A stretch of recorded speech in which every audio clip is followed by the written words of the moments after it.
From the StreamYard studios on YouTube, this is Jeopnerdy.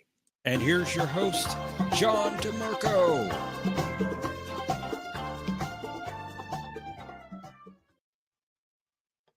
Greetings, everyone, and welcome to this week's edition of Jeopardy! As always, we're glad to see you, and with us is our co-host, Professor Brainy Specs. I think the bunny's playing tricks on me. I thought it was Monday. I thought it was Matthew's turn with Babylon 5, John, so I apologize. That's okay. It sounds like the kind of thing the bunny would do. Yeah, I'm sure it is. How are you? Doing fine, thanks. How about you? I'm doing pretty good, other than the bunny's influence over me. It's understandable. I want to say a quick hello to everyone that's joining us this week. At some point earlier in the week, T-Down was in here with some cryptic responses about some Melba toast. I'm not sure what that was all about, but maybe he'll return to enlighten us. I want to say hello also to Brad Wolf. He was in here earlier as well. Greetings. I want to say welcome also to Mikey and to Planet X. Good to see you. Greetings to Mercer and Patrick, who is our returning champion this week. We'll be seeing him soon in round one. Welcome to the Omni. Glad you could make it. I want to say greetings also to Thomas and to Bird of Prey 5. And it looks like joining us from Columbus, Ohio is Mike Richards. Good to see you, sir. We already have a number of people waiting backstage. We'll be bringing you up in just a couple of minutes. But before I do that, I want to mention some special plans we have coming up for the near future on Jeopardy! As some people have noticed, week 100 will be coming up in just a couple of months. And so we've been talking about what we could do to mark this occasion. So what we've decided to do is to have a tournament of champions of sorts. And so here's how this is going to work. Starting this week, which is week 92, and running up through week 99, we will be keeping track of the total points accumulated by all our players. And when we get to week 100, we'll take the players with the top 3 number of total points, and they will be playing in our championship game. Excuse me. And this championship game will be a little bit different than what we usually do. Instead of having just the one round in the Final Jeopardy like we do on a normal week, we'll be having the full game with regular Jeopardy, double Jeopardy, and the final with the same 3 players each time to determine the champion in honor of our 100th week. So just want to get that out there, let you know what our plans are coming up for our commemoration of our 100th episode.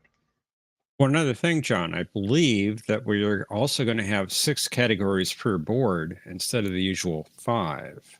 Thank you for pointing that out. I forgot to mention that. So yeah, just like on the show itself, there'll be 6 rounds in each category for our full game on week 100. So overall, gearing up to total up some points. Also, I wanted to clarify that you don't necessarily have to win a game to have your points added. Any points you have at the end of a game will be added to your total. So we'll be looking at overall totals after week 99 to see who will be playing in our championship game.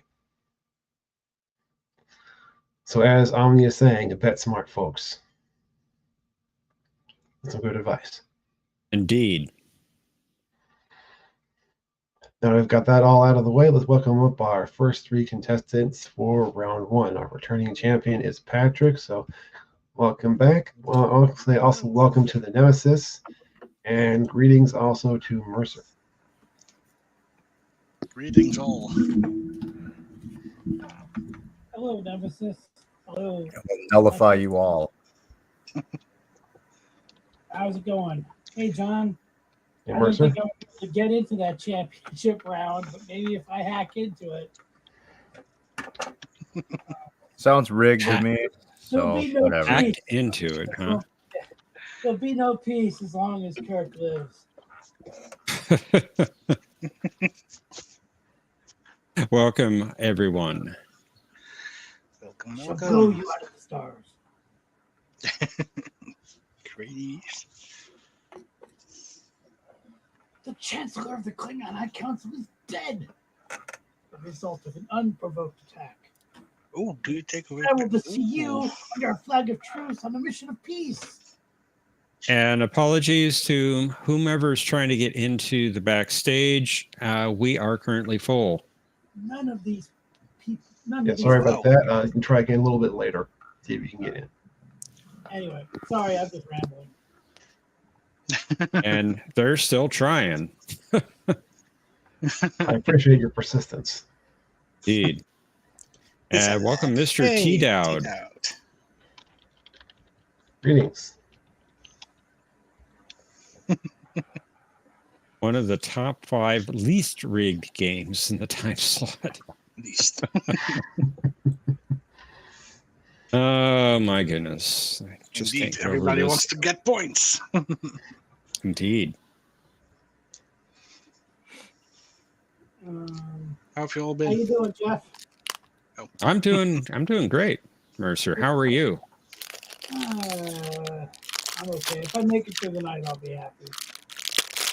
Not feeling 100%, but if I make it through the night- Whomever's got the wrapper. That's not me.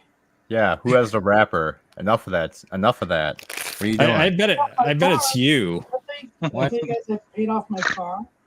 Nemesis. Watch it. I will destroy your plantings. Uh-huh. Stupid squirrel. There we go. There we go. Are the 3 of you ready to play? Yeah, so we're doing buzzers? Well, that's up to everyone. You want to do buzzers tonight? If we do, John's going to have to set up a Cosmo Buzz. Indeed. I wouldn't mind it. So it's up to you. Sounds rigged. Everything Whatever. sounds rigged to you. If we do buzzers, everybody has to do buzzers then, since we're playing for score now. We wouldn't necessarily have to do buzzers in every round. It depends That's on each time. true. Let's do it out then. Oh, you guys have no guts. No guts, no glory. We've all to play for. Anti-rap. I won't be cheated from this championship. Now, let me ask you a question, John. By the way, good to see you.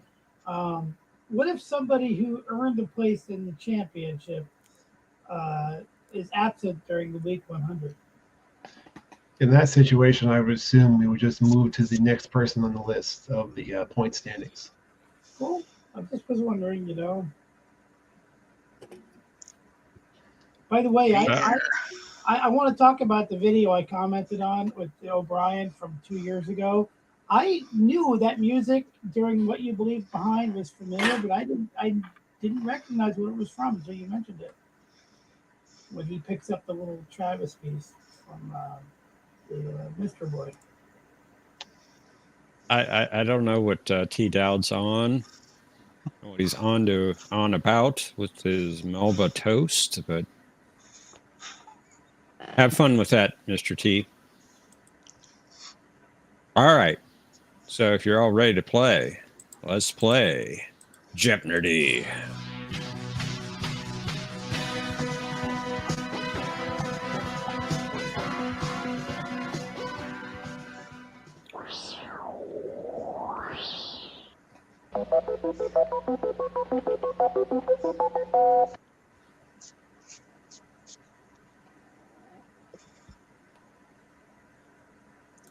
First round tonight is D planets. Second category, 5-word episode summaries for TOS. Our visual category is about children in Voyager. Mhm. Fill in the blank, the Cisco. Cisco. And final category, Samaritan Snare. All right, Patrick, you're returning champion once again. And you go first. Those are good categories. Indeed. Damn. Let's go with deep planets for 300. On this planet, the Bandi apparently build Farpoint and encounter a vengeful space jellyfish. That would be, what is Deneb for? That would be correct. Did you phrase that question in that way on purpose? That's a distinct possibility. You know, John, when I was looking at the clues, I didn't even catch that. That was very well done. Thank All you. right, the Nemesis. It's your turn. Let's see. I would like to go with. Oh man, we'll go with the D planets for 400. After forcing the Cardassian ship Ravenok to crash on this planet, the Breen forced the survivors to work in a dilithium mine. Uh-oh.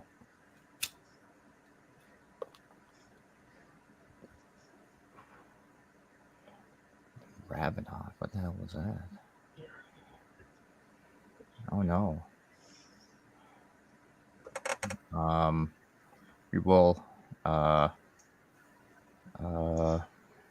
will pass. Mercer?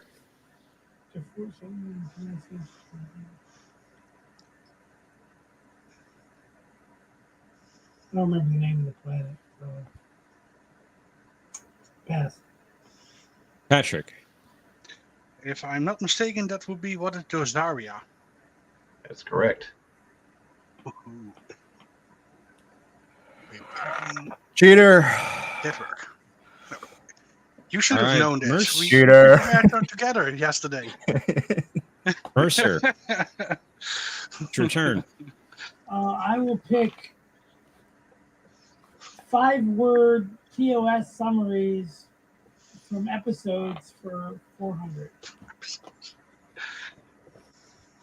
Adam eats a deadly fruit.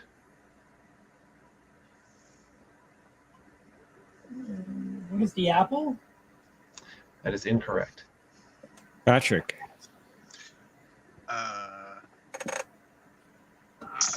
TOS episodes. It's not coming to me. Pass. Pass. Wow. That's No bad. one knew? The waiting. Wow. That's bad. Oh, now I'm I get it. sure- Not real summaries.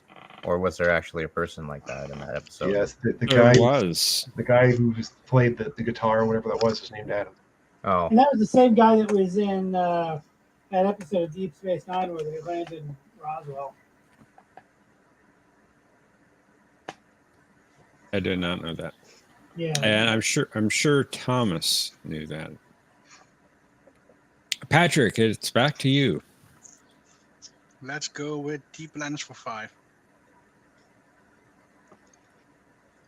In 2152, this planet was the site of the interspecies medical exchange. Crap. I buzz in?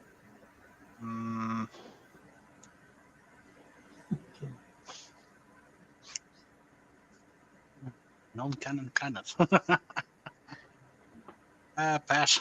No idea. The Nemesis. it's probably a trick question. It's probably the one I'm thinking of, but we're going to have to pass. Mercer. What is the nebula? That is incorrect. Ah, that was what I was thinking. Thank God. It was Dikendi 3. I don't like you guys. I don't like this. There was no trick to that. Oh, no. All right, the Nemesis. Come on, show me Ditalics B for 200. This planet, home of an unmanned lithium cracking station, was located near the galactic barrier. Oh, no. Come on, you know this one. No. Yes, you do. Oh, no. It's, it was mentioned. What is Delta Vega? That's it. Thank God.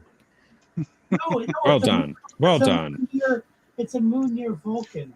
The real Delta Vega was that. All right, Mercer. let's go with fill in the blank for Cisco for 400. Hmm. The Cisco must still face many blank. Pass. Patrick. What's tasks? That's right. Oh well, okay. He must still face Tosk? Really? Not tasks, tasks. You know, die with honor, O'Brien. Ooh. O'Brien. Well done, Patrick. I am And tossed. it is your My turn. again. Let's try Children in Voyager for 300. Who is Mazzotti? That's right. Yay. Well done. The Nemesis. It's your turn. Oh no! The last year are gonna be those twin Borg, the ones that have stupid names I can't remember. So we'll go with. Let's try well. Let's try the. I'm conflicted. I kind of want to do the Samaritan Snare one, but we should probably get points. So we'll go with fill in the blank. No, we won't. We'll go with. Pick one. All right, fine. Just show me Naomi Wildman for 100. Children of Voyager. I have to think about this one. Who is Naomi Wildman? You did a good job of wrestling those triples to rages. Nice job. The Nemesis. Mercer. It's back to you. Let's do Samaritan Snare for 400. Samaritan Snare turned this many years old on May 15th. Ick.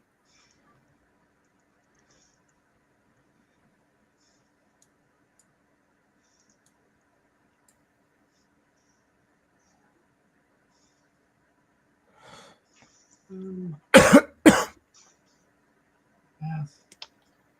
Can't do Patrick. What is 35 years? Correct. Wow. Good work. It has been that long already. It has. Ooh. It has. And Patrick, it's back to you. It's your turn.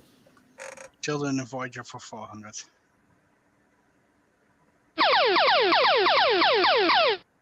Okay, you found the daily double, and you have a healthy lead, 1,800 points ahead of your nearest competitor. You have 2,400 points, and you could bet all of those points if you so choose. Or is it? But 2,400. But let's try 800. 800. Yeah, why not? Oh, who is Brex? That's correct. Boo! That was 400. Yeah, but if I would have gotten it, then it was 800. So that's why I did 800. True. That should be like a $5 question. The Nemesis.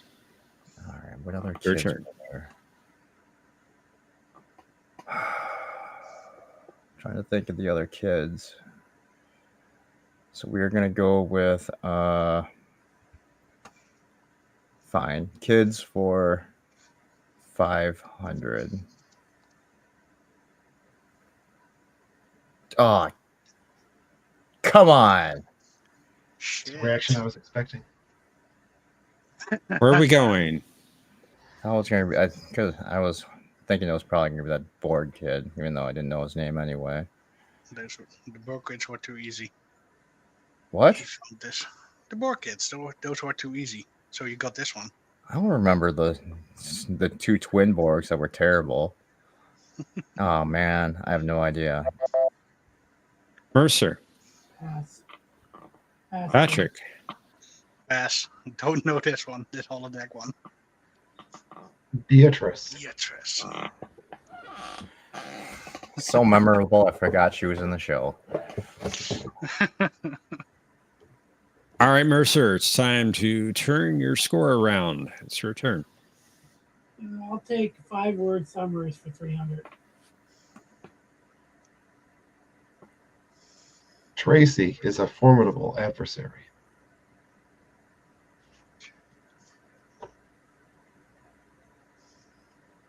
Well, I will guess. What is the ultimate computer? Unfortunately, that is incorrect. Patrick. Mm. Mm. What is where no man has gone before? That is incorrect as well. The Nemesis. Tracy. Oh, isn't that the Nazi guy? Oh man, come on. Do you add negative points in your total of the points? I will, yes, if that is your final score for a game. The correct Was response in this case was the Omega Glory. Oh, Tracy was named the captain of the other ship, whose crew died. Ah, so it was Captain Tracy. Okay. Hmm. And Patrick, it's back to you. Let's fill out the Children and Voyager. I'm doing well if you're going to add my points. Who is Annika Hansen? who? Very good. And for Cinnabon, those Borg kids were Azan and Rabbi. It's true. And the Nemesis. It's your turn. Just go 1 for 3.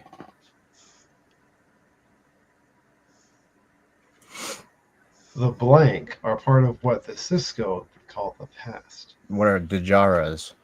That's right. Nicely done. Well done. Mercer. 5 words for 500. The Corbomite maneuver, part 2. What? I liked this clue, by the way. Thank you. You would.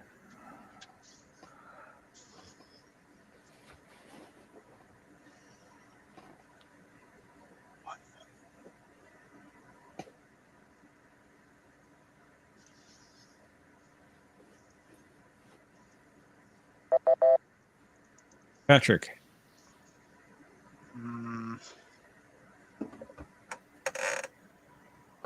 Yeah.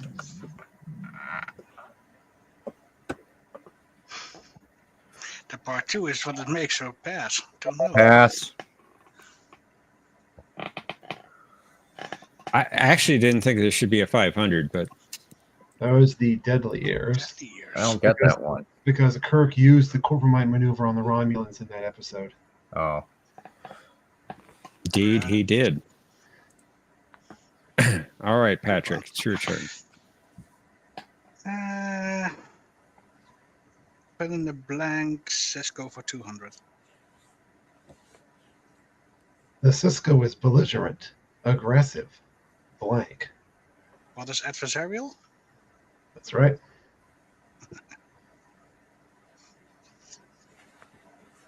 Yay. Good job. The Nemesis, it's your turn.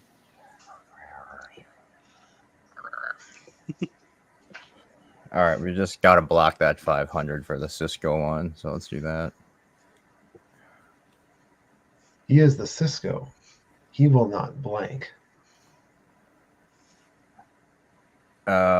Man, it's probably wrong, but we're going to stab at it and go, what is falter? Unfortunately not. Mercer. Pass. Patrick. We will not. What is waver? That's right. Damn it! Yeah. I was also thinking falter, but because we didn't have it. Mercer, Yeah. back to you. No, Samaritan Snare for 500. Picard had to undergo a grueling 6-hour ordeal, after which he arrived at this starbase for his operation.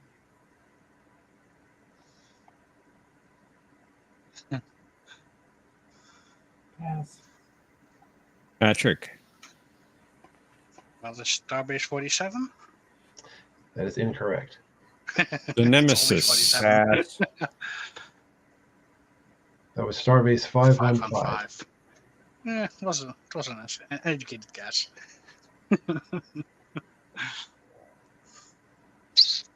All right, Patrick, it's back to you. Healthy lead. Let's try Samaritan Snare for 300. Blowing the hydrogen exhaust through these parts of the ship put on a nice light show for the Packlets. What are the Bizarre Collectors? That's right. Sucks. The Nemesis. It is your turn. Just finish the D's. The lemurs were considered a delicacy on this planet. Oh, the Denobulan Liber. One is Denobula. That's it. Thank God we had the lemurs last game. Exactly. Mercer. I'll take TOS for 200. Dr. Corby was never here. Pass. Patrick. Mm, Pass. what are little girls made of? That's right. Dang it! Remember that one. Come on. I should take points away Pass from every you now and then. for trying to trick me. Patrick. Those are good. Those the summaries. They are. Very, very well done, John. Fill in the blank for Cisco. Why? Why not? The Cisco is a blank. What is Bajor? That's it. Cisco is winning. The Nemesis. This better be easy. 5-word one. They promised the world order. Oh no. The other one was easier. Oh, I thought this was super easy. Barely an inconvenience. Oh, what the oh no, the con episode. What is it called? No, what is no? Mercer. What a space seed? There you go. Yeah, that's it. Oopsie. Mercer. 200. Picard didn't want to get this replaced on the Enterprise because he was concerned about his image. What is his heart? That's right. Yeah, I believe it's artificial heart, so that was wrong. Close enough. Still a heart. All right, Patrick, you get the final clue. That's some hard Here. money. Here it comes. The Packlids held this officer captive so that he could help make them strong. Who is Geordie LaForge? That's right. No, it was Sonia Gomez. No, it wasn't. Stupid questions. Hot chocolate. I should really not be Excellent having this in questions. engineering. Rigged question. Oh, Captain, it's all over you. Yes, All it's, in. it's all over me. All right, Cosmo Buzz, link in the private chat. I'm sorry, Mercer, you will not be able to play Final Jeopardy. Consider how much you would like to wager on this category. 7 of 9. 7 of 9. 7 of 9. What could be the question? We'll go with. Well, we need to save points. You For only the have first time 900. in We millennia, will go I with. heard a question. Indeed, Omni. 7 of 9. Well. All right. You know what? We'll take the risk and just go all in on this one. Okay.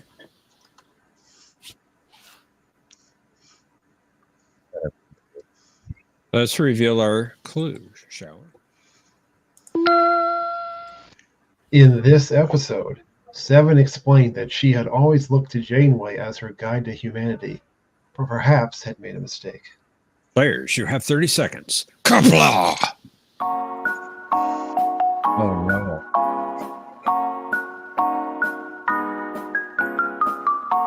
No, I can see the scene in my head, but I can't. No. This was a mistake.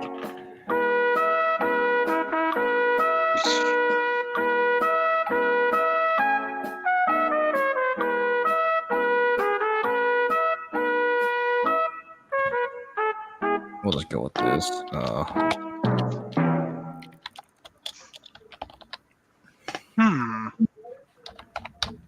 I'll finish the word.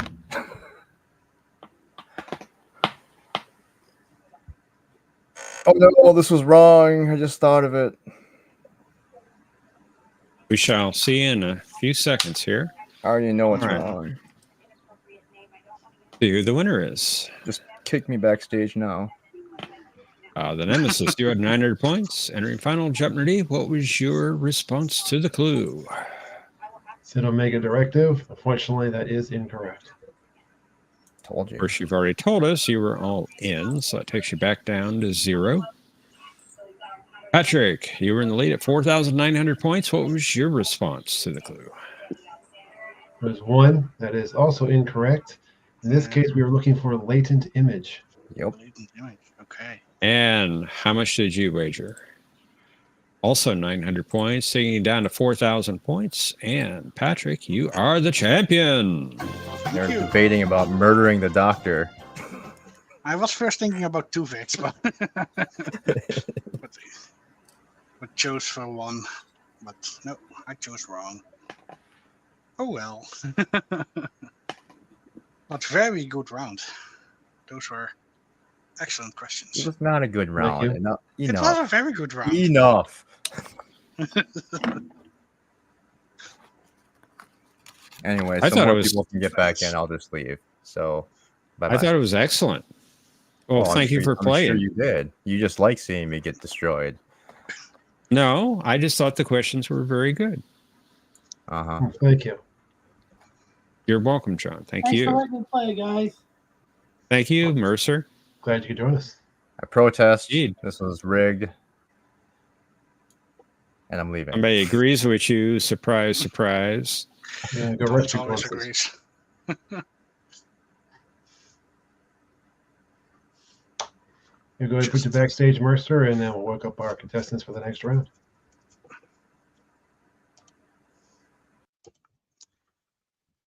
So let's say hello to Mikey and Berto Prey 5. Hello, world. It's Berto Prey 5.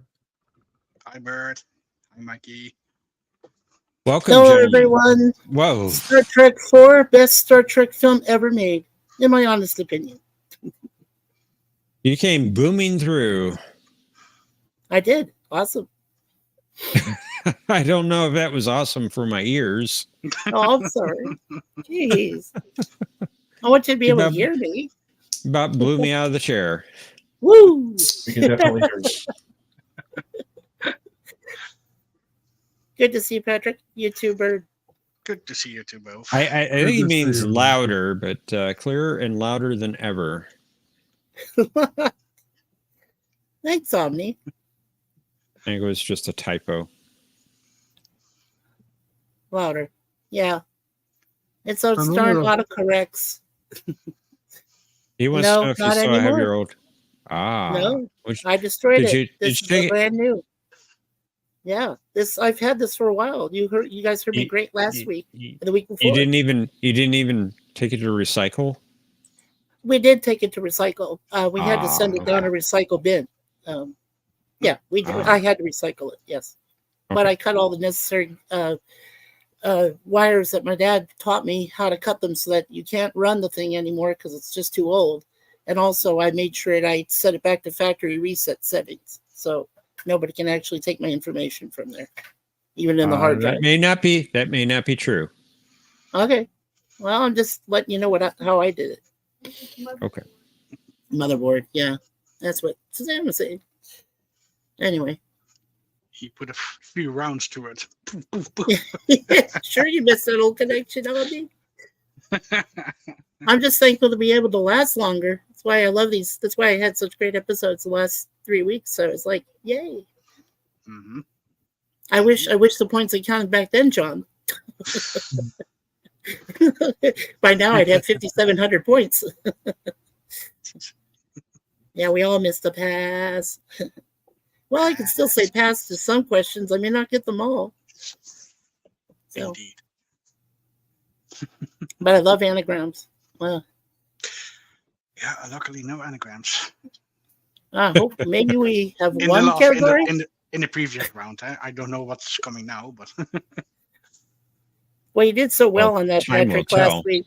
Yeah. the TS version I did, but it was more luck than Oh, knowledge. geez. Oh, I love you too, Omni. I could still say that, Omni. Yeah. Mikey? Yeah. Mikey? Yeah. Mikey, are you there? Mikey? Yes, I'm here. Yes, I'm All here. right. Yeah, Thomas is right. We should get started. True. Are the Yes. three of you ready? We're ready. Bird. I am ready. Yes. Very good. After You sound this awake. test. You sound very awake. Yeah, I am awake, but I'm also past my bedtime. So All right. Well, it's fine. then let's play Jeopnerdy.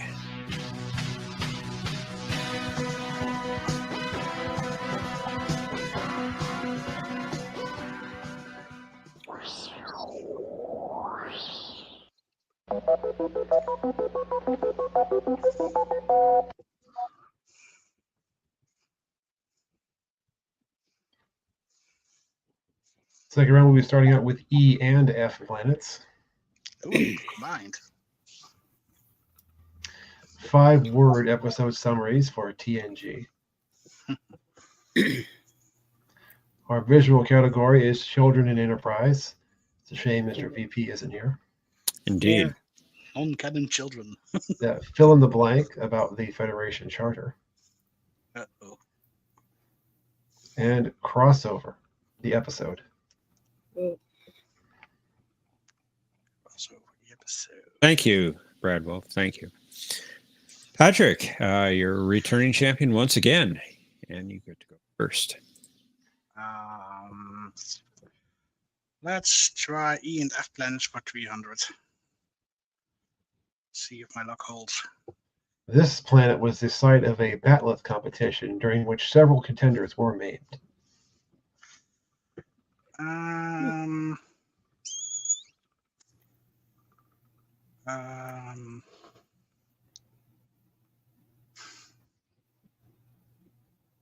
What is forecast 3?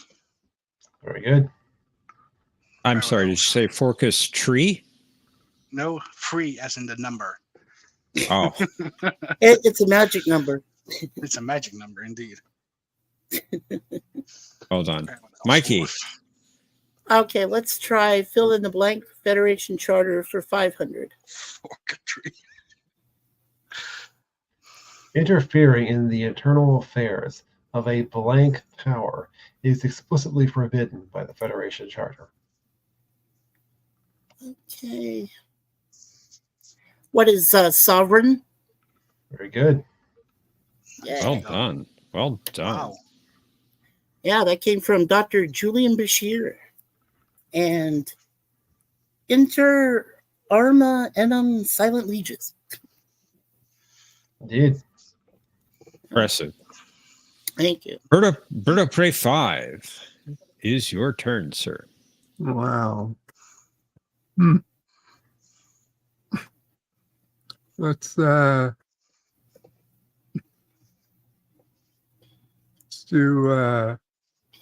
crossover for 100. According to the intended, his name was one of the most famous in the history of the Mirror Universe. It is James T. Kirk. That's correct. All right, everyone's starting off on the right foot. Very, very good. Patrick, it's your turn. E and F planets for 500. Why not? The Dominion hired the Orion Syndicate to assassinate the Klingon ambassador to this planet. Ooh. Hmm. Hmm.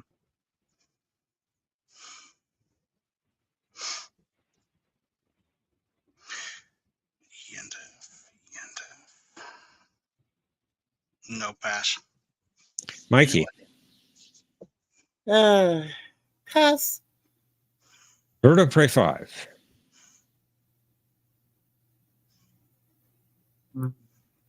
That's the episode where Wales pass. The name of the planet was Farius. Various. Oh, that was fair, yes. Indeed it was. Mikey. Okay, let's try fill in the blank for 400. The charter is a statement of blank, not a practical document.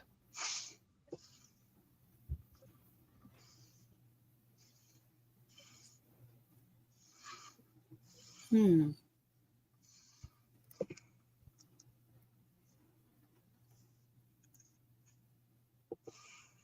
Oh, didn't remember the exact phrase of that one though.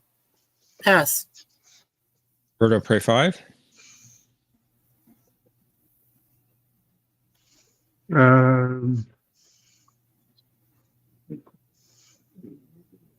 Pass. Patrick. What is principles? That's correct. Principles. There we go. Janeway. Got a tie game going. Bird of Prey 5. It's your turn. Let's do crossover for 200. He was arrested for helping Terrans escape from the station.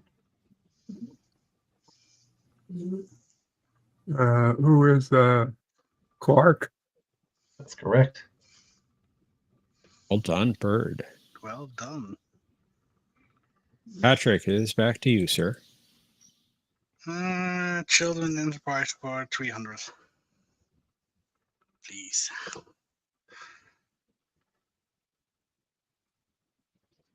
Oh.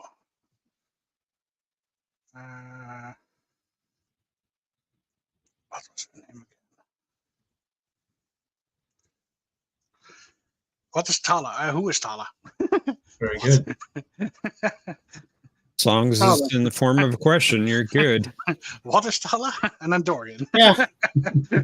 Who is Tala? The daughter of Tran. Mikey. Yeah, let's do children and enterprise for 200.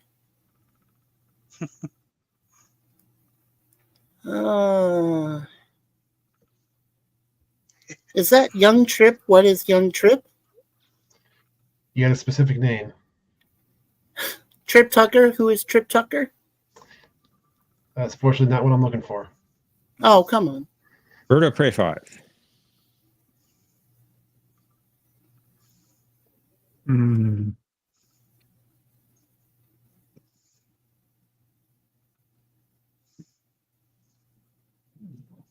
Pass.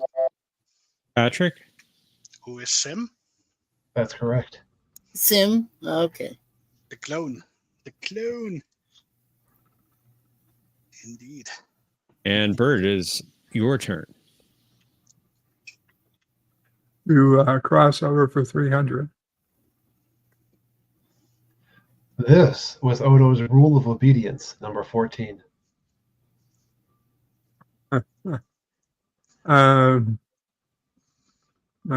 Pass.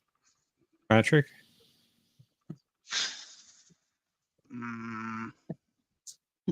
No idea. Pass.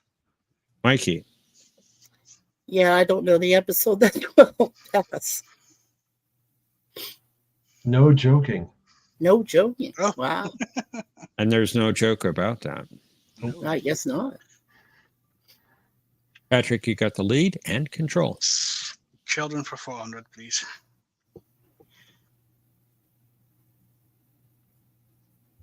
Oh.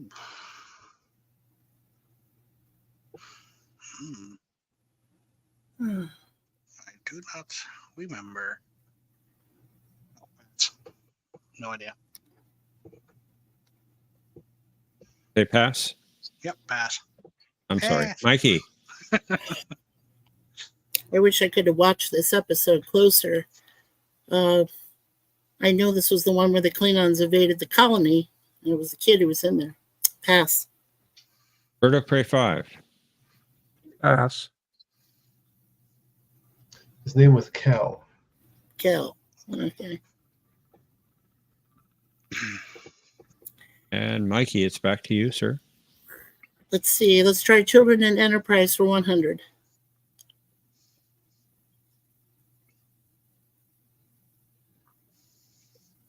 Now, that's T'Pol's baby, I'm assuming, but I don't remember. Oh, darn it. I don't even remember the name. Oh, that's terrible. I know it's easy, but I can't. Darn it. All right, pass. Bird. Elizabeth, named after Trip's sister. That is Who correct. is Well There done. you go. Oh, that's probably why. I didn't remember. Okay. Sunbird. And it is your turn.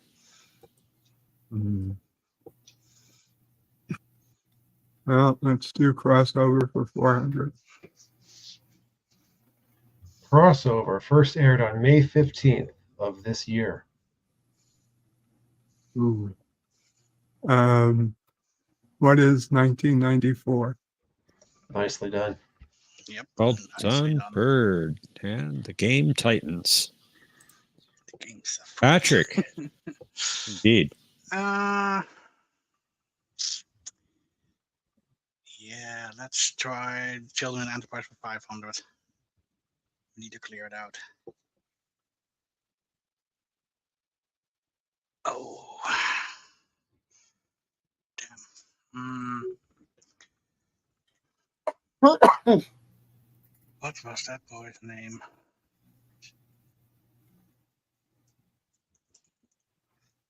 No, I have no idea. It's not Silic Jr. Pass. Mikey. Yeah, it's not. Pass. Bird of Prey 5. Pass. What was his name? That'd be Nara? Nara. Huh. Nara. Okay. That was a good episode, but Yeah. Let's try fill in the blank for 300. The Federation was founded in blank, so 2s, 6s, and aces are wild. What is 2161? That is correct. Yay. Got a really tight Choice. game now. Bird of Prey 5. It is your turn. Finish off crossover. Intendant Kira was surprised at Smiley O'Brien's wish to escape, since he had perfectly maintained this loyal designation for years.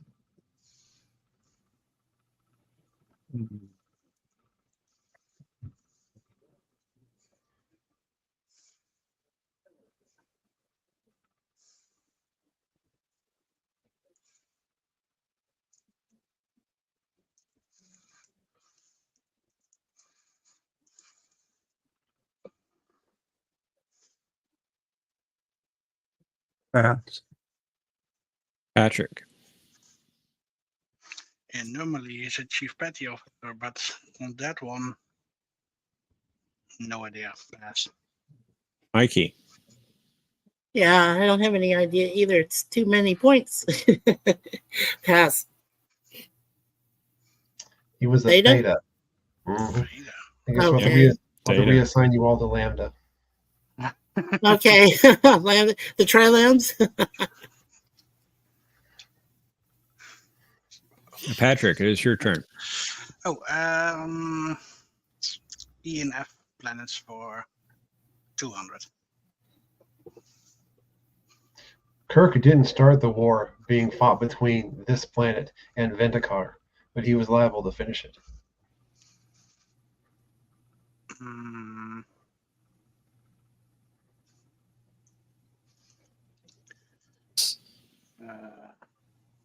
What was it again? Damn. What is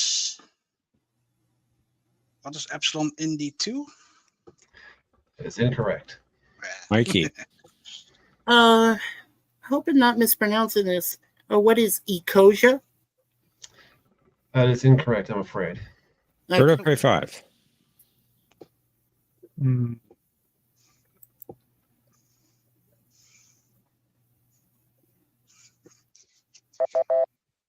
Pass. That was Minar Eminiar. 7. Or mini R7. Okay, right. Yes. Well, not even close for where I was. Mikey. Let's get the easy one out of the way, I hope. ENF for 100. Points of interest on this planet included the Tower of Commerce and the Great Marketplace. What is Earth? That is incorrect. Oh, really? Birdo Prey 5. What is God. Ferenginar? There you go. Ferenginar. Okay. And we have a tie game. That sounded too simple. Sorry about that. And Bird, you can take the lead. It's your turn. Wow. Hmm. 5-word episode summaries. TNG for 100. Explode. Explode. Explode. Explode. Oh. 3. Shit.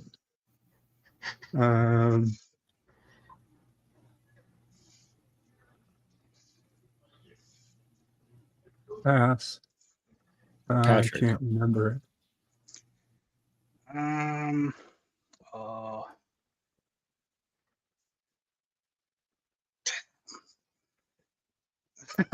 Now you need the title. Oh man. Yeah, pass. Mikey. Damn. Stupid. No, pass. I can't get it either. That's weird. Oh, come on. Remembered. Cause and effect. Cause and effect, of course. That was probably harder one, than I thought. one of my favorite I episodes. knew which episode it was by the explode. I could three, totally, yeah. Talk Totally about knew the it. episode. I just couldn't link the Couldn't remember. title. Yeah, couldn't link it. All right, Patrick. You can take sole possession of the lead. It's your turn. Let's try 5-word summaries for 300. Finn thinks he's George Washington.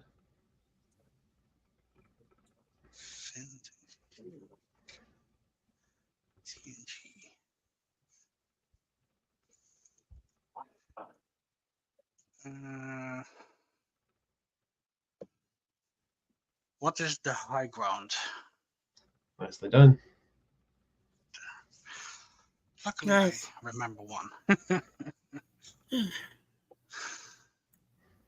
Mikey, it's your turn. Okay, let's try fill in the blank for 200. You realize that blank-based discrimination goes against the Federation Charter. What is alien? That is incorrect. Birdo Prey 5. What is cased? Very good. Yeah, constant case. Cased. Okay. Well done, Bird, and it's your turn. You can take the lead now. Fill in the blank for 100. You're down there right now with Vulcans, Andorians, and blank getting ready to sign the charter. What are Tellarites? That's right. Well done. Yeah, that was from 0 Hour. Good one. Lightning game again. Patrick, it's back to you. Let's go with TNG summaries for 400.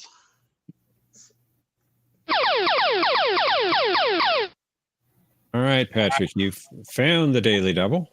You Okay. are only 200 points ahead of your nearest competitor, which is Birdo Prey 5, but you can bet up to 2,200.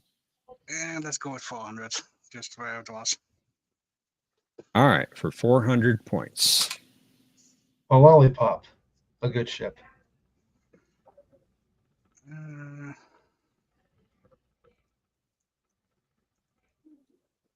mm,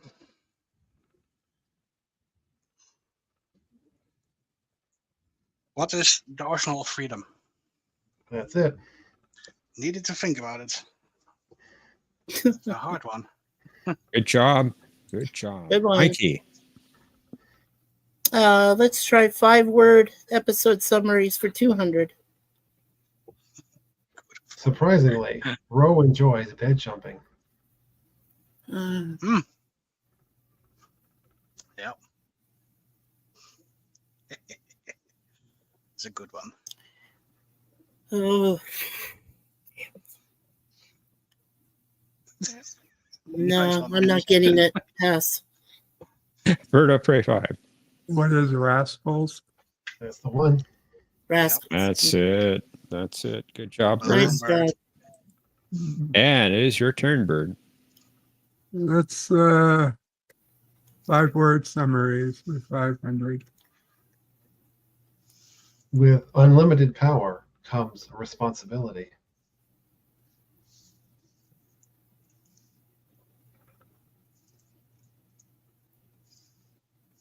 Mhm.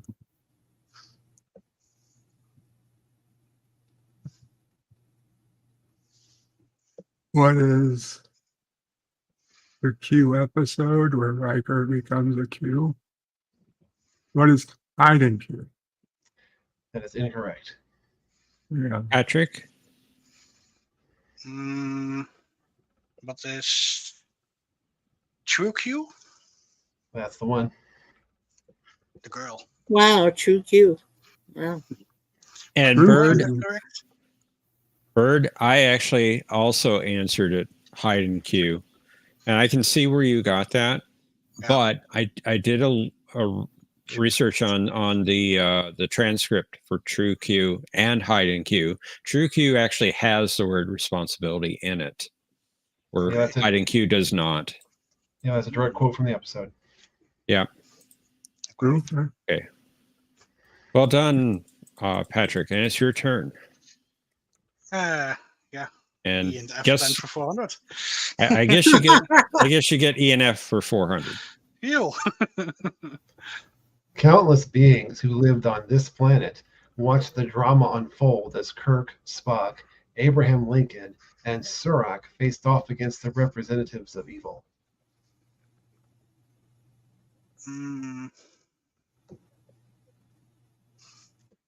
Wow.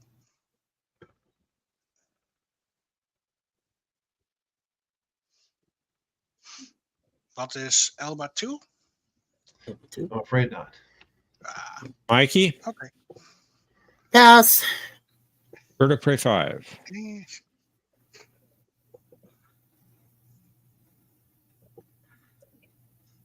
I can't do a joke answer because take away my numbers. Would pass. Do you want to do the joke now? It doesn't feel the same. Okay. Excalibur. Elbia. Okay, like Excalibur, but all different. Oh, Cosmopause link in the private chat. all right. Here we go Let's again. head to final Jeopnerdy and consider how much you would like to bet based upon this category. Tuvok. Mhm. Tuvok. Oh my god. Okay. Mm,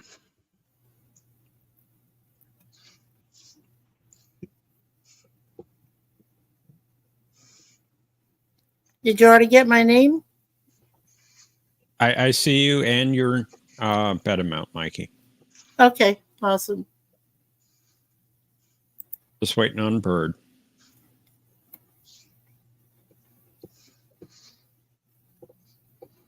You see mine? I do see yours, Bird, indeed. I've cleared your entry boxes and let's reveal the clue. The first time Janeway met Tuvok, he dressed her down in front of 3 Starfleet admirals for failing to properly observe this type of procedure during her first command. Players, you have 30 seconds. Kapla!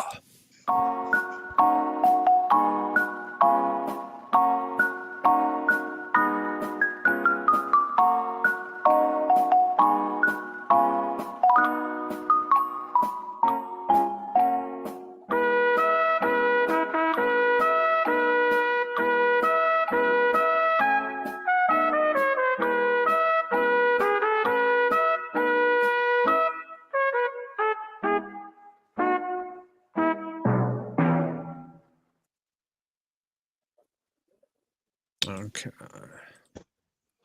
Okay. I have my answer in there. I see it, Mikey. I ran out of room. It won't let me type anymore. You're having Cinnabon syndrome. Remember what we said, if you run out of characters, you may be on the wrong track. I'm pretty sure I'm right. Let's find out who got it right and who didn't. Mikey, you had 900 points entering final Jeopnerdy. What was your response to the clue? That's it. Destruct code. That is incorrect. That's one thing Janeway is very good at. All right. How much was your wager? Just 400. It's revealed on the screen, Mikey. That takes you down to 500 points. Gotcha. And Birdo Prey 5, you had 1,700 points entering final Jeopardy. What was your response? But she didn't wash her hands after using the bathroom when changing something or another. That is incorrect as well.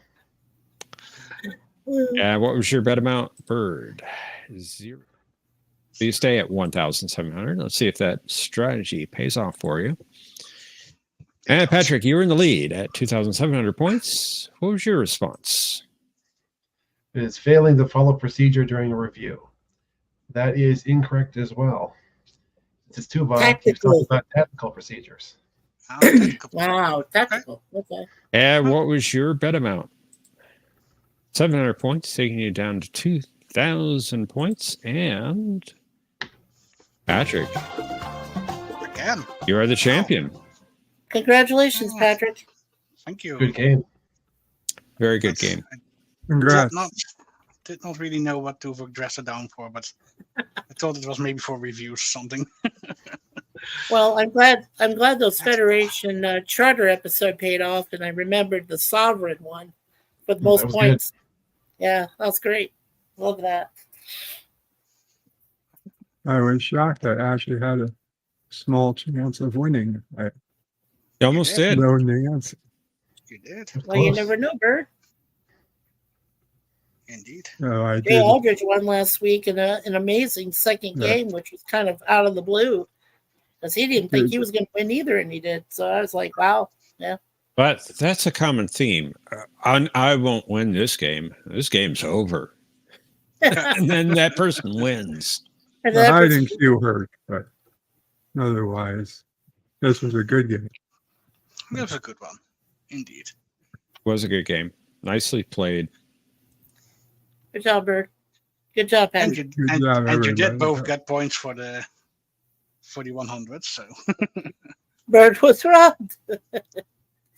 Hiding cue, yeah. Great. Hey, guys, thank you for the game. Thank you for playing, Bird. Thank you. I appreciate good it. to have you on the. It's good having you on the show. Thank you. Of course, had I been negative, then next week there would have been somebody else playing. I mean, why? Who's to say it would be me? But, having negative points doesn't mean you can't play. Well, exactly. But if, I'm just saying, in theory, if I'd had negative points, then next week somebody who didn't have negative points would be here in my place. Like maybe Momo Play or Sassy or who knows, anybody. My long lost identical brother you didn't know about was also in the bed. Mm. Fascinating. Okay. Okay. Thank you. Good night. Good night, Bert. Good night, Bird. Take care, Bird. Take care, Bird. Wow. Okay, Mikey, we're going to put you backstage for the last round. Alrighty. 2 in a row. And I'm Two looking in a row. backstage. I'm looking backstage. It looks like we have 3 people who haven't played yet. So I was thinking about doing a 4-player round for round 3 tonight. Yeah, why not? Do it. We can do that. So for our final round, let's welcome back Omnicast. Let's say hello to Chaz. And greetings to Sean. Good to see you. It's been a while. Hello. Evening, gentlemen. How we doing? Glad to be back from last week. Glad you joined us. Indeed. I decided not to have the blank picture. I threw a random picture of Shaggy that I had from Scooby Doo. That works. Like zoinks, man! Joint. By the way, an alternate clue for cause and effect I came up with, John, would be all hands abandon ship. How did I do it? That was it. No, it was all hands. I had a way to do it. Shoot. Oh, it was abandoned ship. All hands abandoned, I think is what I had in my head. Because Picard gets cut off mid-sentence when the ship blows up every time. Indeed. You'll never see this in real life Jeopardy. 4 players. That is true. Also, Bird of Prey 5 in his final Jeopardy answer was, I think, playing the new version of Jeopnerdy After Dark. That could be true, yes. It's a distinct possibility. This is just one extra person to try to take Patrick off his throne, is what this is. Do it. Do it. Try it.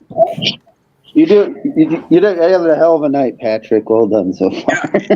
Yeah, but my record's running out because the DEF planets was what I thought, but combining E and F makes it that my preparations have gone away now.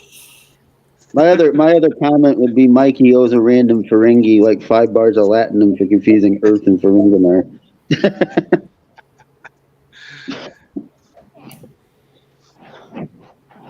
Omni, But anyway. you're quiet. Oh, I'm here. Oh, you're there. Okay. Hi. Hi. He's just all business. Mm-hmm. I thought Omnicast was going to troll Jeff or something. I don't know. That's not my job. That's the bunny's job. Oh, The one that couldn't remember Space Seed. That's his job. Holy sorry, I do have a question. Just saying. Jeff the Professor. You said there was a Sunday quiz show for Star Trek. I forgot the channel you said though. Last week. The channel is called Question of Trek. Question of Trek. Okay. Yep. Right. And we can dig up a link for you if you need it. I appreciate that. So I'm expecting DH and I planets, DS9 5 words.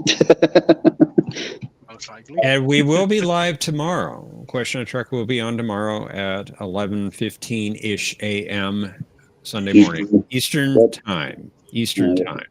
It's 10:15-ish where I am. Yeah, same for me. Central time zone, baby. All right, gentlemen, are you ready to play? Let's do it. John, never shave your beard, by the way. Let's play Jeopardy.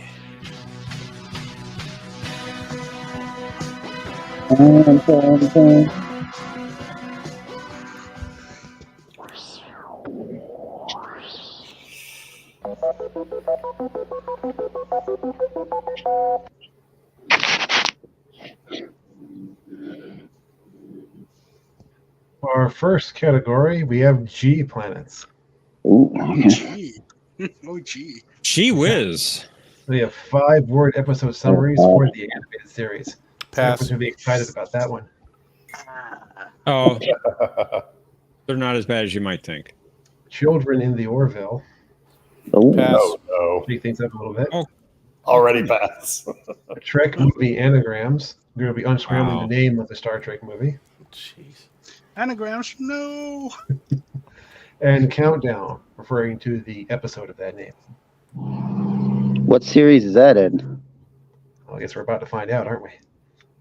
Oh, you're not going to say that. Okay. Fair enough. Okay, returning champion, returning champion Patrick. You get to go first. Let's go with G plans for 300. Why not? All right, you got it off the bat. Daily double. You don't have any points, but you can bet anywhere from 5 to 1,000. And let's go with just a 300. And somebody has a racetrack outside their window. Clearly. That was All right, me. So for 300 points. A distress call led the Enterprise D to discover a small Romulan vessel that had crashed on the surface of this planet.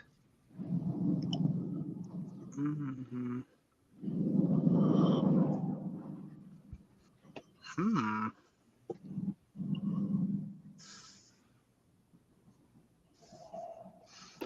What is Galorndon? Most likely not, but That's close enough. well, Yes, technically it's Galorndon Galorndon Core. Core. You got the main part. from the enemy. So it was that one. The Very lone good. G planet I know. Omnicast. Always the episode. Let's do G planets for 500. Ezri and Worf were captured by the Breen while they were marooned on this planet. Pass. Chaz. I'll pass also. Sean. Pass. Patrick.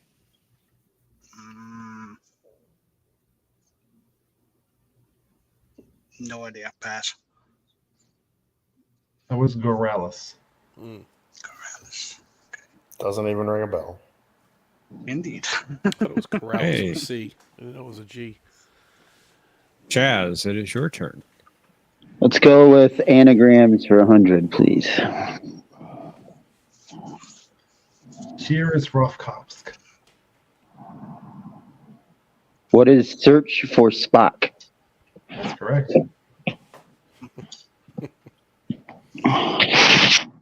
Ooh, my.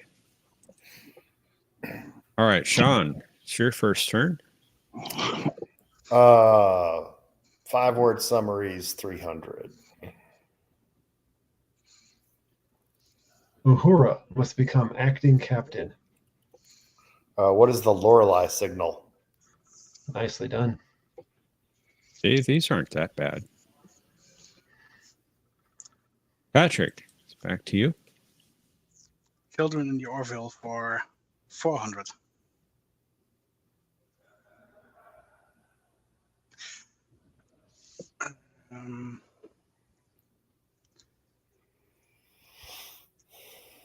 Her name.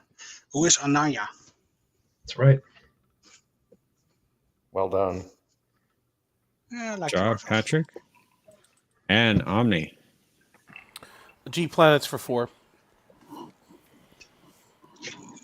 A disastrous first contact on this planet resulted in the death of 47 people, including the captain of the Adelphi.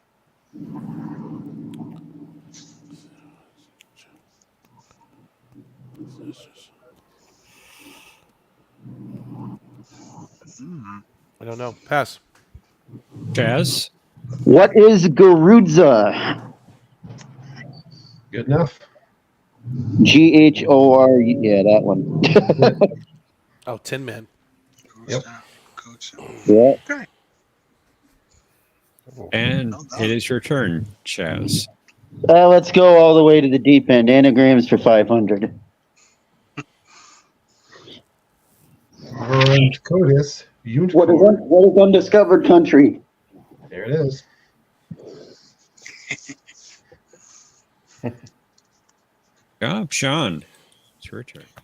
5-word summaries, 400. Kirk and Core work together.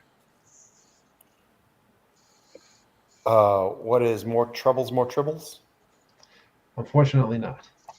Patrick. What is the jihad? That is incorrect. Omnicast. Pass. Chaz. The triple one was Koloff. Pass. This was the Time Trap. The time trap. Okay. Time Trap, yeah. Patrick, back to you. Back to me. Track movie anagram for 400. Let's try an anagram.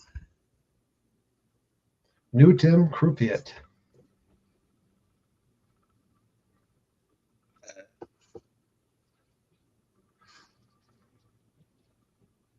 Wow. Hmm.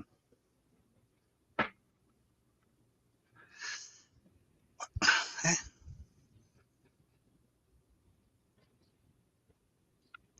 Pass. I'm not seeing it. Omnicast. What is motion picture? That's it. You forgot That one- You forgot the John. Yeah, most of them have the, so I decided to leave Oh, that that part threw out. me off too. Yeah. I thought that was the hardest of them. All right. Good job, Omni. It's your turn. Let's do Trek movie anagrams for 300. Messine. What is Nemesis? That's right. Nemesis. Chaz. Let's finish off anagrams for 2. Turf Snowcat. What is first contact? That's it.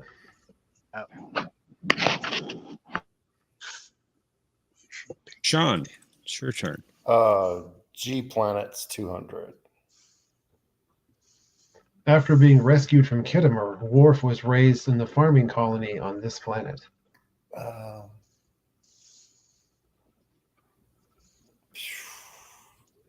Pass. Patrick.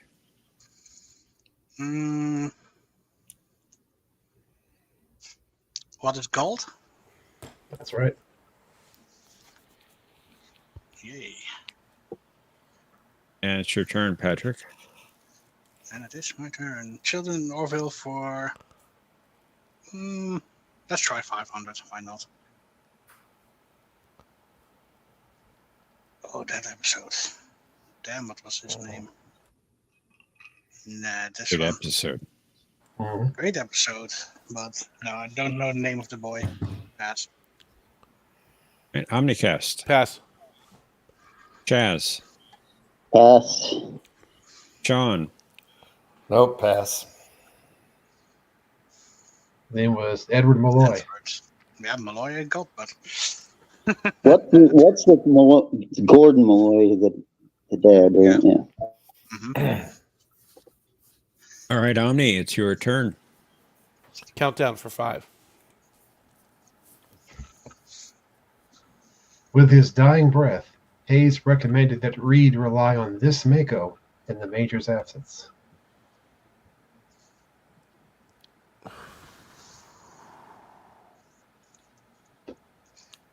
Remember his name? Is it?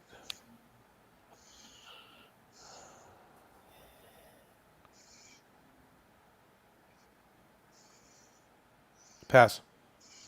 Chaz. Enterprise. Ugh, pass. Sean. Nope, pass. Patrick. No idea. Pass. It wasn't That was Mackenzie. Mackenzie. I couldn't think of the...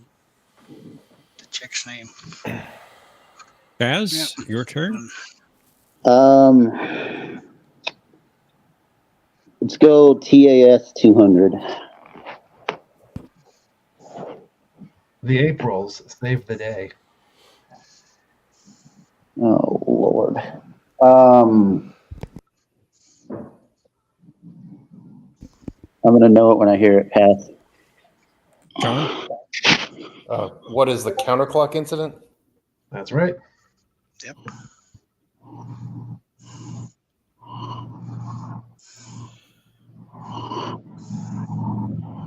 And Sean, it is your turn. Oh, 5-word summaries for 500. Kirk recalls his Eminiar speech. Oh.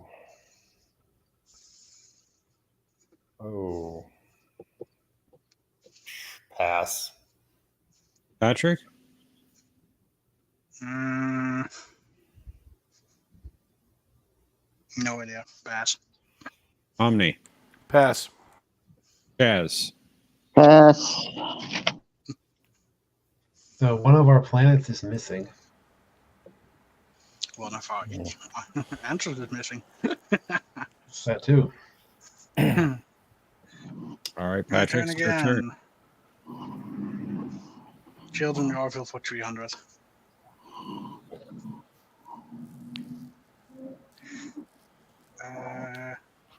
Who is Ty? What's the last name again? Who is Ty Finn? Very good. Yeah. Job? Omni? Countdown for 4. Trip promised his engineering team that he'd buy them a few rounds at this establishment when they got back to Earth. What is the 602? That's correct. Somebody should have guessed Quarks in honor of Mikey for that one. Well done, Omni. Tightening the game up. And Chaz, it's your turn. G Planet's 1. This planet, allow it is not. I don't know TAS except I knew the Lorelei signal. Pass. Sean? What's Genesis? Genesis? Genesis allowed is not permits many. Money more. Well done, Sean. And it's your turn. Heck. Oh, I got my categories confused too. That wasn't animated. It could have been. Much to my benefit. Thank you very much. All right. I'm terrible at the other two. I'll just go with 5-word summaries for 100. Koloth is after Cyrano Jones. That one is more troubles, more tribbles. What is more troubles, more tribbles? You got it. I shouldn't have said the Koloth thing earlier. Have to be careful what you say around here. Patrick, it is your turn. Children in Orville for 200.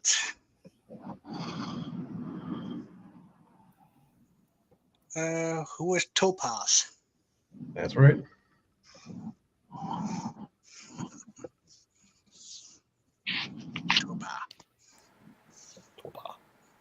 Omni? Countdown for 3. Countdown celebrates this anniversary on May 19th. So that would be its 20th anniversary. What is 20th? Very good. Good job. You took the lead, Omni. And Chaz, your turn. Countdown 1, I guess. The reptilians forced her to decrypt the third launch code for the Zindi weapon. Oh my God, it's an Enterprise question I actually know. Who is Hoshi Sato? That's correct.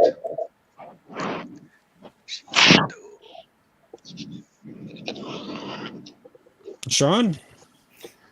Countdown for 2. This Zindi species made the decision to help Enterprise in a mere 3 hours, which was notable since it once took them 6 days to agree to attend a meeting. Who are the Aquatics? That's right. Oh, wow. All right, Patrick, you get the final clue. Here it comes. And that's the other Finn boy.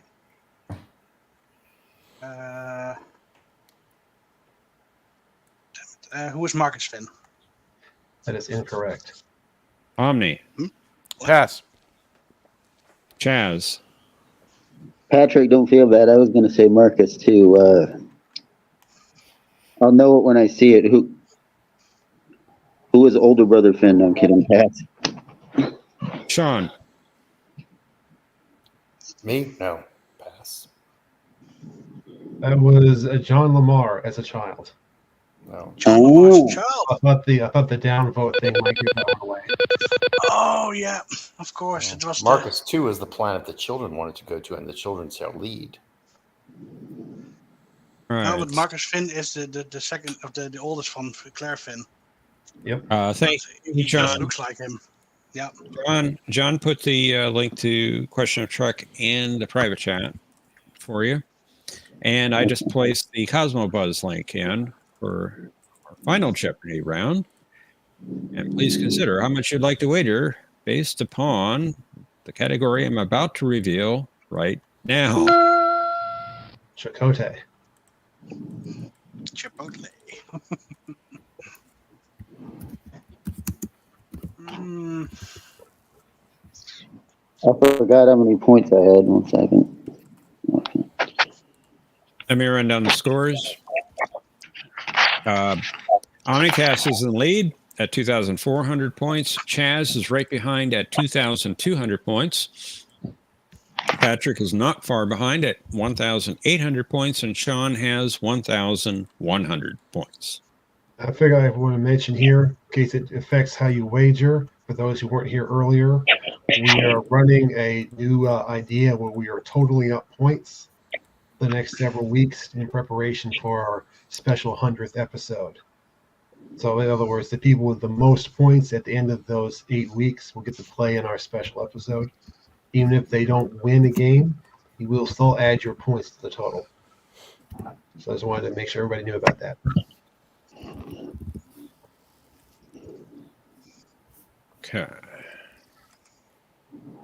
Assuming I did it right, I should add my point. I do see everyone's entries here, so I'm entering them now into the game board. And let me clear the entry boxes. I just realized there's an Admiral Chakotay spelled different. Anyway. Let's reveal the clue. After Janeway nearly killed this captured Equinox crewman, Chakotay warned her that he wouldn't let her cross that line again. Players, you have 30 seconds. Kapla!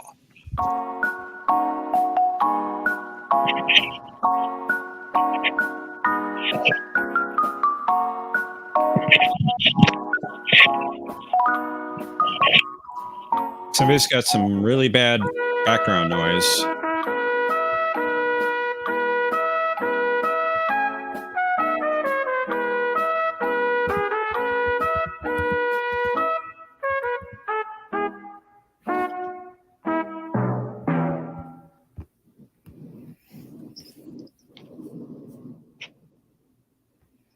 Responses entered into the game.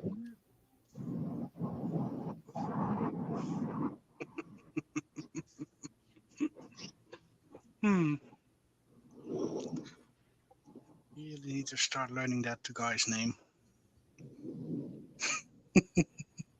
Let's find out who won the game. The African American science guy, I know that much. All right, Sean, you had 1,100 points. Entering final Jeopardy. What was your response to the clue? It was Martine. Unfortunately not. I didn't think so. And how much was your wager? All of it. Taking you down to 0. Sorry about that, Sean. Already in last place, so whatever. Patrick, you had 1,800 points, and your response was? Tuvix. It's a good guess. I wish. Not bad. Couldn't remember the original name, so I just put in this one. Should have been him. How much was your wager? 500 points, down to 1,300. Chaz, you were in second place at 2,200 points. Your reply was? Blessing. Nicely done. Yeah, let's see. That was it. Noah. Yeah. All right, very good. How much was your bet? 400 points, taking up to 2,600 points. Very good. You're currently in first place. Let's see if it holds. Omnicast. You were in the lead at 2,400 points. Your response. Herman Lessing, you got it. Very good. And your bet amount. All of it. All that. God Doubling damn. your score to 4,800 points. And Omni, you are the champion. Well done on me. Thank you. Well done, well done. I didn't have the ball. I didn't have the balls to bet at all. I wouldn't have won anyway doing that. So I had to start racking up points. And it was 2 full categories I knew nothing about, so that was really tough. But hey, I'll take it. that's not rigged again. The Orville and the animated series. Absolutely. Very good. Good game. Very good game. Almost did. Yeah, it was There's good. gonna be, Very nice. John, you know there's going to be some people, not me, that are going to say the animated series isn't canon like Enterprise, right? You'll hear those comments. Oh, I've heard them before. I just ignore them. Yeah, there you go. I know you already don't consider the new ones relevant to the show. This show, so Good way to put it. But I got to at least remember Lower to study Decks up on the does consider Orville. the though. animated series canon. I mean, the stories aren't bad. I fall asleep watching them. They don't hold my attention for some reason. The writing is good. I just have to get through it. It's like It's also homework. because Yeah. James Doohan voices 90% of the characters at the end. Which I don't mind. It's good, you know. I mean, One of the other Trek actors voices a lot of characters too, but I can't think of which one it was. Majel does Well, a that lot was- of them too, right? And then Or did Yeah. Nichelle Nichols do a lot? I don't Yeah. remember. Well, Nichelle Chess, Nichols and Majel that Barrett, was- yeah. Yeah, because that was my theory the last few weeks. That I always said that after you did the first 3 seasons of TOS, you could add in the episodes of TAS. It's technically a 4th season, and then if you really wanted to embrace the theory, you could throw in the 11 episodes of Star Trek Continues, the fan film series, as season 5, because it leads right the last 2-parter of that fan film series leads right to Star Trek: The Motion Picture, right where he comes in as Admiral Kirk. Yeah. He comes right there. So He's literally the only one wearing the correct uniform at that point. that's great because he addressed the crew before he left. He said, "I'm going to become an admiral, and I'm going into and it leads right to the movie." So I'm just saying. It was fairly good. The Star Trek Continues. It was pretty good. It's awesome. I Welcome love Lemon every Pie to the episode. chat. Who was in the chat there? Lemon Pie. Oh yes, Sir Lemon. Oh, how delicious! Yeah. Yeah, and by the way, Mikey, I would love to know where there's a Tower of Commerce on Earth. Just an FYI. Oh, it's okay. You can make fun of me from now on about that. Okay. It's next No, to the it's just a dream Right, part. right trying next to to eliminate the the other place with the anagram perfect that goes meat. yeah, in the Yeah, marketplace they we sell the wanted to perfect eliminate meat. the anagram one. Yeah. So. And by the way, that's why I said to John, those were great. Because if I had played round 3, I would have destroyed you all on those anagrams. I would have got every one of them. So, just saying. Well, that is if you got to choose them all. Yeah. That's true. That's true. John tried to be tricky with excluding the word "the" from the motion picture, which was well played. No, that wouldn't have thrown me. I would have still said motion picture. I would have got it. Yeah. I And wish that I would have Undiscovered got. Country one was a great one, John. Whatever. So, what is the perfect I couldn't meat, pronounce Mikey? that. What is the perfect meat to you? What does it mean to you? The perfect meat? Yes. Well, yeah, you know what? Beef, It was a mistake. chicken, pork. Perfect meat for me Yeah. is a New York steak off the bone, off T-bone. With, Okay, New York well strip. done. Got it. Okay. A New York strip steak, yes. Mhm. Yeah, we have a great place called T-Bones, ironically, here in the greater Toronto area in Scarborough. And they serve it's the perfect New York strip steak. From 8 ounces all the way to the 24-ounce steak off the bone. It's perfect. And I always have it well done. I like it. I like it barbecued. I like the fact that it's cooked and it's got some of that gristle on there. I like the bone though. Gristle. I like love the it. bone. Yeah. Yeah. No, I guess that's just me. I mean, Suzanne loves to have her steak Same kind of steak, but she likes to have her slightly medium well. Like a little bit of the red still in the meat itself. I like mine medium. Yeah, medium. Yeah, so that's what she kind of likes it like. Yeah, medium. No, not Medium or medium. medium Well, medium. Just medium. Oh, you just like Pink. medium. Oh, okay. Yeah, medium Which is rare, only medium. one step That's what I above would do. rare and red, right? Well, there's Medium is one rare, step. medium rare, medium Yeah. well. Yeah. Okay, so Lemon's gonna call me T-Bone from now on. Okay, That's as long a as you good call me nickname. T-Bone, that's I fine. like that. Yes, I like that too. So we have Seinfeld T-Bone reference. and Mr. Yes. T. Yeah, there we go. I'll just post my name as Mikey T-Bone next time. Nice game, Omni. Nice comeback on that. Yeah, It was a Good one, tough Omni. round. I mean, it was 4 contestants in 2 categories I knew nothing about, but hey, it's all right. I had to get some points somehow to get to You that, did that well. tournament of Almost. You champions. did very well. Yes. You almost got I ended what I up did with what, in 3 rounds. 2600, which isn't horrible. So, I'll Yeah, I take kind of that. feel bad for Mercer because of all those Orville questions. If he had played round 3, Mr. That's Mercer, true. you would have Yeah, probably that was got- meant for him. That was meant for It him. was That's meant right. for him. That's so Yeah. funny. And he didn't make it to 3. Yeah. Yeah. Well, Although I did we- okay although we all- considering the tournaments. We all fell in the same trap on the John Lamar question, though. Well played, John, again. Yeah, the John Lamar. That I did. But there was a good clue on who that was in the image. Thinking about it and seeing it afterwards, indeed. It's the fake backstory to get them to like him, but indeed. So what are the standings now? Patrick has what, $6,000? 6,000? Plus whatever he got in the last round. Plus I have to go back and look. 1,100, So 7,000. 7,300 then. I have 500. I'll be able to keep personal track of my own scores. We're not going to So talk in- about Mercer's score. So Omni, in 1 round, you almost did exactly Thank the you, same what I Lemon. did in I 3. agree. No, you got Yes. 7. Well, yeah, I I mean, yeah. That's why I say almost. Almost, yeah. Yeah. Because you went Yeah, all Lemon in. likes a at, medium tenderloin steak. Yeah, that's a good one too. But I'm not into the red like that, Lemon. I really do like a well done steak. Tenderloin, mean- filet mignon. Yeah. I shouldn't make fun of you for the Earth for I shouldn't make fun of you for the Earth Ferenginar thing, Mikey, because I flubbed I confused planets and TAS, and if I would have realized it was a planets category, I would have probably got Genesis. Genesis. Genesis. I just thought that but I just kind of misread it because when I said it said Tower of Commerce, I said, wait a second, I'm going to say this and I know I'm wrong because Earth does not have a Tower of Commerce. However, if you're in San Francisco, it still has a Transamerica building. That's a pyramid.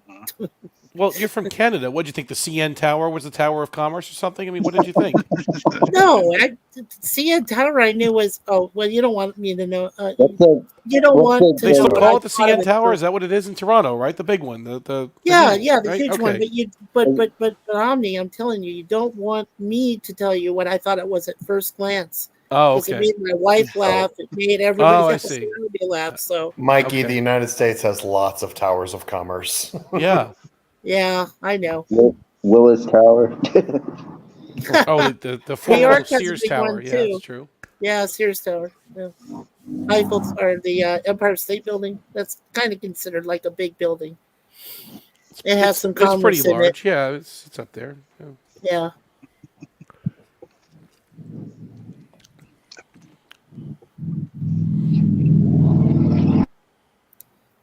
Wow, Wish I I'd think it's gotten in the on the first first time. round. I love the first TOS 5-word episodes. I knew all those. I wasn't there for it. That's true. Yeah. Yeah, And the TNG ones were mine from round 2. What's an effect will haunt me till for a few weeks. You didn't When I know saw it? that one, I got confused though, but then I realized the 3 is the Riker's pips that Data identifies at the end. Right, like the cards were all 3. Everything was 3, right? From the first hint, I already know it was that I'll episode, but probably finish in the top could 10. just not not the top get 3, at the name. no way, You couldn't but- remember the name. Okay. I Couldn't see. remember the title. Great episode. I love that episode. Have you all seen the ending scene in Picard where they play poker? Yeah, Of course. Yes. Yeah. I just love everybody's excited to play poker except Worf. Worf's reaction is absolutely hysterical. Was that the one from All Good Things or the one at the end of Picard season 3? It's the end of Picard. Okay. but they kind of shot it the same way. They had that kind of, circle. Yeah, I thought that the camera. guy that An shot it overhead sort of originally shot. for that Yeah. episode. Because Worf's like, Did he ever Everybody win else at poker? I don't think he ever won. Everybody else is like smiling or going absolutely, and you see Data rubbing his hands together. Like there was one episode where Worf was winning, I think. Right? They said the Iceman wins again or something. He had one night where he was on fire with poker, and I think that was it. Yeah. He probably lost. Riker won most of the time. Riker, Yeah, won, Riker knew how to read Data, which is so ironic because Data is an android and he's got all these mathematical equations in his head for what he thinks the hands will be, and Riker still beats him. I just thought that was ironic. Very ironic. There was one episode where Riker said that Data's getting harder to bluff. Right. Yeah. And Geordi always seemed to lose too. He never had a good hand. Geordi could never play, and if they ever played poker on Voyager, Ensign Kim would be Geordi. Data is a toaster. Yeah. Thank you, Captain Lavoie. Geordi couldn't win at love, couldn't win at poker. No, he couldn't. He had no luck. No. And Cinnabon is a heckle. That too. By Is the he way, a I think heckler or a heckle? Which one? Yes. A heckle. Okay, a heckler. A heckle. Okay. Yeah. Or, as Sean said, yes. Yes. Right. Plus he sucked at Bride of Chaotica. I mean, come on. How If hard not is it P, to then Q. destroy a robot? my joke about Harry Kim would be he's the unofficial record holder for Starfleet's longest tenured ensign. Yes. Absolutely. Oh, it's not just your joke. Yeah. That's Star Trek's joke, probably. He's got to be, right? Yeah. It had to have been a running joke for Kim, though. I mean, maybe not so much for the actor who played him, but for like the producers, it must have been a running joke. Didn't For Geordi him, make and- mention of having a wife in Picard? Did he mention Leah in Did he? Picard? Not by name. Not by name. Not by okay. name. No. Okay. Well, has he did kids, say though. Leah in All Good Things, but of course that was an alternate future yeah. reality. Or Right. I do like the fact that one of his daughters in Picard is his actual real life daughter. That's true. Yes. Yeah, Mika Burton. She did a decent job too. Yeah, just getting back to Star Trek Continues for a moment. The best representation obviously has to be Chris Doohan playing Scotty and honoring his father James. Absolutely. I just for me that's what for me sold it for the series is because the fact that Chris was kind enough to take on his father's legacy and he did a great job. Didn't really DeForest He did a very Kelly's good son job. also do? Only problem was he had too many fingers. That's right. Jimmy only had 9. But Yeah, I don't think he's that's going not to his off fault. the finger. I like their deep cut comeback in their first episode. Michael Forrest as Apollo. Yeah, that was awesome. And then he started to try to choke Kirk again, and I'm like, wait a second, you can't do that. Come on. But DeForest Kelly's son also came back and played his father's role in the other fan fiction film. What was it? Phase 2, I think it was, wasn't it? Yeah, Phase 2, New Voyages. Yeah. Uh-huh. That was DeForest Kelly's son, I believe. That's Really? correct. Yes. Oh, wow. Little Forest. And they had two, don't forget they had two Captain Kirks. They had James Cawley and then they had Vic Mignogna. Because Cawley went on to become an executive producer and said, okay, I don't want to do this anymore. So then Vic took it over. And then, Well, I then think he it's took two all- different productions, No. right? No, Right, it and he wasn't. took the No, it crew wasn't and Vic moved to Mignogna. It was a younger actor that I don't know the name of. Another blonde guy that took it over. Yeah, he was pretty Another good. one. He looks more like Kirk than James Cawley, by the way. Yeah, which looks like Yep, Space Elvis. Right. Yeah. Yeah. Space Elvis. It's Elvis behind it's Elvis on the chair. Captain's chair. Captain Elvis. But I mean, he is an Elvis Lewis impersonator, voice. so I guess it makes sense. I guess he was. Yeah. Well, you could really? sing. Oh, Yeah. Yeah, wow. he has some good talent. Yeah. That was just great. No, it to me it's like that's the perfect combination. If I wanted to see it all together, that would be perfect for me. Watch all of TOS, then TAS, and then Star Trek Continues. It's the perfect meat. I noticed in the chat. I noticed in the chat before Jeopnerdy started, somebody dropped the line about O'Brien and coffee from Deep Space Nine. Yeah, double strong, double sweet, Jamaican blend. Yeah. The one where he doesn't drink coffee in the afternoon or whatever. Keiko, yeah. Yeah, clearly Keiko doesn't know when and if Miles drinks coffee. Yep, Keiko saved the day by not knowing her husband. Yeah, there you go. That's true, John. Very true. Very true. That's just a And- weird name, Smiley O'Brien. Mercer, are you trying to find the astronaut behind your bookcase? Mercer, are you there? Mercer Duck. Mercer. Wherefore art thou? I think he's in Nermal! conversation with Admiral Halsey. Yeah, I think Nermal might have kidnapped his What's wrong with kidnapped her Keiko? master. That's getting Mercer. Your kitty cat's beautiful. She's the best botanist around. Come on, man. What's wrong with her? Yeah, there you go. Exactly. Did anybody else have a longer recurring role than Keiko? Miles That's a good O'Brien question. on the Next Generation. Oh no, he was well, I mean, He was I main feel cast on DS9. yeah, but he I was. feel like you could throw Q in there. Yeah, I think for TNG, absolutely. Yeah, for TNG, Sean, you could absolutely throw in Ensign Kellogg, Cameron. She had a recurring role. She was in a lot of different episodes of TNG. Oh, yeah, I was remembering what Jeff said from Memory Alpha, and I was like, wow. Yeah, and I've seen her. Mikey, let somebody else talk. I think Sorry. John's trying to talk. Sorry. I Go ahead, say you're John. talking about Ensign Call, yeah, but there's lots of people like that in the background, but they're basically extras. I think we're Right. talking mostly about characters that were named and would be part of the story. Okay. I think Warfed did the most. I mean, Marco Limo It's played a different Mercer. characters, but not the same character. I think Worf had the most screen time of any character in Star Trek. Probably. Right, but he was so. a main character. You're talking about like a guest star that's been featured. Well, I guess we could also agree that Jeffrey Combs played a Combs lot of different also, yeah. characters. True. Yeah, different. What about If you characters. count all the Enterprise stuff, you're right. He probably did more. Yeah. Absolutely, yeah. But I'll say Marco Limo because he was in the first season of TNG, Yeah. playing I various mean- characters. And I then mean, if you That's want to true. get, I don't know if it's considered regular or not, but if you want to get technical, maybe Majel Barrett is the computer. Oh, yeah, there you go. that's true. Good And one. as Loxana too. I mean, that's a good Yeah, point. she's on Deep Space Nine. Yeah.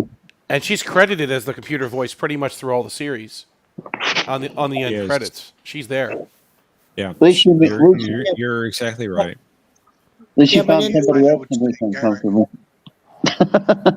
Yeah, but here's a weird thing. In the Star Trek Continue series, it's actually Marina Sirtis who is the computer voice on most of the episodes. It's which really is odd. nice. Yeah. You know, speaking of Worf, you realize the Mirror episode and Continues, Michael Dorn is the ISS Enterprise computer. Yes. Yes. It's good. I know. I recognize his voice right away. He appeared in 272 episodes and 4 films. Yeah. But actually, it's got to be Majel because she started in the Cage. I mean, she was in the Cage. She was Christine Chapel. Well, she was number one. She was. I'd Pike's say she was number one. right? Yeah. But then she was only in a The few episodes of Cage. TNG and DS9. She wasn't in that many. All right. It's actually interesting now. Who was in the most guest star? She. according to what I'm reading, DS9 would be Garrick and Ron. according to IMDb, That's one series. Michael Dorn, Cole Although he was in Meany, Majel TNG too. Barrett. in Ron this was. Hang on. Mercer's trying to talk. According to IMDb, in this order: Michael Dorn, Cole Meany, Majel Barrett, Patrick Stewart, Brent Spinner, Jonathan Frakes, Tim Russ, Avery Brooks. So Avery Brooks is actually in every episode of Deep Space Nine. Then, so that's he's the only one. actors that fit in the most episodes. Right. Can I say something about Brent Spiner? Check. Yep. Avery Brooks. I wonder. I sincerely want someone to explain to me how Brent Spiner's character in Independence Day comes back in the second movie, considering he got stabbed through the fucking chest in the first movie and died. Oh, he was like held in a stasis field or something in a coma. I know his name, Brackish O'Coon or something like that. I wonder if they're counting voice acting. And they could be.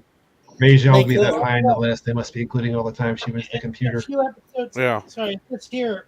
Yeah, they do count voice acting. A few episodes, she may only have one line on the computer, but as a computer. Okay. But according to this, She wasn't credited. TOS she appeared 35 episodes. TAS 22 episodes. This is Majel Barrett. Yeah, it's gotta be TNG her. 104 episodes. DS9 33 it. episodes. Voyager 117 episodes. It's a computer Enterprise 2 episodes. TOS movies 2. TNG movies 3. Reboot movies 1. And DS9 is a writer in 1 episode. Right. So Majel Barrett Roddenberry. Rest in peace, Major. And they made a voice bank, like recordings of her voice and words and syllables and stuff, so they could reconstruct her voice for future stuff after she died. Yeah. Well, they use AI to do it now. Yeah. When they made it back then, they had a soundboard that they were able to make her voice appear more robotic.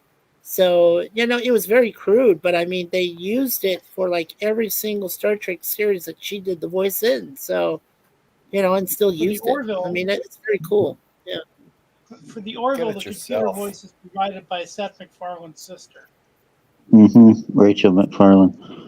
There's going to be at least one University of Michigan fan yelling at you every time you take a sip of your drink, Jeff, by the way. Me? So Ohio State. Not Michigan State, whiskey, Michigan. So it's a rum and Coke. No, I said I said University of Michigan, didn't I? Oh, or did I say Michigan I'm sorry. State? I thought she said Michigan State. No, I knew what I meant because I know a couple of Michigan fans. Maybe I misheard you. Yeah. No I was worries. referring to Wolverine, not Spartan. Yeah. They can hate me all they want. I have an Okay. important question for John. John, for the championship, is there a prize? I have a prize suggested, but is there a prize for the winner? We don't have any particular prizes in mind, no, other than bragging rights. It's I was thinking that new Orville book that's coming out in September that has all the extra stuff in the poster.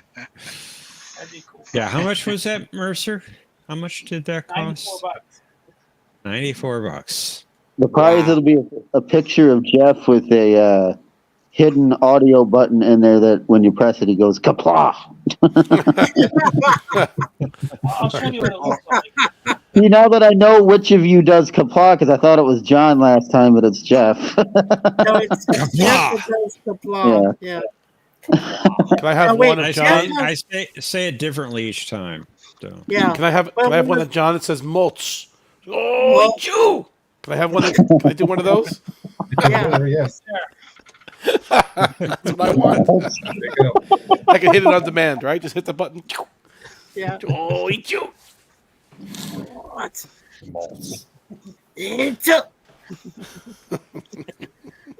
Wow. I was like, oh wow. Yeah, it's too bad we don't have Bird here, man. The Bird would have easily nailed it. He's such a Klingon. Although that would be a cool trophy. What Worf won on the Batleth tournament. That was a nice Yes. trophy, right? For first place or ninth place? No, the one with the spikes, the first place, champion standing, First- not that ball thing. No.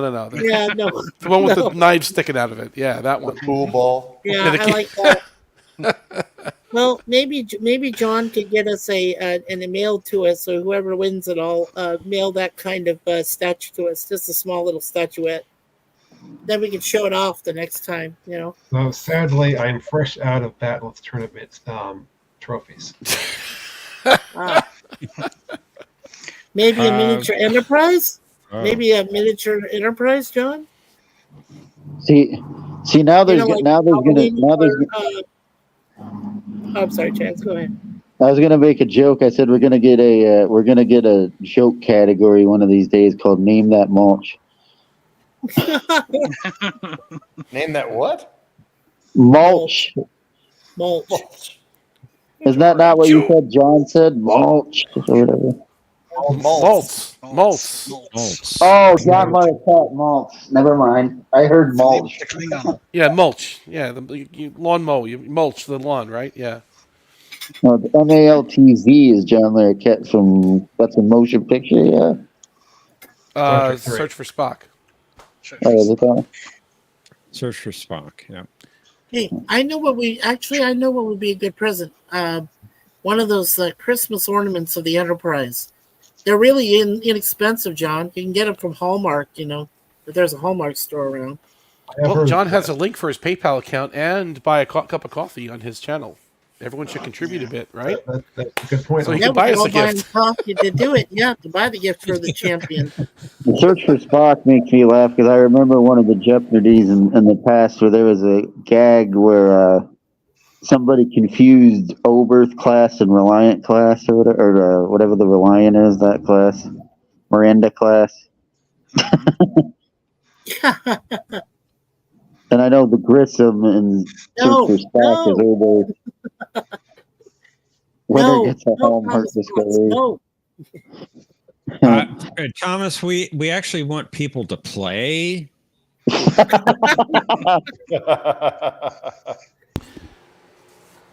I mean, Thomas can get honorable mention for the best troll out of the last 100 episodes, right? In the chat. Well, I'm not sure. Maybe it's Cinnabon. That would be a tough one to decide. That would be a tough to decide. You're right, John. Okay, doesn't the guy who plays Moriarty in Star Trek also play the butler and the nanny? Yep. I don't know. If Daniel Davis or whatever his name is. Yes. Yeah. I don't know, Thomas. Patrick's already winning. He's in first place right now. Yeah, for now. Well, we have several weeks to go. Yeah, I know. Yeah, we actually have till July 13th, gentlemen. Address it to my office in Hollywood. Assuming we don't miss any weeks. Well, that's true. Well, no, that's what I said to John. And in case real life interferes, then yeah. Later. But yeah. He may have plans. We want Omnicast, we want a live stream of the you and the people in the Paramount boardroom fighting over your winnings that's sitting in the middle of the boardroom table. I can arrange that, actually. Yeah. Usually it's a cigar, filled smoke room. We just kind of, try to plan to take over the universe. But I'll try to slip a camera in there and get a stream going. See if we can broadcast it out to the world. Camera. It had to be a miniature fly camera on the wall there, like a spy camera. I must know what's going on. A meeting. Yeah. Yeah, you can always contract one of those from CIA people. Hopefully, ironically, I think you could get away with doing a category in Jeopnerdy called "Name That John." Name That John. Yeah. No, I think John needs to come up with one. What was the Robin Hood character? Worf was Little John, right? Yeah. No, I think John should come up with a category called Z names. The first one would be Zephyr. I go from there. Z names. I think the jellyfish reference in the Encounter at Farpoint question got a rave review, John.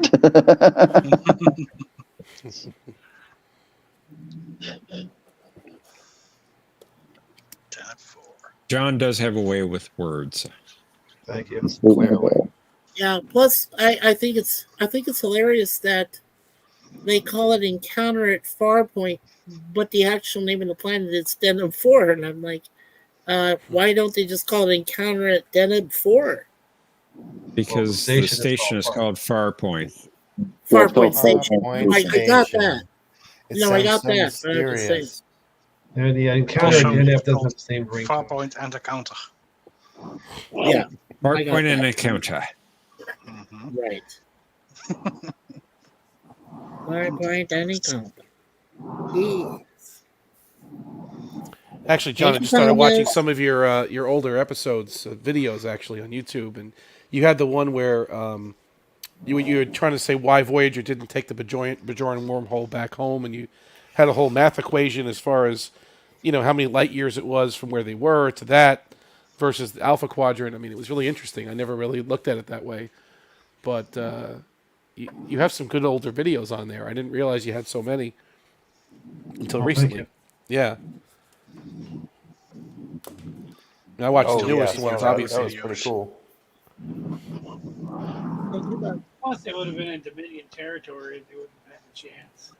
Well, you kind of like mathematically worked it out that it was, 8,000 light years less to get to the Bajoran wormhole, but then it's riskier for a lot of reasons, right? So it kind of made sense to just go back to Earth. Yeah, I remember all the numbers I came up with, but yeah, I remember that was my general conclusion. Because you kind of measured it on a map. You had certain light years per inch or whatever, and it was all kind of scientific. I said, this is interesting. And then you had one with the large Federation versus the small Federation. Like, it takes 8 weeks to get across the Federation, but then in some instances it takes, months to get across. Yeah, there was Speed of thought. Whatever became of the first Federation with the Fesarius? We never heard from them again, did we? No. Yeah, we never heard. See, that's going to be a visual category now. Ships that start with F for 100. What is a Fesarius? I'm just giving you ideas, John. Sorry. No problem. He gets good ones in these discussions. Yeah. Ships that start with E. Can't think of any. Equinox. My favorite Enterprise. Enterprise. Who was Cisco yelling at, or who was being yelled at by Cisco? Oh no! It's another Enterprise. Ships with A. By the way,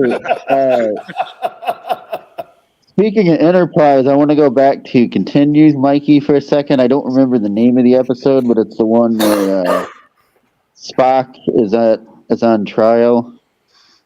Spock and the female trying to be captain. Who happens to be Garrett, and at the end she loses, but at the end she goes, "One day a Garrett will captain the Enterprise." She wasn't wrong. Yeah, I was. Captain Rate the Enterprise C. I'm talking about, of course. Yeah, I have to because there's certain ones I remember.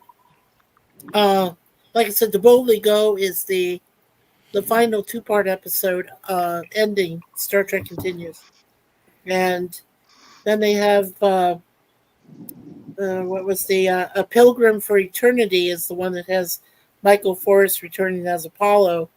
Let's see. You know what? I bet I could find it. They even brought back a version of the Valiant, Starship Valiant, with old Kurt. Yeah. They did a lot of, in a short 10 or 11, whatever the episode span it was, they did a lot of storytelling, honestly. Oh, there's the kitty.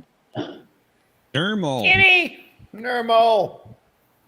I didn't realize when I learned that cat's name was Nermal. I now realize when I saw the preview the other day, they're coming out with the Garfield movie. Okay, I think that one is called What Ships Are For. Season 1, episode 9. I think that's what it was under, was What Ships Are For. That was the one there they were on trial in Star Trek Continues. Because you had, like I said, you had Pilgrim of Eternity, which brought back Mike Forrest Then you had Lolani, which had Lou Ferrigno in a Orion slave trader role, and then Ferris of the Mall, which was the Mirror Universe. Then they had the White Iris. Then there was Divided We Stand, which actually put them in a mock of the American Civil War. And then there was Come Not Between the Dragons, which was a story about a woman and a monster that they somehow created a life form. And then Embracing the Winds, Still Treads the Shadow. Yeah, so I believe it was What Ships Are For, that one. To use Sean's sarcasm, Lou Ferrigno is a giant green guy. I haven't heard of that before. Real original, right? That's a first. No, he was a slave trader, but it was the lady Lolani was the Orion slave girl that he owned, and yeah. Well, I don't want to. Should I give it away? What happens? I mean, well, I guess everybody wants to watch it. At the end of it, if anybody wants to watch it, I won't. But I know what happens at the end of it.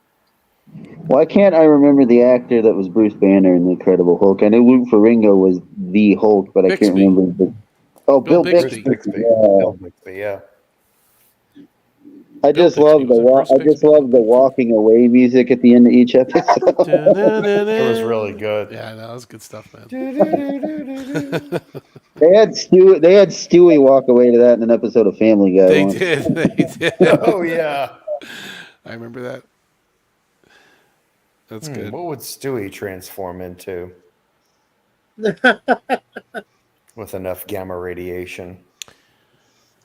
But yeah, those Star Trek Continues are really phenomenal. In fact, on Tokyo's channel, we reviewed 3 of them so far, and we usually like to poke fun at those fan fiction films. There wasn't much to poke fun at. They're just so well produced that they're just great to watch. But check out Tokyo Gaijin's channel. You can see the review that we did on 3 of them. We're going to finish probably most of them eventually. But it's such a great show. And it set the bar so high for fan fiction. Like, you can't... The production quality was so high. The attention to detail was so much there. The sound, the lighting, everything was just on point on that one. So you got to give it credit. I don't know how you get close to that. Yeah, the production value was so well done that one of Gene's kids, Eugene Roddenberry himself, I believe Jr., actually said that if his dad was alive, he would say it's canon. Because he said it was so well done, that it was that the episodes were so well put together. It reminded you of TOS episodes. And well written, too. It's not just from a technical standpoint. The scripts were pretty well thought out. The Civil War one was, that one was okay. Right, but, yeah. Right. That one was a little derivative of The Q and the Gray. I was thinking that, too, yeah. It was, yeah.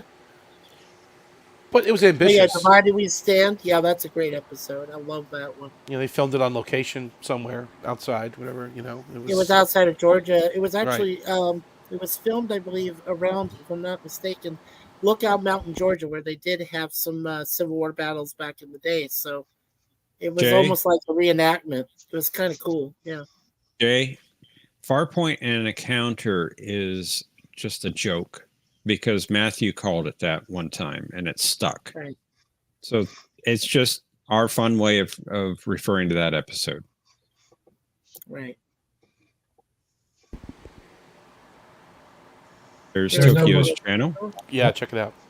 And there are a number of Matthewisms on this channel you'll probably come across sooner or later, such as the fact that his favorite episode from season 1 of TNG is apparently Code of Honor. Isn't it everybody's? Code of Honor. Now, come on, Thomas. I can't think of a better one. For a while. Be nice. He's been gone. Now that one started because there was a one stream a long time ago where he's talking about this episode that he liked called Code of Honor, but what he really meant was A Matter of Honor. Yeah. Or Heart of Glory. Oh, A Matter of Honor. Okay. Which was season 2. Same thing. Yeah. That was that was season 2. Mm-hmm. Yeah. Yeah, I think you're onto something, Thomas. Somebody just wanted to make money. And you know what's fascinating also about Continuous is the fact that it was made over the course of 4 years. It went from 2013 to 2017, and they only completed 11 episodes total during that 4-year period. So it took a lot of additional work to put those episodes together. Well, it's not for profit. They can't profit from it, so it's all volunteer. Right. And it takes a lot of time to do that. And then they got That shut down does. by Paramount anyway. Yeah. Yeah, I saw me. They got shut down by Paramount. I'm sorry, let me They got shut track down that. by Paramount. CBS, Viacom shut them down, not Paramount. Paramount supports our lovely fans and their fiction. No, they don't. CBS, Viacom, blame them. Oh, Viacom, come on. Did Your Axanar ever go anywhere? You messed that up on me. No, Axanar didn't go anywhere either because of the same reason. The studio shall remain nameless. I thought I heard that they gave him like a reprieve and they would go ahead and make it. But I think the creator messed up somehow, and I don't have all the details on that. But I think he didn't. Yeah, he used right. money Yes. to produce, create a studio that he was going to make more money from. It was all to make money. Now, if you check their, sorry, Professor. So I check the Axanar channel on YouTube occasionally, and they'll talk about how they're in production. And they actually released a short film recently, but it was only out for like maybe a few days before it got taken down. That's a shame. How very so Paramount have they only of them. officially? Yes. So John, have they only officially done one Axanar then? That's it. Well, they did the prelude to Axanar, and they did like a separate scene that was supposed to be part of their longer film. Yeah. Okay. We don't like a couple years we don't like loose ends. There's no scraps in our scrapbook. Yeah, but it sounds only like complete volumes in our scrapbook. It sounds like you were considering Viacom as the whipping boy. Mercer, you were saying? I'm sorry. There was something called Renegades, which looked really cool. Like it's a Star Trek movie called Renegades. That was Tim Russ, wasn't it? Yeah, It was Tim Russ. It was George Takei. It was Nichelle Nichols. And it was available for a long time, and now I can't find it anywhere. Of Gods and Men, wasn't that the other one too? That was the. Yep, that was another one. That had Alan Ruck in that one. Yeah. Right. Was in Of Gods and Men. Garrett Wang. And it was like Gary Mitchell versus Charlie X or something like that.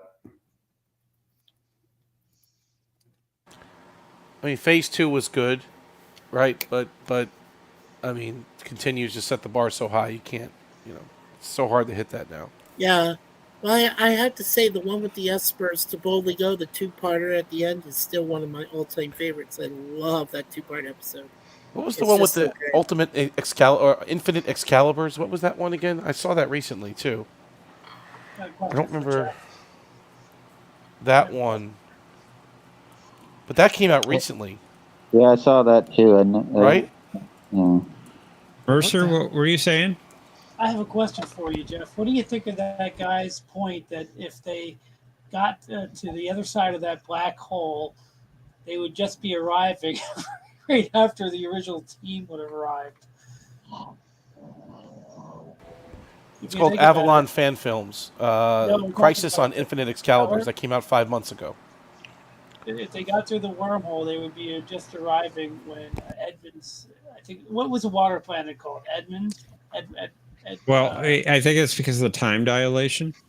Yeah, so they would be just arriving within hours after the other team arrived.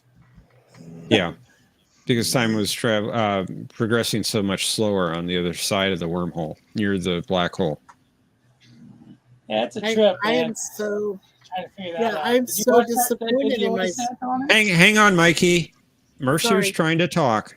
Oh, I was just wondering if you watched that pitch meeting video that I sent you on it. I didn't finish. Oh, that was hysterical. I love that. Yeah. Cool. Thank you for sending me that. You're welcome. I don't know if you watched. I can't think of what it was where he does the joke that I originated it from, where he talks about behind the bookshelf. It wasn't that video. It was another video. I can't think of what movie he was talking about, but he does a reference to Interstellar. I don't know if you watched the video link I sent you. No, I have to finish watching it. It's very long, so I haven't finished it. It is kind of long, but it was very good, well produced. Oh yeah, it's excellent so far. I just don't want to give you an opinion until I watch a little bit more of it. But, Fair enough. I just had to send you the pitch guy because he's great. Mikey, you were saying? Yeah, I was just going to say that I felt kind of bad. I did get John's link there to Tokyo Gaijins, and I thought I had already subscribed to him, but when I came to his channel, it said I didn't subscribe to him yet. So I was a little disappointed, but maybe it was, YouTube probably unsubscribed you. He that's Did common. you refresh too many times? Well, oh, that's probably it. Yeah, you're right, Patrick. Maybe. I don't know. I just remembered I did, and then it didn't. Yeah. So did you refresh this channel about 1,000 times, Mikey? That might have unsubscribed you. Oh, really? Okay. I don't know. That's a prevailing theory around here, anyway. Oh, Hey wow. John, what are Okay. magnesite drops? Magnesite drops. What are magnesite drops? You got me. It's a compound that will eat through uranium, one on each corner, and the panel will fall off. Ah, yes. Yeah, that's going to be a question, I bet now. So are we saying there was an actual STD episode that featured Burnham against the Borg? No, Thomas is just Thomas is being Thomas. Yeah, I don't know. I'm just feeding into it. I'm not. Oh, okay. Wait a second. Borg Don't mind me. Burnham? Yeah, no.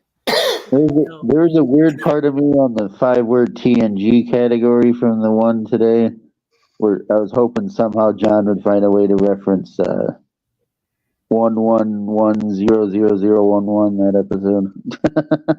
11001001. Yeah, that one. So Although, you really know that off the top of your head? I do. So here's a question. I don't know if we've answered it before or not, but according to TOS or maybe the TOS movies, what was really the first Borg? Was that like MI5? Was it Landru? Was it the V'ger probe? I mean, what would be considered a Borg probe from TOS? You mean Borg Origins? Are you talking about like Borg Origins? Yeah. Which one there, Omni? my memory is fragmentary. 900 years or so. I can't go back beyond that. Mikey, it's clearly the humpback whales from Star Trek 4. They're not Borg. Humpback people? No, not them. Not them. It was early Packleds. I always forget Michael Dorn is an undiscovered country as Colonel Worf. Oh yeah. Was he supposed to be Moog's father? Was that? Yeah, Worf's grandfather. Worf's grandfather. Okay. Oh my gosh. Yeah, I think it's probably V'ger would be considered technically a TOS Borg, maybe. I don't think so. I think I started to watch that video. I have the link up there that John put up, and I turned it off after about 10 seconds. It was that bad. It wasn't a smash hit. You didn't like it? You keep watching.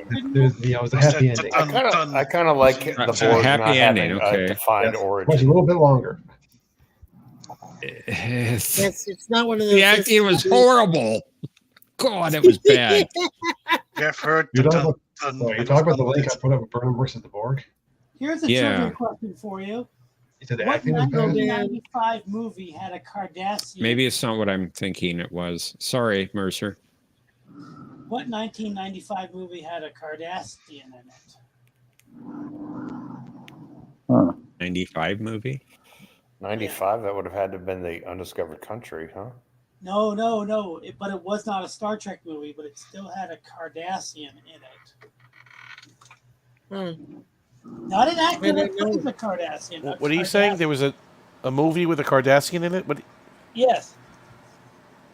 Which movie had a Cardassian in it? Is that I can barely hear you. Is that the question? It's not an actor that played a Cardassian. I'm talking about the race Cardassian. Which movie? Are you talking about which Star Trek movie had them, Mercer? No, which It not? wasn't- let me we're guess, not it wasn't talking a about Star a Star Trek Trek movie. movie. It's not a Star Trek movie, and it's not a Cardassian actor. It's an actual Cardassian with the black armor and freaking neck. Well, maybe Thomas Potts has it for you. He just posted something where he said this is it. John, that wasn't what I was thinking it was. Oh, sorry about that. I didn't mean the fan film that they were talking about. I mean, there was a little visual effects shot that I think encapsulated what we'd all like to see in an encounter between Burnham and the Borg. Ready for the answer? I don't know the answer, Mercer. It also had Darth Vader in it, and the movie is called The Indian in the Cupboard. Oh, okay. What's it called again? The Indian in the Cupboard. The Indian in the Cupboard. That comes to life. I think I watched that film too. Yeah, I've seen Indian in the Cupboard, but they had a Cardassian thing in there. The little toys that comes to life. It's a Cardassian. Okay. Because I remember they had Darth Vader figure, right? They had him in that movie. Was in the hearing cupboard. music. I'm hearing music. Somebody's got Not music playing. Not me. Do you have music playing? Please mute. Is it still on? No. Sounded like somebody was watching that video. Is it me? Yeah, Thomas, that link you posted is the one I was thinking of, and God, the acting was horrid.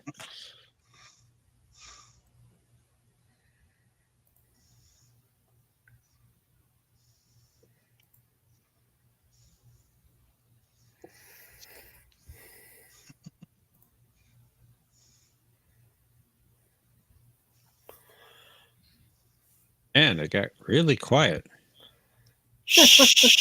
Everyone's watching these horrible videos. Although the first one's pretty good.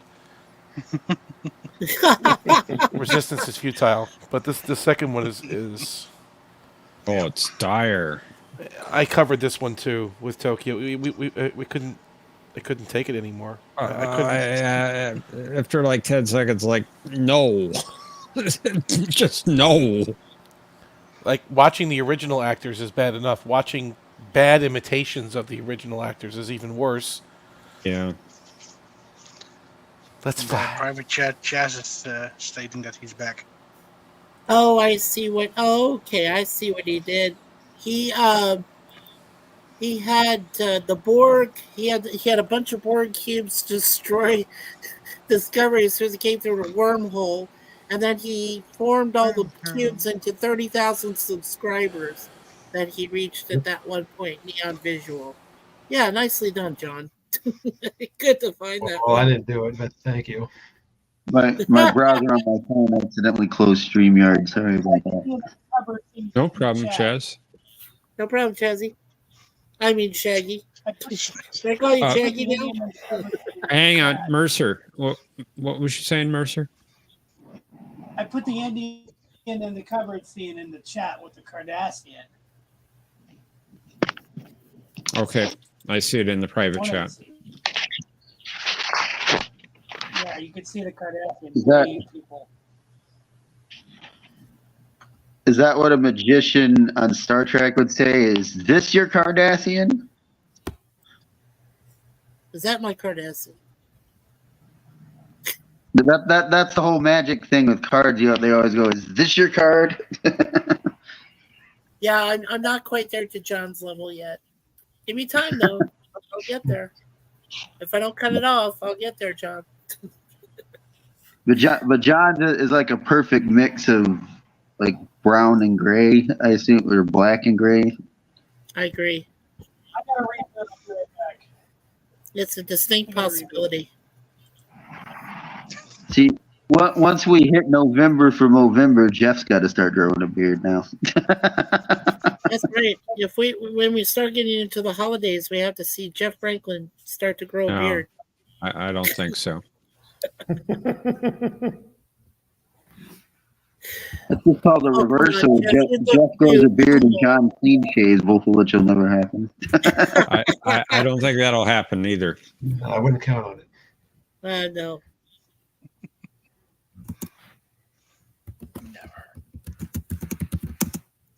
Oh my The God! way It's you- Santa.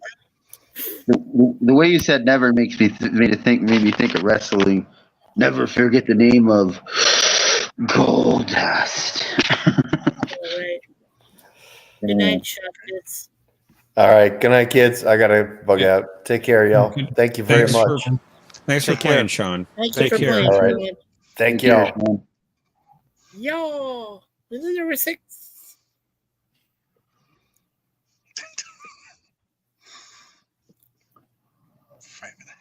That's what I was going to say. We've had a few moments tonight where we were all speechless. We should have Who won recorded that. We should have done who a won the- timestamp. Who won the last game? I know that wasn't Patrick. Was that Omni? That was on me. Yeah. Okay. Got all the answers from the Paramount boardroom meetings. Yeah, Yeah. he uses all the he has these cigar smoking executives who are coming up with great new ways to Eating steak and lobsters, smoking cigars, boardroom, secret You're making me- deals, meetings. Yes. You're making me think where Q pops up with the mariachi band at the end of one of the TNG episodes. That he tries to get he tries to get something. I don't need your fantasy, women. That was You're still so that's still a stalling. great gift. Yeah, that was still great. At the, to Data was laughter. That's still great. I just love that. And here's for Data and made him He laugh. showed up. I'm back. He's back. He's back. And that was a real mariachi band, actually, that they It had. was. It was a right? real live one. Yeah, Yes. that's pretty Yes. cool. Actually, I did some research and I found out that mariachi band was not only the mariachi band that did a song with Train, the one that, the ways to say goodbye, but it was also the same band that worked with Los Lobos when they redid the story about the guy that passed away, the La Bamba guy. Yeah, it was the same band. Valens. Yeah. That was I'm really cool. I'm still impressed I got Lessing right in Final Jeopnerdy because I pulled that out of my rear end. That was good. That was good. Nicely done. Yeah. Although Omni had to Well get it right. Well done. Omni had to get it right too. Way to go, Omni. Yeah, I like that episode. It stuck in my head. That one. Titus Welliver's in that episode. He's a really good actor. He's good. I like him too. He's a good actor, actually. Well, and I like that one. What was that one about the one that I answered about Sovereign? That was the one where he's talking to his mentor, I guess, from Section 31, something like that. I remember a Jeopnerdy question where Jack Ransom was the answer, and when I saw that, I got it confused with Rudy or Rudolph Ransom from Equinox. Rudy Ransom. Yeah, The captain. Yeah.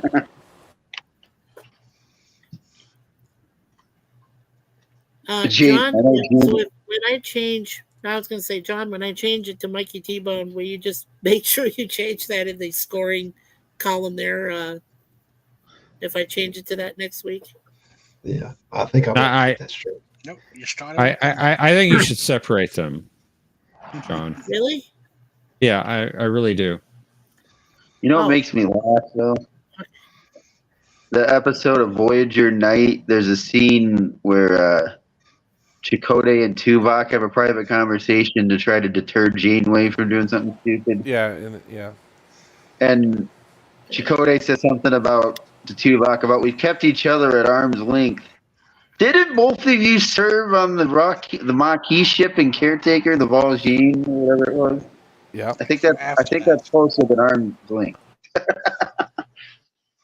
Well, I assume he meant John, since he figured out that Since Tuvok was actually, deceiving him the whole time.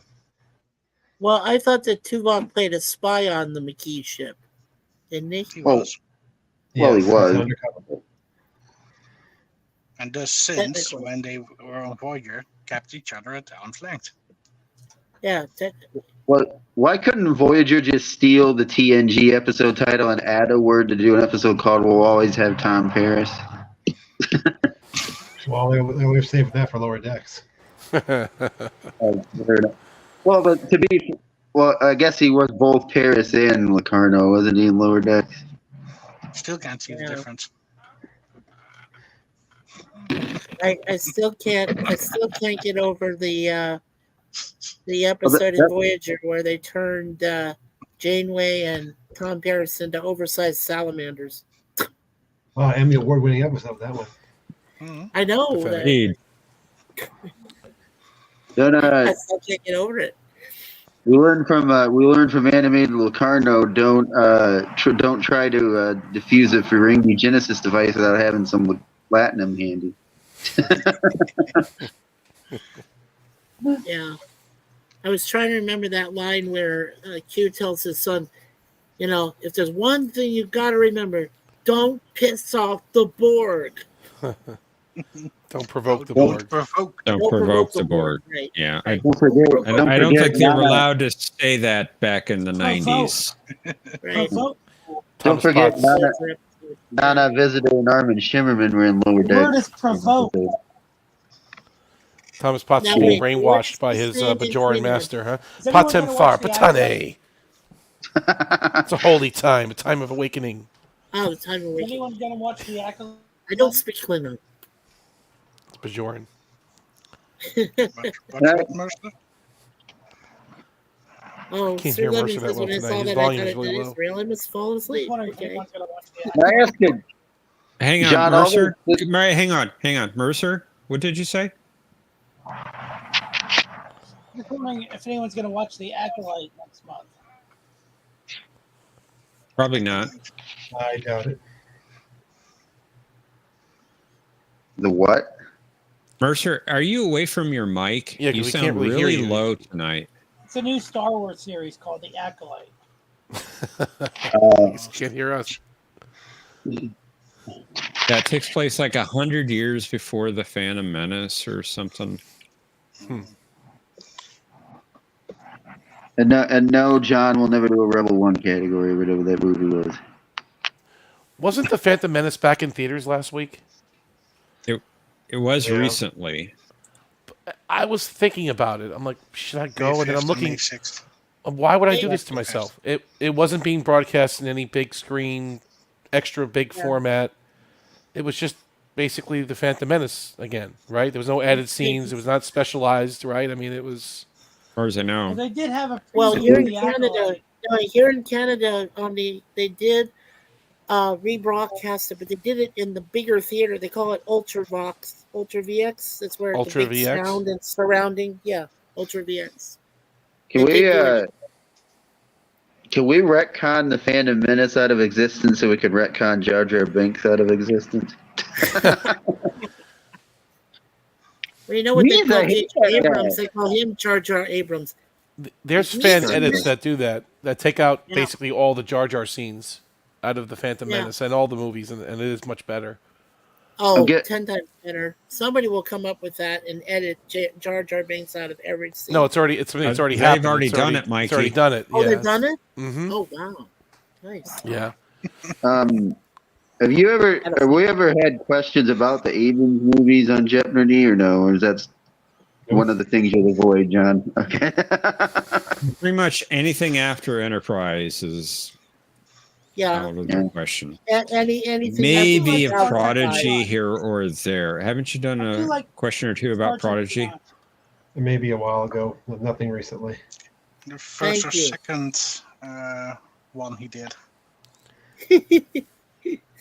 And then, Professor, you were Oh, saying that God, Interstellar is no. being re-released in the theaters too. And I was Late asking, September. but you said Interstellar's 70 good. millimeter. Are they broadcasting it in the film format, the 70 millimeter film format, or is it digitized now? I think it's the original 70 millimeter film. Wow, that's worth a watch. That is Yes. worth a watch. I 'Cause saw it that way If you can back in see it, 2014. in a real 70 millimeter film projected studio theater, it's a special event. I mean that's and there's only a few of those theaters around the country. There's not that many left. That can project 70. Only in Lego would they do a Darth Jar Jar. Good lord. Well, I mean, I own the Lego Batman movie, and that was very good. It was done pretty well. Is that going to be a retcon? Sorry. I like to go to the theater all day and just watch Warner Brothers cartoons. It's actually a really good idea. I just sit there in the theater. I'll eat my popcorn. You know, I'll sit there all day and watch like Roadrunner and Daffy Duck. You know, just have there's nothing wrong with any of that. Nothing Isn't wrong that with been it. canceled though? Didn't they cancel a lot of that Warner Brothers stuff nowadays because of? Yeah, what the point is, I'm old school. I want the old cartoons, not the new ones. The old offensive ones. That's what I want. I love the old Warner Brothers stuff. That's my favorite. But I mean, you can't. They don't play it really anymore. The old stuff, the one from the 40s and 50s and 60s. Why do I picture? Sorry. Sorry, go ahead, Chaz. I was just gonna say, why can I picture an alternate version of Star Wars where Darth Jar Jar goes, "These are your father, Luke." These are your uncle. I shouldn't do impressions, clearly. No, I think that was another fan edit where they did where Jar Jar was a Sith Lord. No, because Thomas put something in the chat about they're doing a Lego Star Wars that has Darth Jar Jar. Jar, yeah. It's supposed to come out. Yeah, it's coming up soon. And John, excellent avatar. No, thank you.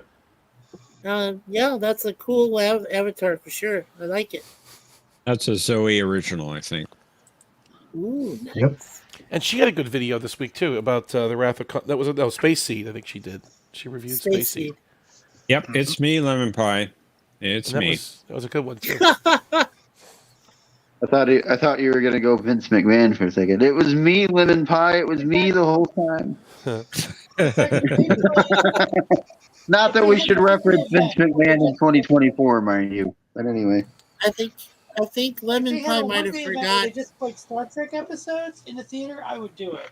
Like old Star Trek episodes, whether it's the original series or TNG or anything we talk about here in the theater, and they just did it all day. I would do it.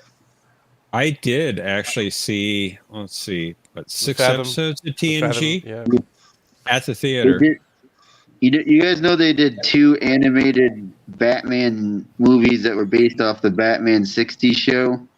And the second one they did was Batman and Two-Face, and you know who voiced Two-Face? William Shatner.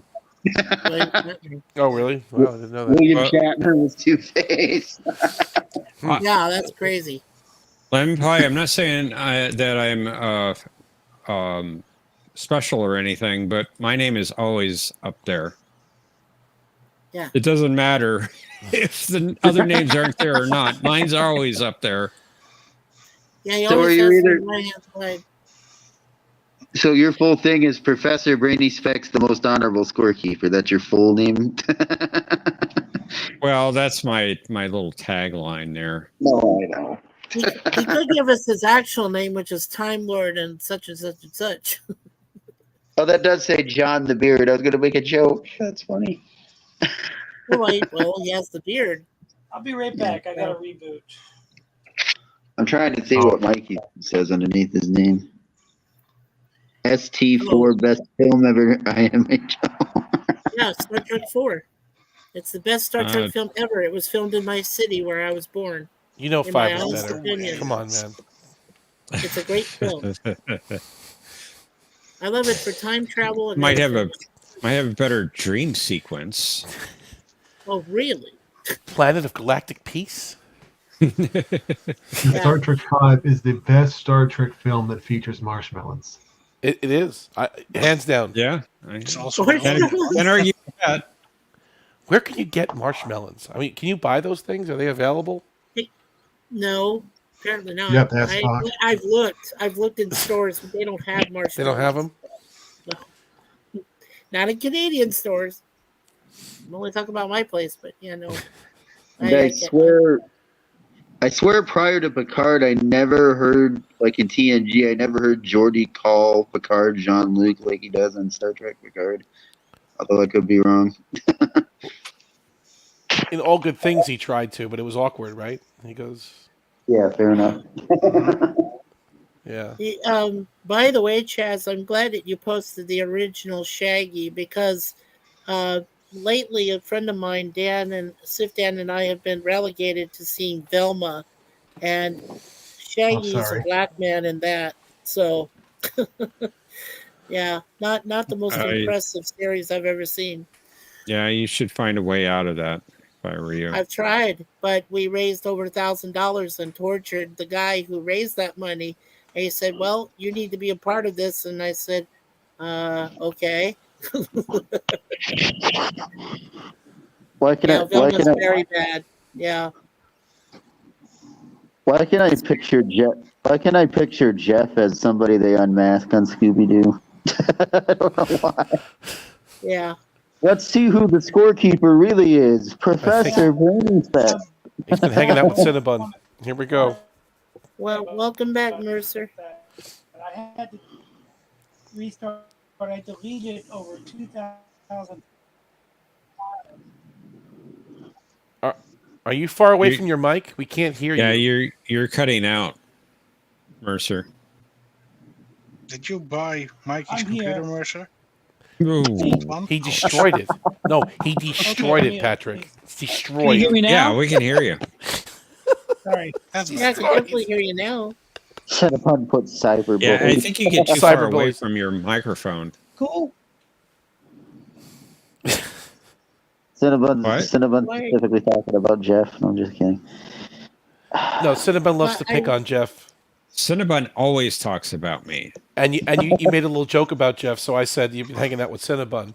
And him and Thomas, they're the cabal. Have a good night, Jay. Take care of yourself. Good night, Jay. And thank you for being lenient on pronunciation, John, because I'm pretty sure I didn't say Garudza or whatever it was, right? The 10-man planet. No, usually I'll give it to you as long as you're close. Yeah. That was a good pickup because I didn't remember the Adelphi. I was like, what episode was that?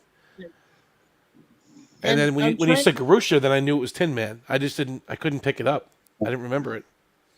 I'm still annoyed at Genesis. Well, because you assumed it was TAS or something. Yeah. I had a brain fart. Yeah, it happens. But that was a good pickup, though. That was because Tin Man. That's not. I mean, I don't think it's an easily rewatchable episode for a lot of people, you know. And yeah. We all have our moments, right, Mikey? Well, I was just trying to answer Thomas Potts and Lemon saying why am I pinned to that? No, I didn't pin myself into it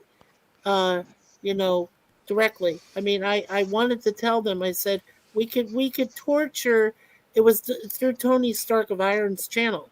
And I said, well, we could torture him any other way. But it was actually Sifdan who insisted. And I kind of said, you know what? If we're going to go through torture, we might as well watch Velma, because I had watched the first season with Gorilla, the first 4 episodes as a cringe stock he does on Thursday nights. And those 4 episodes almost made me commit suicide. I'm kidding. I'd almost dare say Velma is worse than Discovery. Oh, I would say 10 times worse. I would. Yes, I would. Discovery was bad and it was against nature, but Velma's just wrong in all points. Against nature. I don't even know if they've introduced. That's one way to put it. Against nature. Yeah. And what network is Velma on? I think it's HBO Max. Yeah, it's HBO Max. HBO Max, okay. It is the most wrong. Yeah, if you're a diehard fan of Scooby-Doo, it is the worst possible series you could ever watch in the history of mankind based on Scooby-Doo. And it's all really about Velma. Velma Daniels, I guess her name is. It's not about the rest of them. Though they would like you to think it is, but it's not. So it's Velma Dinkley, by the way. Dinkley, sorry. Velma Dinkley. Thank you, Chaz. Yeah. I know all the names. I'm a Scooby-Doo nerd. Velma Dinkley, Shaggy Rogers, Fred Jones, and Daphne Blake. Wow. That's pretty good. Okay, Chaz, let me ask you a question. Do you think that Matthew Lillard actually channeled his inner Shaggy. I mean, They did the live action ones. Yeah. I mean, at least he chose to do it his own way and not deliberately copy Casey Kasem. So Right. that's all I can say. Yeah, well, because that really is the only role I like from those live action, is the fact that Matthew Lillard channeled Shaggy and did it his own way, and I thought it was perfect. Although hilarious, I don't know. I find it funny, but it's also stupid that the first live action Scooby Doo movie is basically Scrappy Doo was inside Mr. Bean the whole time. Rowan Puppy Atkinson, in power. other words. Yeah, puppy power. Let me at him. Let me at him. Let me at him. Let me at him. Yeah, I used to make fun of Scrappy Doo. My brother said, "Oh my God, you're his voice." Yes. I was like, "Oh, thanks." Yeah. That was a bad show. Scrappy Doo's just a bad character. I think he was just being the nephew, right? He was the nephew of Scooby. Yeah. although ironically, they ended up doing a pup named Scooby Doo where they were all kids. So when they were little kids, right? Yeah. And Fred was a petulant child. Yeah, I still have to say, I have to say for animated, for me, it was when they had the guest stars, like the Three Stooges, the Addams Family, Batman and Robin. They brought back the original voices for that Batman and Robin. That was Adam West and Burt Ward. So I was like, yeah, animated. And they're in the Scooby-Doo episode. Very cool. Also, Frank Welker's been the only voice of Fred throughout any of the animated shows. I know. And I miss Casey Kasem because he was a great Shaggy voice.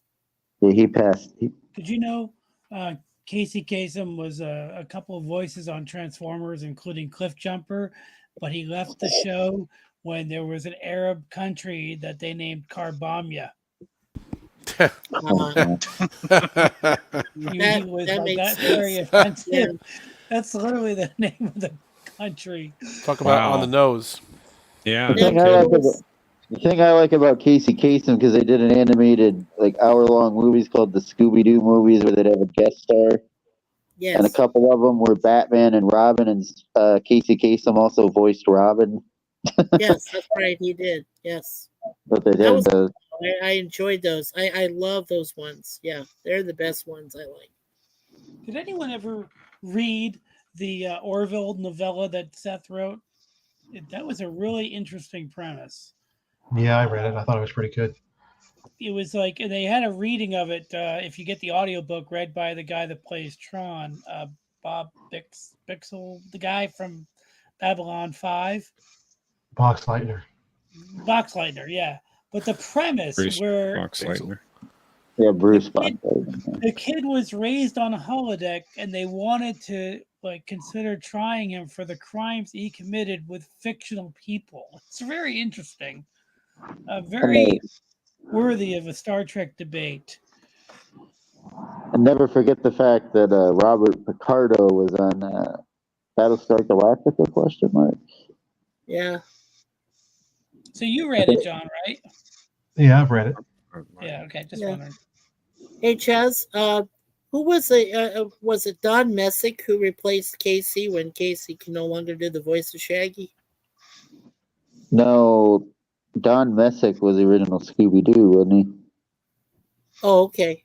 I thought he was the one that did Shaggy after Casey. I thought it was Matthew Lillard. They had a guy. Well, no, Matthew Lillard was live action, but I'm talking about animated. He does animated Shaggy now, but they had a guy in a couple of the movies, Scott Innes or something. A couple of the animated movies.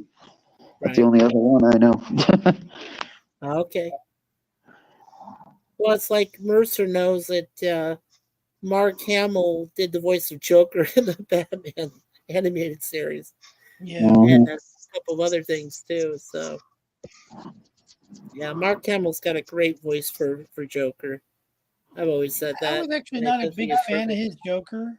I was not a big fan of his Joker.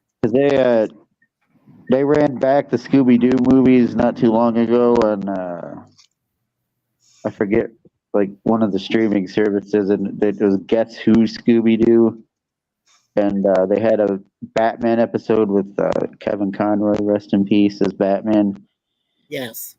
and the villain turned out to be disguised Joker, voiced by Mark Hamill. But then That's they had cool. Mark Hamill as himself in a later episode. Oh, well, there you go. Yeah. Yeah, we just lost, I mentioned him in the chat. We just lost Dabney Coleman, who was in War Games with Matthew Broderick and Ali Sheedy. War Games is understatedly one of the most quotable movies I've ever seen. The dialogue in that movie is killer good. And I love all the minor characters, even people that don't matter to the plot, feel like real people. Like his parents feel like real parents. You know, there's scenes devoted just to them that have nothing to do with the story, but they're great. You know. Well, I have to say It was a good movie. Too, yeah, it's a very great movie. I also have to say in that, Mercer, that the way they redid NORAD there in Colorado in the mountain, Cheyenne Mountain, is perfect. It's perfect. It's it's so much bigger than the actual NORAD. Yeah. I was listening to the commentary track, and I'm a writer, so I love this stuff. When I was listening to the commentary track for War Games, the opening scenes where the government guys are talking, they're in NORAD. First of all, they have windows in every room. So like in the meeting rooms, you can still see all the computers outside, all those big screens. But they were arguing. It's like, we have a plane to catch in 5 minutes. We have a moment, like they're debating. And that's one way to like liven up your screenplay or your stories, to have characters always be in conflict with each other, even if they don't need to be, just to increase the your attention span as a viewer. It's such a well-written movie from a dialogue level. It's so good. Who was the actor? Do you remember the actor who was in that movie? That he was also in the TV series Northern Exposure. Do you know which one I'm talking about? He was a general in the movie. Oh yeah, I know who you're talking about. I never watched Northern Exposure. I don't know the guy's name, but he was probably General Behringer. He was also in No Country for Old Men as in a very small part. But General Behringer is one of my favorite characters. I always wanted him to be in any movie that involved NORAD, not just that movie. I'd piss on a spark plug if I thought it would do any good. Great. Was that actually true, Patrick, that they were above Stargate Command in Stargate SG-1? That NORAD was just above them? Yeah, not even in the mountain, they were higher up in the levels. Yeah, I see. They were I just remember the movie was in the same location, like the movie Stargate, when they look like they're in like a mountain, right? I haven't seen the movie in many years, but when he's working for them, you know, translating those symbols, they're like inside the mountain. Yeah, they're in there. James Spader. Yeah, James Spader is you know, yeah, he's translating this. They're in there. Yeah, you know, I like that scene where he's like, "Oh, they're star constellation," but he's like giving this briefing, and everybody's like, "What is going on here?" That's a great scene. They all seemed like they were all ignorant. Yeah, well, just the way they had him, great, like, but yeah. Speaking of great scenes, I just remembered something from Voyager flashback, the one with Sulu. The part where Sulu can see Janeway, and he's like, "Who the hell are you?" Yeah, that was a good scene. Yeah, it's a good one. Valtane was like a more important character in that episode than he was in the movie. But the movie, that made a mistake. See, in Undiscovered Country, there was many months that passed between the time that the Excelsior saw the explosion. I think it was 6 or 9 months, because Spock says it at the very beginning of the briefing that some months ago, and I can't remember how many, that explosion happened. But the episode treats it like they go right from the Praxis explosion to the Kirk mission without much time at all. Yeah. Oh yeah, Praxis, right. They kind of missed the time jump when they. It's almost like they only watched the beginning of the movie. They also missed that and he then went didn't on die memory in for the rest of it. In that movie. Well, see, What now was we that, know. Patrick? Wait, Patrick. They also missed that Valtane didn't die in that movie. Oh, right. Right. He was in the last shot. Yeah. Well, That's true. my explanation for that is that Tuvok's memories were all jumbled up, so he got some of the details wrong. Uh-huh. That's a good explanation for it. Yeah, I think we also had the answer to one of John's future P planets with the letter P. And we also know one of John's former questions: who did Tuvok mind meld with in flashback? Janeway.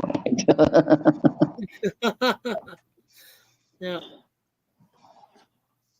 That I would be a mean, there are $100 question. inaccuracies in Trials and Tribulations, but it's forgiven because the episode is so much fun, and it's also could technically just be made up by Cisco, most of it anyway, if they wanted to. But they're The like Cisco making things up. Cisco. like I am there are wondering. things like I when am they're wondering. Sorry. at the communications thing that is dialogue from later in the episode, like when they're in the hallway and Kirk answers the call from Mr. Barris. Because they needed the scene to be a little longer, they added dialogue from the end of the Tribbles episode. If you listen closely. Yeah. Was that? Yeah, I know this might sound like a silly question, but was that the only time they mentioned time cops or like time police that had to fix the timeline? Was that the only time we ever saw agents of that? It's the only time they mention that specific department of temporal investigations, but there are time cops in Enterprise, there's time cops in Voyager, just call them different things. You know, it's funny. And they didn't specifically try to fix time. They just came to find out what happened. You know, you guys know the scene in the end of Trials and Tribulations where Cisco, in quotation marks, talks to Kirk on the bridge. Mm-hmm. No, that wasn't in the Trouble with Tribble. That's from a different episode of. It's from Mirror Mirror. Yep. Yeah. Mirror Mirror. Marlena Moreau. Yeah, but it was a was great bit of Cisco. editing, though. Yeah, but it's a great bit of editing because it almost appears like you feel that Kirk responded to the Cisco when he says, I'm proud to serve on board this ship, and nods his head. I love the leap in Mirror Mirror in the Mirror Universe, Marlena Moreau going from captain's woman to science officer / first officer, basically, at the end. Yeah, no, I thought she was a yeoman. Well, she's a lieutenant, right? Lieutenant. I don't know if she wasn't in the Mirror Universe, though. No, well, she could have been. She was an officer. Fair. I wonder why they I don't know what her rank was. I wonder why they never used the panelist field in the regular universe. And don't forget there was a Mirror Tuvok, too, in Deep Space Nine. Yeah. Well, in the one that Omni and I've already seen, the fairest of them all, which is the other side of Mirror Mirror, the original Mirror Mirror on Star Trek Continues. And in that one, the lady who is his Kirk's woman, Vic's woman in that, is the daughter of the actual lady who was in it in the first Mirror Mirror. So she came back. Her daughter. I didn't know that. I didn't know that was her daughter. Well, that's pretty cool. That question you asked tonight about Smiley's position or whatever. Theta. Yeah, Smiley O'Brien. Theta. Yeah, Theta from the Intendant. There's part of me that wanted to answer. There's part of me that just privately wanted to answer that as who is the Intendant's bitch or something like that. But I knew Bird knew that answer, though, I think. I thought he knew it. Good, John. Good. So what I'm learning about that comment that John has in the chat is Jeff won't be scorekeeping that game if it's all Cinnabon categories. Why won't I score it? Chaos. I didn't think you'd like Cinnabon categories, Jeff. They're not Cinnabon categories. They're just suggestions that he's put up that John's going to turn into categories. Oh, he's going to turn them into categories. Yeah. Well, it's just like we just these said. characters are off limits. Yeah. Well, it's just like we just said with Praxis. That's probably going to be one of John's P planets with the letter P. Did you really put Kira Toshi? It's Kira Yoshi. Kiritoshi. Yeah. Mm-hmm. Yeah, but it's Kira karaoke. Yoshi, isn't it? With a Y, not a T. Yeah, it's Kira and Yoshi, right? It's yeah. Yeah, I don't know what you have against Kiriyoshi or Gawa or. What is it, Asian characters? Is that what they're all Asian? Is that what you're getting at here? Okay. Yeah, Keiko, Sulu, Harry. Yeah. I don't know why he included Kyle in a list of Asian characters. Kyle's not an Asian character. Well, I mean, that's right. He did switch right, on Strange New Worlds. That's true. He is Asian. Yeah. Oh What? boy. I don't know what you're talking about. Your agonizer, please. Oh, Hoshi, Molly, Kiritoshi. Kiritoshi. You're missing a few Asian characters, but you got most of them there. Yeah. What about Reese from Cinnabon? You know from Discovery? Reese. I'll tell you what Star Trek characters. Oh, I got you. That doesn't count. Okay. Yeah. I thought he did pretty good last week. I thought he took command of the ship. He did all right. I think you should talk to Cinnabon about leaving me alone. Paige, Kyle was Asian. Okay. Well, that wasn't Kyle. It's not Kyle. It's not Kyle. That's somebody else. Kyle. That's a guy pushing buttons in the transporter room. It's not Kyle. It may be a Kyle, but it's not the Kyle. And don't forget their Omni, that Grant Imahara, who, also rest in peace, passed away from Mythbusters, was Sulu in Star Trek Continues. Yeah, he was great. He did a very awesome. Very good Sulu. Very good Sulu. Yes. So I think maybe John could make an exception and mention his name in the future. At least one time. I love Cinnabon's answer to you is just lies, Jeff. Lies. Lies, he says. Yeah. That's one of his favorite phrases. Typical. Yeah. Well, he also says rigged. So rigged, lies. Right. Yeah. I told one of them in the private chat, I said to one of them that says rigged all the time, probably Thomas, but I said that sounds like Thomas, yeah. Yeah. I told Thomas, I said, look, if you get to the championship round, you win this whole thing, you are never allowed to say rigged ever again. I'll hold him to it. And I told him that. I said, you are never allowed to say rigged ever again. And I'll hold him to that. It's easier just to sit in the audience and cast aspersions. It's easier to do that than come join the crucible that is Jeopnerdy. True. And yes, we know, Data, Picard ordered you to lie. Yeah. Although I'm getting what was the alien race in that episode? Because I'm thinking of the Paxons, but I think that's a Voyager one. No, you're right. That's the one, Paxons. Yeah. But what's the Voyager one that Tuvok gets inhabited with in the first season? What? Where Tuvok and Chakotay are in a shuttlecraft at the beginning. You mean the Kazon? No. I know what he's talking about. The consciousness kept floating around between the different characters. Yeah. Oh. I'm trying to remember what the name of the species was, though. Oh, the Komar. I remember it. Okay. Komar, okay. The Komar. Tuvok pronounced it weird, but yeah. Oh, jeez.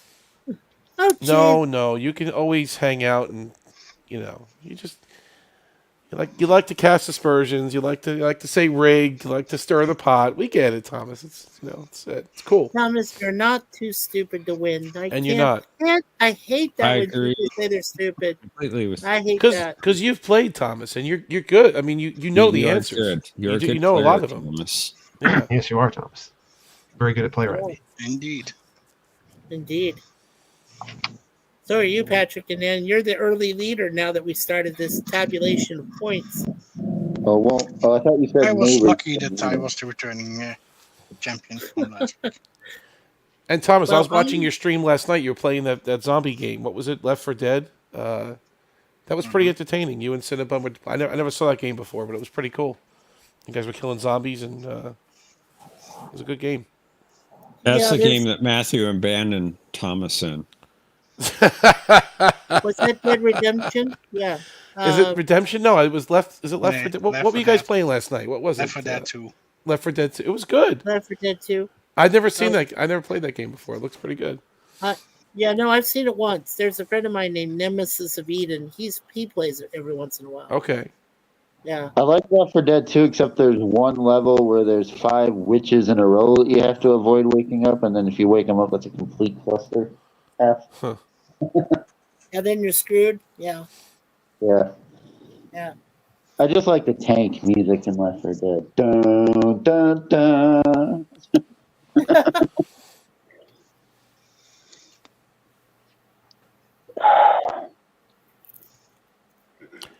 But yeah, I did like seeing Reese step up to take control of the Discovery last week. That was pretty interesting.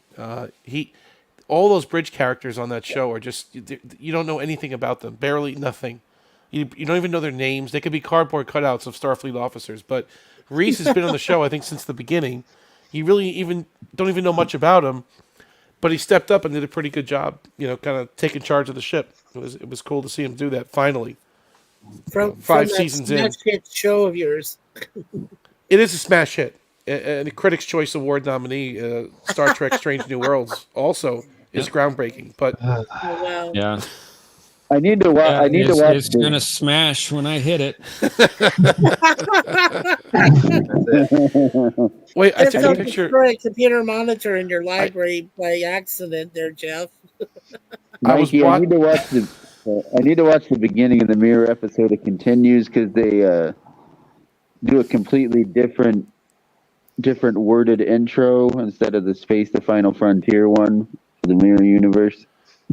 No, what they did was they took Mirror. They took the end part of Mirror, where Kirk. No, I know that, but then they Kirk do the regular Star Trek intro, but it's different dialogue from Mirror Kirk. It's only slightly different. That some of the things that in the original that he said were actual, the actual dialogue.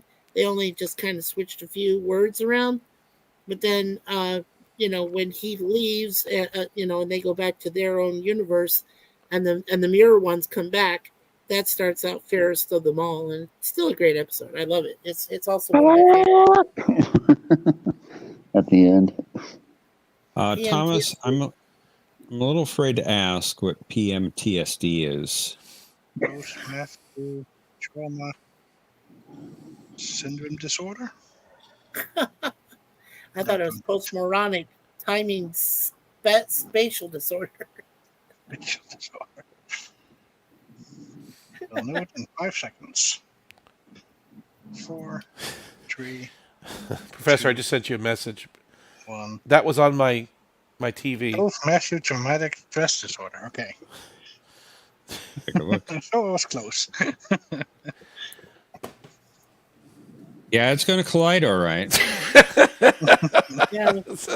What does Thomas Potts have anything against Matthew? Going to collide with my fist and smash into pieces. It says one last spectacular adventure. It shows Michael Burnham standing there from Collider. What is Collider? Is that like some kind of magazine? I don't know.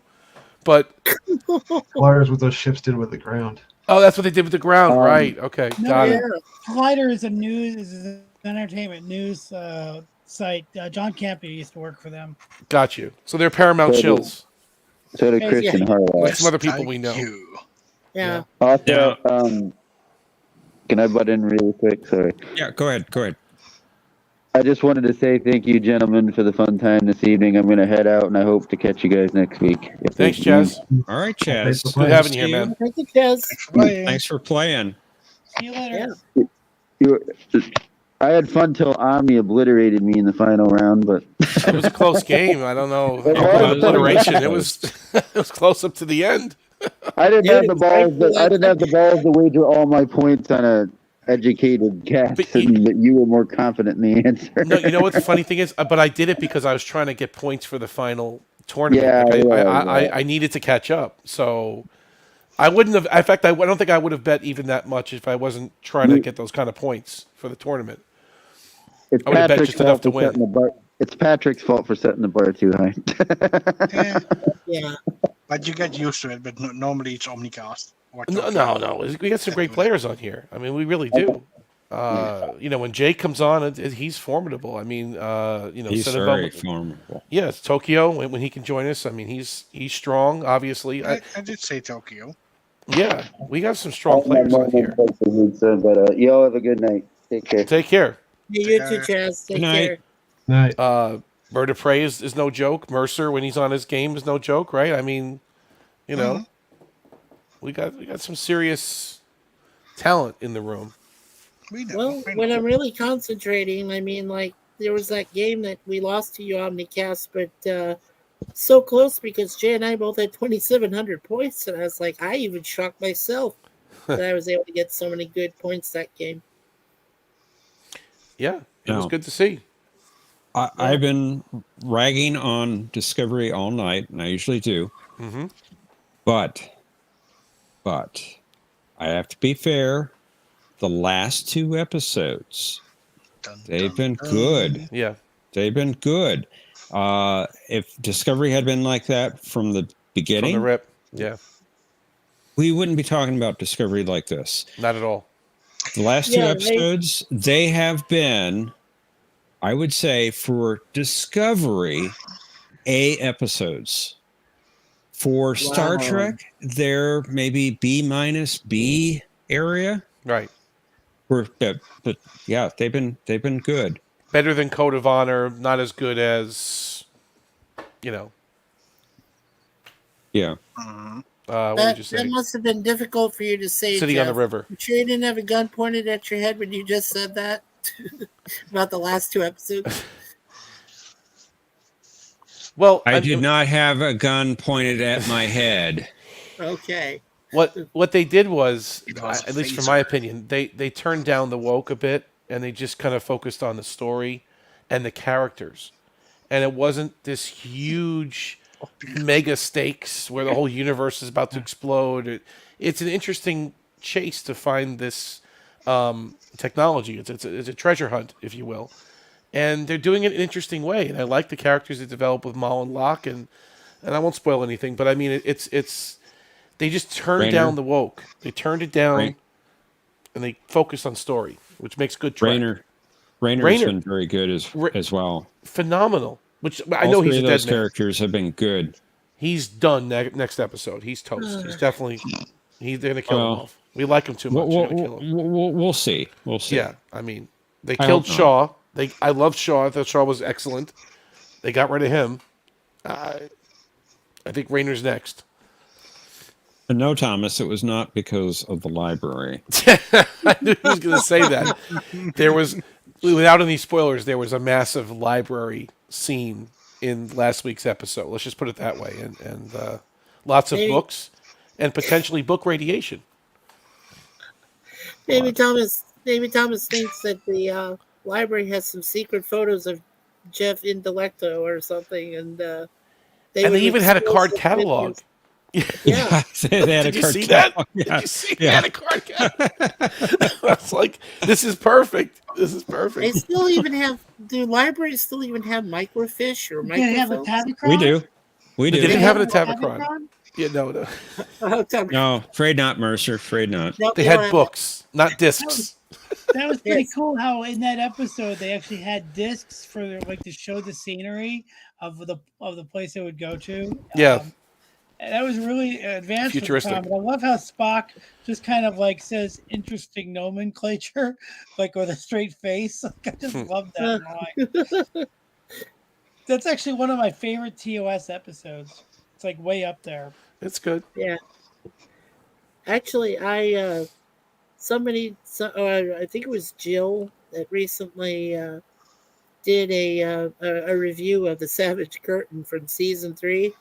And she made it sound like there are not many people that like the season 3 episodes, but I actually think it's one of the best episodes they did, based on a limited budget for that 3rd season. And they had to get a writing campaign, from Bijo Trimble, rest in peace, because she's gone too. But it's just, it's just amazing. I liked it, and I always have. So Savage Curtain has always been a good 3rd season TOS for me. There is a noticeable step down in quality in season 3. I'm not saying there were not some great episodes. Oh no, I there agree with were you, Jeff. the I'm just Scullion saying- Web, the Enterprise incident. They had some Yeah. really good Scullion Web. episodes in season Spock's 3. brain. Yeah. Scullion Web was awesome. So no, Spock's Dave, brain was the drop off. Oh, I'm sorry. Okay. Scullion Web was awesome. Yeah, Enterprise Folian is Incident, good. all our yesterdays. There's But there is a. there's more good Cloud ones Minders? in that season than there are Discovery episodes. I agree with you there, Mercer. But there is a noticeable step down in quality in that season. Yeah. Yeah, and it's hard to argue. Turnabout Intruder could have been done better. I thought it was. You okay, think? but it's Can not I great. say something real quick? If only. Yeah. I'm reading a Jeopardy question that came on. It was deeming light speed too slow. The villain in this film opts for ludicrous speed. Then things get plaid.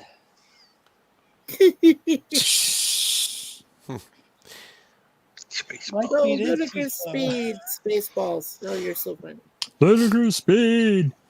Go! The Empath. That is a terrible episode too. Thomas said. What is this happening with the Yeah, but John Candy is as Barf. His reaction is perfect. He says they've gone plaid.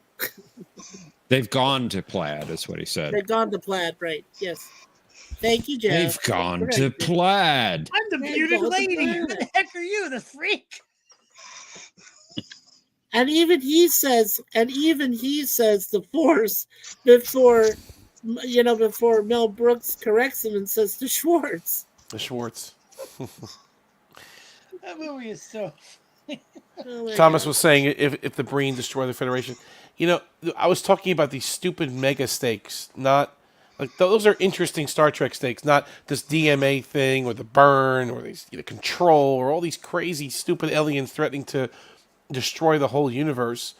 This is just Star Trek politics. The Breen trying to take over again. Okay, that's we've seen that before in the Dominion War. I mean, that's not anything new, or over the top, if you will. Do they have the toilet ships in it that the Breen use? The ships that are shaped like toilets? Yeah. Well, they have this Dreadnought ship, which is massive. Probably too massive. Straight out of... nice Thomas Butts. It's almost as big as Spaceball 1. It's huge. Yeah, it is. It's bigger than a Borg cube, I'd say. I mean, the thing is monstrous. I don't know how they... I don't know. She's gone from suck to blow. You know what? I just had a suggestion for John. John, Yes. have you done a category yet of races that actually cause damage on Earth? Like the Zindi, the Breen. No, I don't think I've done a category about that specifically. Well, it would be a good category to do. Maybe. Once it actually caused damage on Earth and attacked it. It's a possibility. Cool. Possibility. There we go. Now I gave John another reason to think of another category.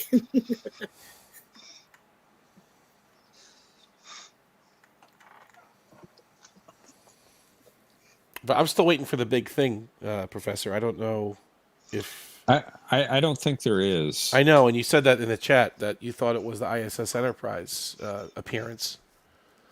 I'm still waiting for Otisburg to be created. Otisburg, yes. Mm-hmm.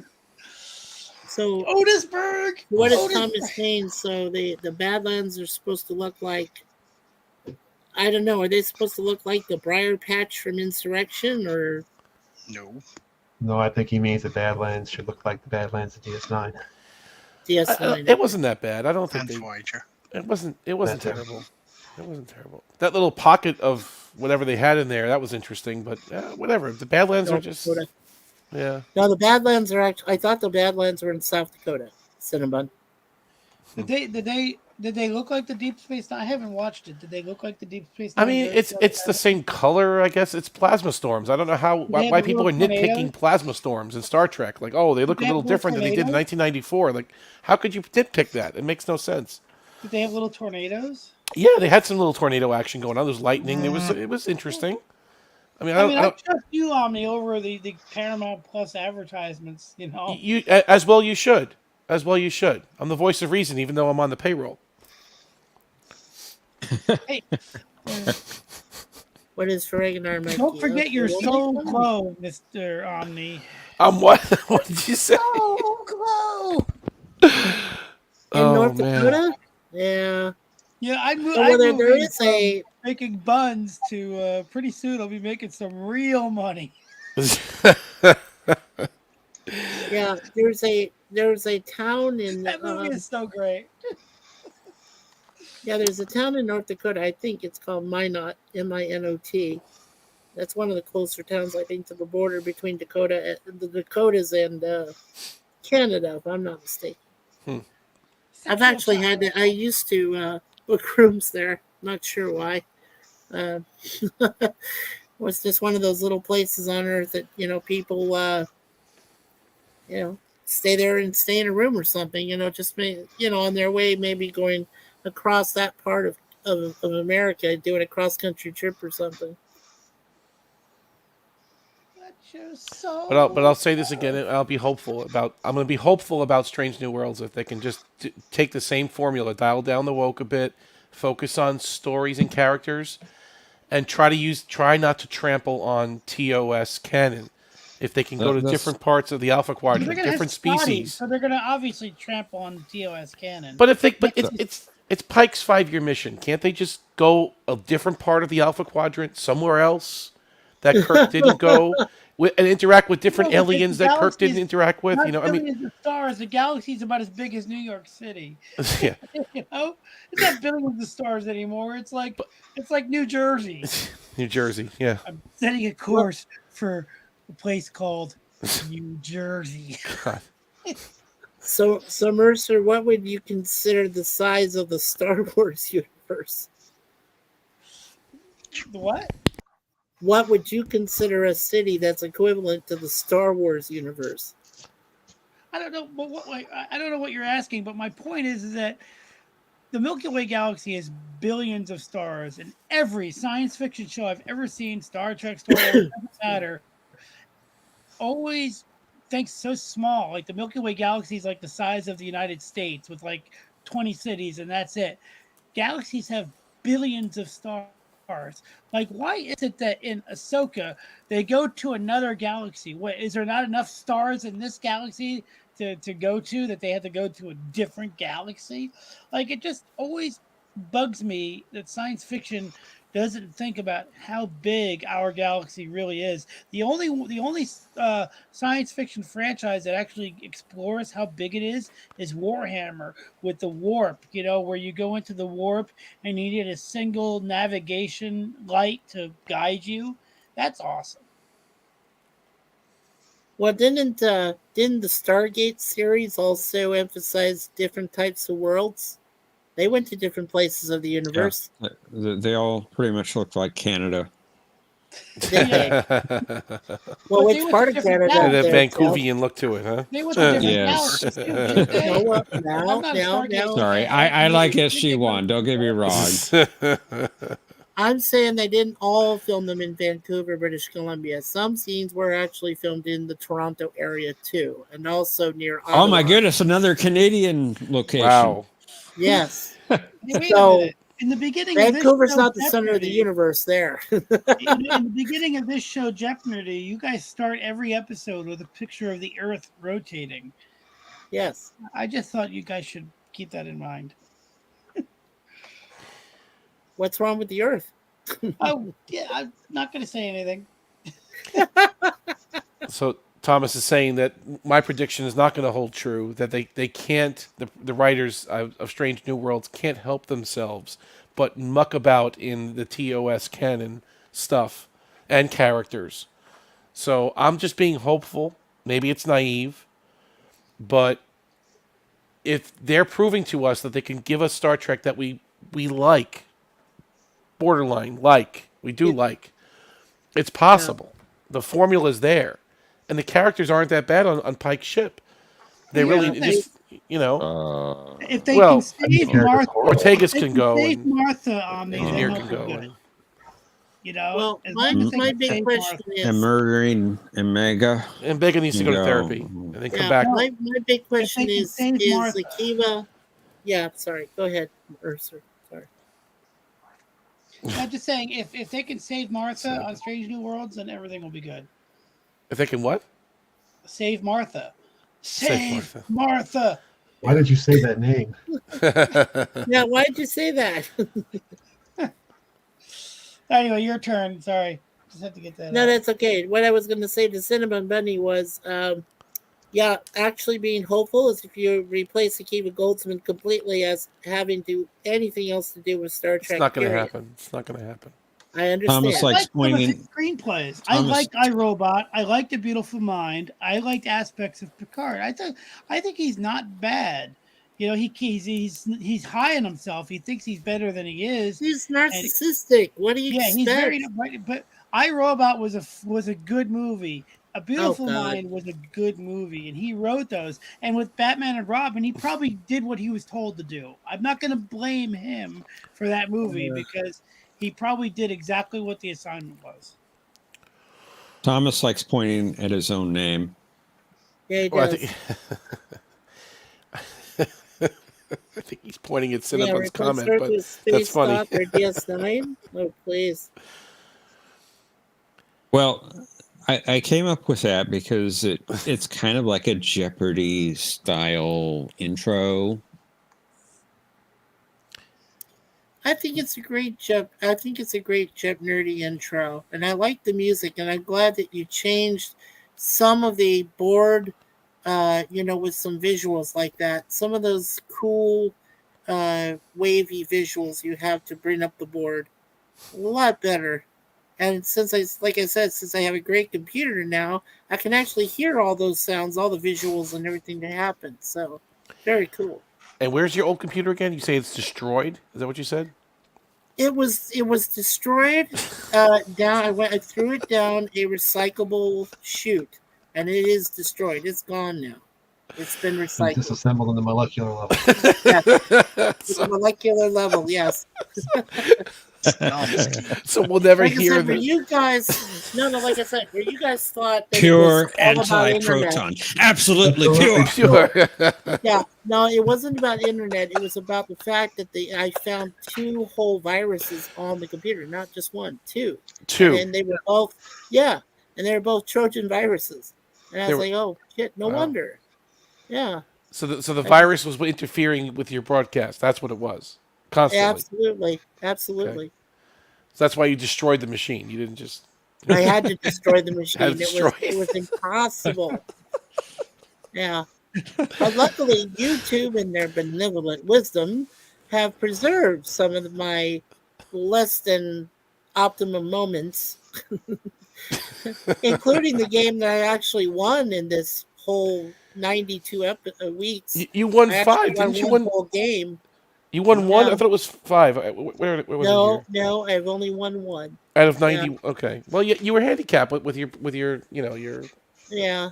Well, I actually bumped an axe to do it. It wasn't an axe, but good try there, Thomas. It was something worse. It was something less worse than that. I didn't use a whole axe to destroy it. No.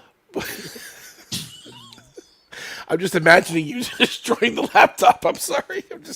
Is it a laptop or is it a computer or a laptop? Was it a desktop or what was it? No, it was a Dell computer. It was from Office. HP. It was one of those HP computers. HPs. Okay. Used in an office. Yeah, Hewlett Packard. Wait a minute. It was Hewlett Packard or Dell? You said it was a Dell. Well, let me think. No, it was HP. I'm sorry, not Dell. Okay. Take that back. Yeah, it was HP. Sorry, it was an HP Office computer. And it was a smash hit when you took a sledgehammer to it and destroyed it. Yeah, well, when I destroyed it. That thing was 15 years old. I mean, Jesus. I mean, I'm surprised I had it for that long. I didn't have it for 15 years. I'm just saying that's how old it was. Yeah. Yeah, but for as long as I had it, it's crazy. No, I'm so glad. You know what? That's the past. This is the present and the future, and I'm happy with the computer I have. And I mean, we had Professor Brainy Specs on one of my our Sunday topic times, and it was great. That's great. Yeah, you were there on me. I joined you. Yes, I remember that. That was on a Friday, though. I was gonna say it was a Friday. It wasn't a Sunday. Not a Friday, right? But it was still. I was happy to be there. It was a Friday. Yeah, I loved it. I think you were talking about the Yeah. A Team. That's why I joined you. I love the A Team. Oh, so well, that's there why we go. I had to join in. Yeah, it's still a great series, and Jay and I are still talking about it. We're only Yes. still at season 1. I mean, there's 5 seasons of it. I couldn't believe, I was like, I really watched 5 seasons? Wow. Yeah. Thomas Foss says you were yelling pass as you smashed your machine. Yeah, that was one of the last times I probably said pass, and then I destroyed it. Pass. Who's that? Pass from this realm. Demon computer. Oh my goodness, where are we? You are illogical. Look at this. Fulfill the prime directive.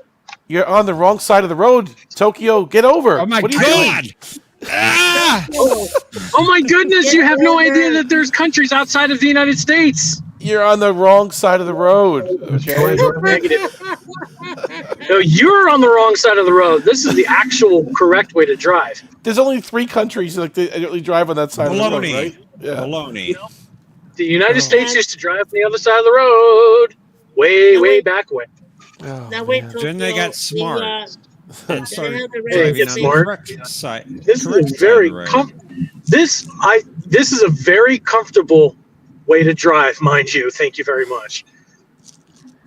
Oh my goodness! Look at this. do you use your Tokyo? Do you use your those red spots on the road there is for emergency vehicles only, right? To stop. No. Is that right? No.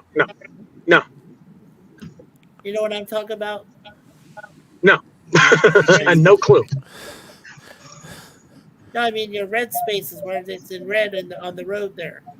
Is that just for your emergency vehicles? Cops, things like that? No. Usually a red spot in the middle of the road usually means that there was a fatal accident in that location. Oh. Oh, wow. So you must have had a lot of death on that road. Not particularly, no. Oh, okay. Sorry. Didn't mean to make it sound morbid. Sorry about that.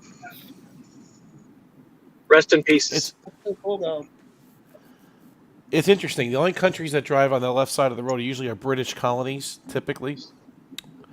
So any of the British influence, yeah. More or less island countries drive on the side of the road. But not continental countries. But the British colonies do, right? Like so like Jamaica, for example, and the Cayman Islands and what have you. They all drive on this side of the road, the left side of the road. They are islands. Right. Yeah. I don't know why islands just find it easier to drive on this side of the road than the others. And England is the only one. The rest of Europe drives on the right side of the road, but just England. The mainland, because the continent. Yes, continental driving is the right side. Right. Drive on the right. Yeah. Right side of the road, not the left. Are you near are you near a peninsula or water where you're driving from? Oh yeah. Okay. Yeah, well, this is an island. Japan is an island, dude. Well, I know it's an island. I know it's an island. I mean, but you're surrounded by water. But I mean, I'm just saying. You just drove over a red patch. Does that mean somebody died right there? All that red? Yes. Yes. Those are blood stains. Okay, got it. Those are blood stains on the pretty road. much blood stains. Huge blood stains. Don't join the blood stains. Don't join them. don't. Pay attention. Well, that's why the camera is pointed outward and not inward. So I have to look at the camera. We don't want to see the insides of you. Oh, jeez. I mean, that little Honda goes fast. Look at you, man. Look at you going. Yeah. I'm actually going. To walk up on your right. 120. What are you doing? 130. Nope, I'm speeding right now, and the speeding is 55 kph. That's only 25 miles an hour. I was gonna say that's pretty slow. Yeah, I thought you were doing faster. It's very slow. It's awfully slow. I guess the camera makes it look faster. Slow. Yeah. Yeah. But no, the speed limits here are terrible. The camera adds 30 miles an hour. It must. Looks like you're going warp speed down the street. Yeah, it looks like he's going warp speed. Sure. Going warp 6. I'm going warp 6 TOS scale. Yeah, there we go. KPH is TOS scale. MPH is KPH is after transwarp. Is there speed cameras over there too? So if you go too fast, they'll send you a ticket. Oh, I hate that. I hate that. This is you know. Where does good They don't send you a ticket. They just call you up and use it as evidence if you get stopped. Ugh. Ah, man. There's no good. We are now pulling into a curry shop. Oh, nice. Go over here. There's another door over here. Yeah, this pulling into a curry shop. I'm gonna feed the boys. I'm gonna feed myself too. Some awesome Japanese curry. So I'm gonna sign off in just a second. Just want to say, hey, no, good who seeing won you, the man. games? Hey, who won? Good seeing you, man. Well, we started the tournament. Omni by the third. Patrick won the first two, and Omni won the third one. Oh wow! But everyone's accumulating points for the Tournament of Champions for the episode 100. Right. So Well, Patrick next- is first, and I believe Omni is second. Right. Before I go, I'm just going to announce I will be available to play next week. It's awesome. You gotta get some points. Come on, man. Yeah. I won't be able to participate in the actual tournament, but I might be able to equalize somebody and screw somebody over. I will be able to be there. I will. You said it with such conviction. I will defeat you. I will ruin everything, you oh dear. Will not succeed. Perfect. You that's lose. the way it will Perfect. be. Perfect. That's right. Tokyo, don't play. No, because you wish it. Because you wish it. And you have perfect meat to go with it. Perfect meat. Yeah, Mikey's perfect meat. I give 2 minutes for you and your gallant crew. All right. Let me go feed my clones, guys. Go feed your kids. Have a great life. Yeah. I'll talk to you guys later. Take God care, bless. Tokyo. And awesome, guys. Thanks for having me See you for 10 later, seconds. Tokyo. That was good. See you guys. See you later. Kapla. Kapla. Kapla. Figure out how to Kapla to you too.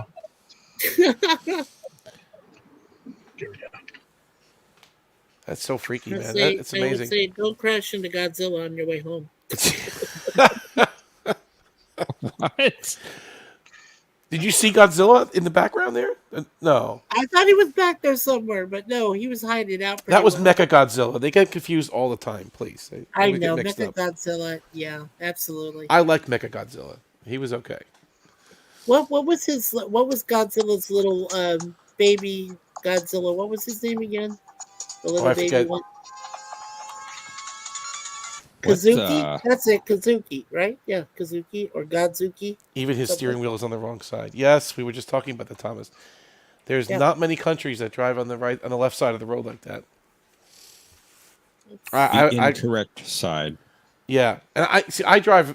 Some of my cars are manual transmission, and I can't imagine shifting with my left hand. I don't know how that would feel funny to me. I mean, I guess you get used to it, but I don't know.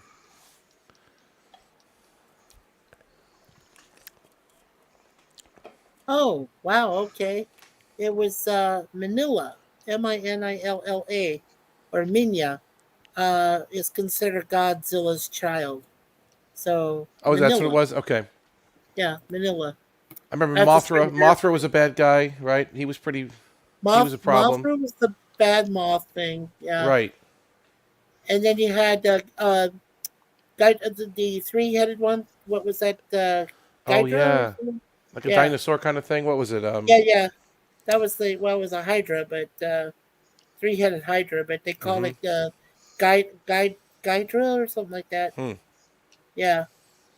And then Mecha Godzilla, of course. I like Mecha. He was cool. Yeah, that was good. Yeah, I loved when he battled Ultraman. Yeah.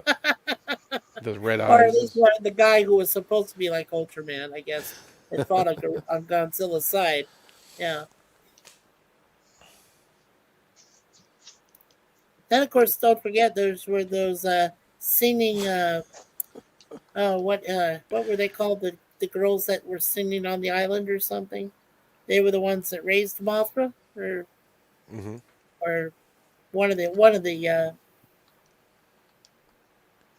I haven't seen those movies in so long. I remember I used to rent them on tape. Oh my gosh, I remember when I at the saw them video store, on you know. VHS. Yeah, VHS, exactly. I would rent, the ones that were available. What? Not Betamax? Not Beta. I had VHS. No, not Beta. Yeah, I had I VHS. didn't have Beta. A friend of mine had Betamax. I didn't. No, it was VHS all the way. Reel to reel. I had a reel-to-reel audio player. Well, I should say my father had one. I didn't. It wasn't mine. It was his. Yeah, my father actually created. He created by himself, crudely, one of the first reel-to-reels that played things backwards, and you could hear backward masking. He actually created one of the first machines to do that himself. That's really weird. I was like, Dad, why'd you do that? Oh, because I heard things on Stairway to Heaven, all this other stuff. So I go backward masking. Yeah. Reel-to-reel wasn't a bad format. I mean, it was good quality for the time. Stairway to Heaven backwards on YouTube. Somebody put it on. Yeah. Yeah, my dad, like I said, he had a crude device, but he was able to, you could hear plainly, if you played stuff backwards, or what you would want to hear. That's what they usually said. What you want to hear. 8-track was hard. That was terrible format. Oh God, my dad got pissed in his 8-track. It never sounded good. It was always hissing, and it was terrible. It was just a rough.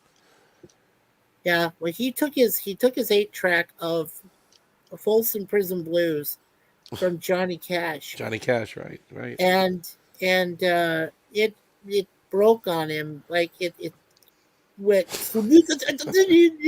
on a road trip. My dad lost it, broke the thing. It was like, I said, Dad, I can't fix this. He says, find duct tape or find tape, find adhesive tape, something to fix it. I mean, you can't, And a lot of these millennials go gaga for vinyl nowadays, and I don't understand it because vinyl's not a bad format, but it had problems too. The pops and the hisses and the, you hear the scratches and stuff. It would get scratched very easily. Right. It's just people are nostalgic for it, but it wasn't that great either. Like when CDs came out, it was like, finally it's perfect. It's clean. There's no hiss. There's no pops. There's no noise. There's no, right.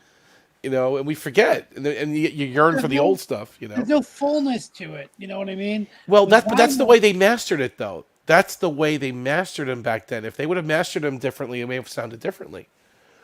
Records have a certain sound. You're right. They do. There is a richness to it. I'm not going to deny it. Yeah, but over time also, because I used to own a lot of cassettes, and I noticed that over time, the cassettes and the sound quality just go. Well, they deteriorate. The foam would deteriorate. The magnetic tape would deteriorate. You get, like I said, the hiss and the noise and the speed problems, like you said, the warble, I think it's called, or flutter, I think. Right. I mean, how would you know, back then, that you literally, I had them in a attic for a while, right? And how would I know that the sunlight, if it's hitting the attic or whatever, it's affecting those tapes, and slowly, or no, actually more quickly, they were deteriorating. The foam deteriorates inside anyway. Even if it was kept indoors in a Ziploc bag, it would still just over time, you lose that foam piece, and then it doesn't make good contact with the head.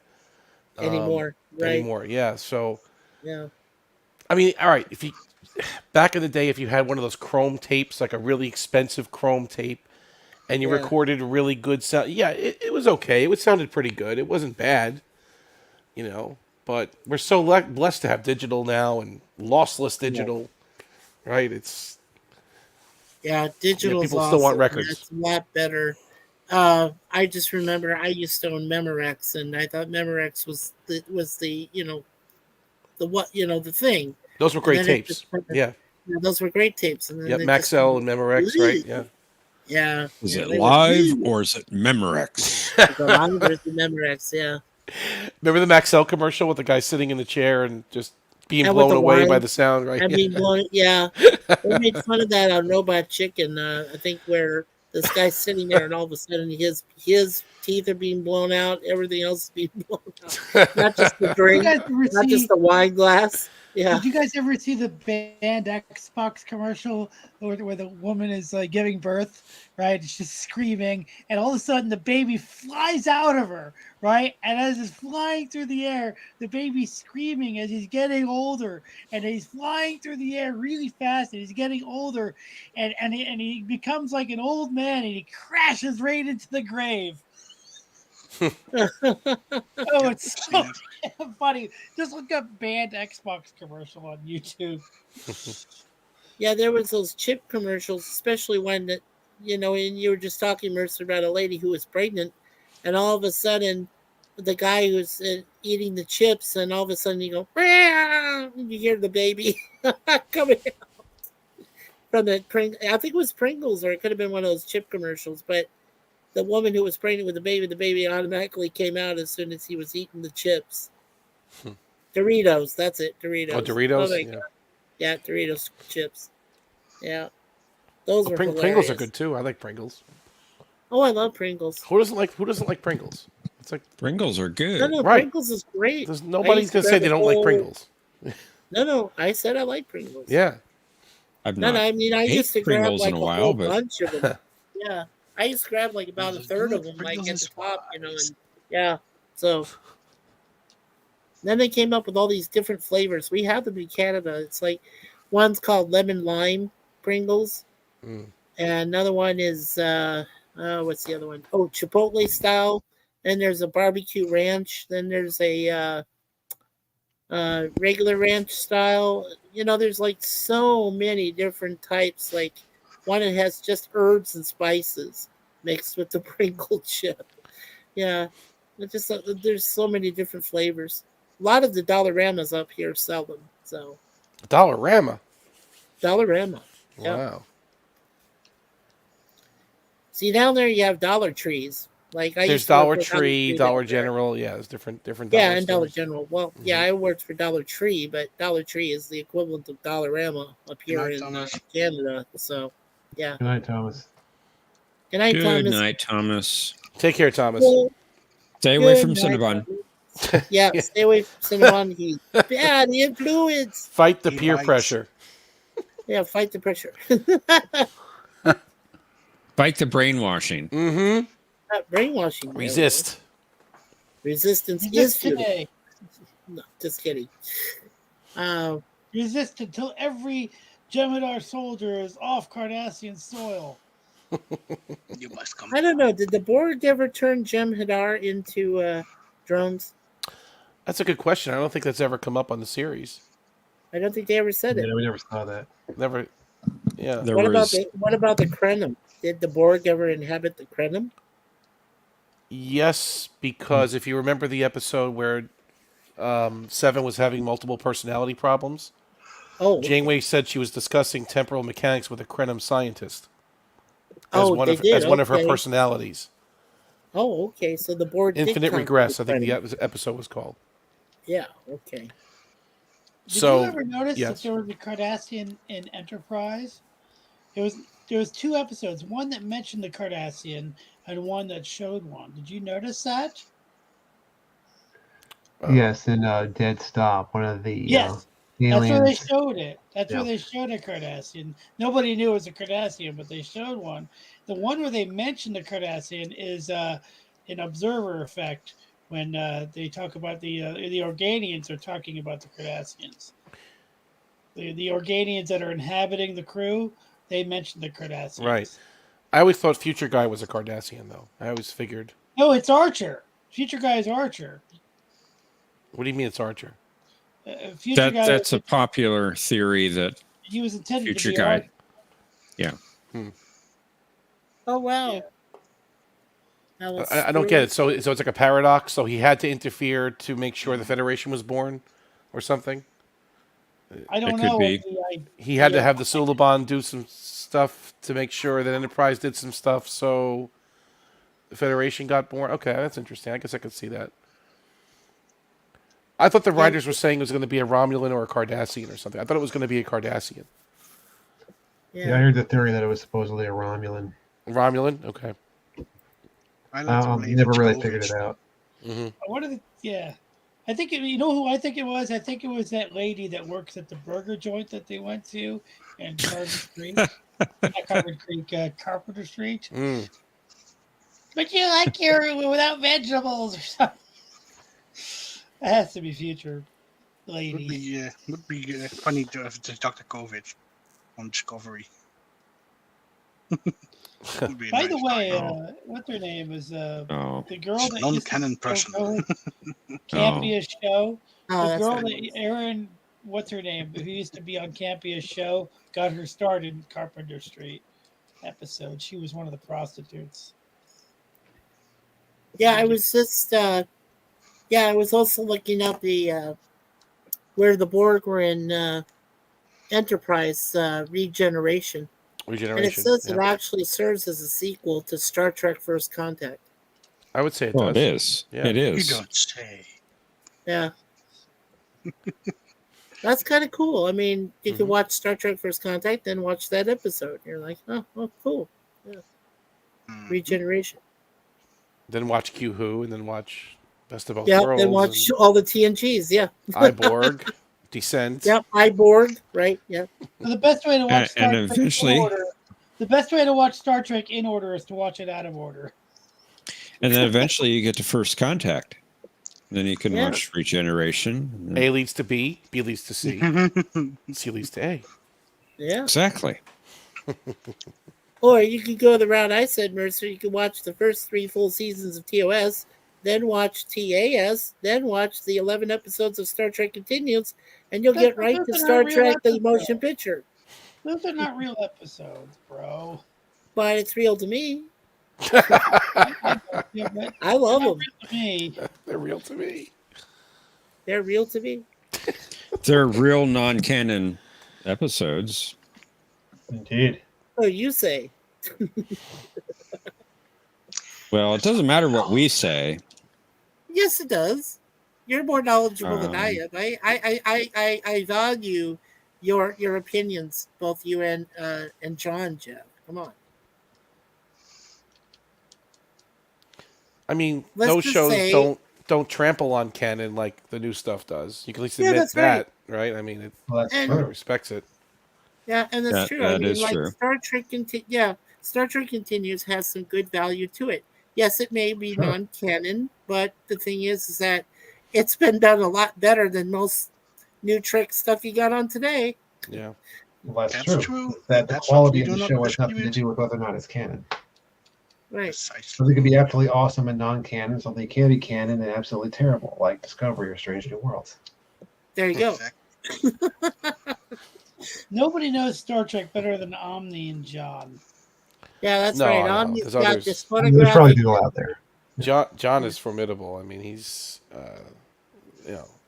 everything. I mean, especially Yeah, the animated series TOS. I mean, it's obscure Animated stuff in there. series doesn't count. I would be lost in TAS. I can't even remember half those episodes. The one that's called Mud's Passion, I love it so much because, of course, I'm a Roger C. Carmel guy. You know, I love his I Mud. I love his Mud and his women, and then of course Mud's Passion. Everyone that he's been in. The guy I'm that they had actually playing Mud in Discovery was terrible.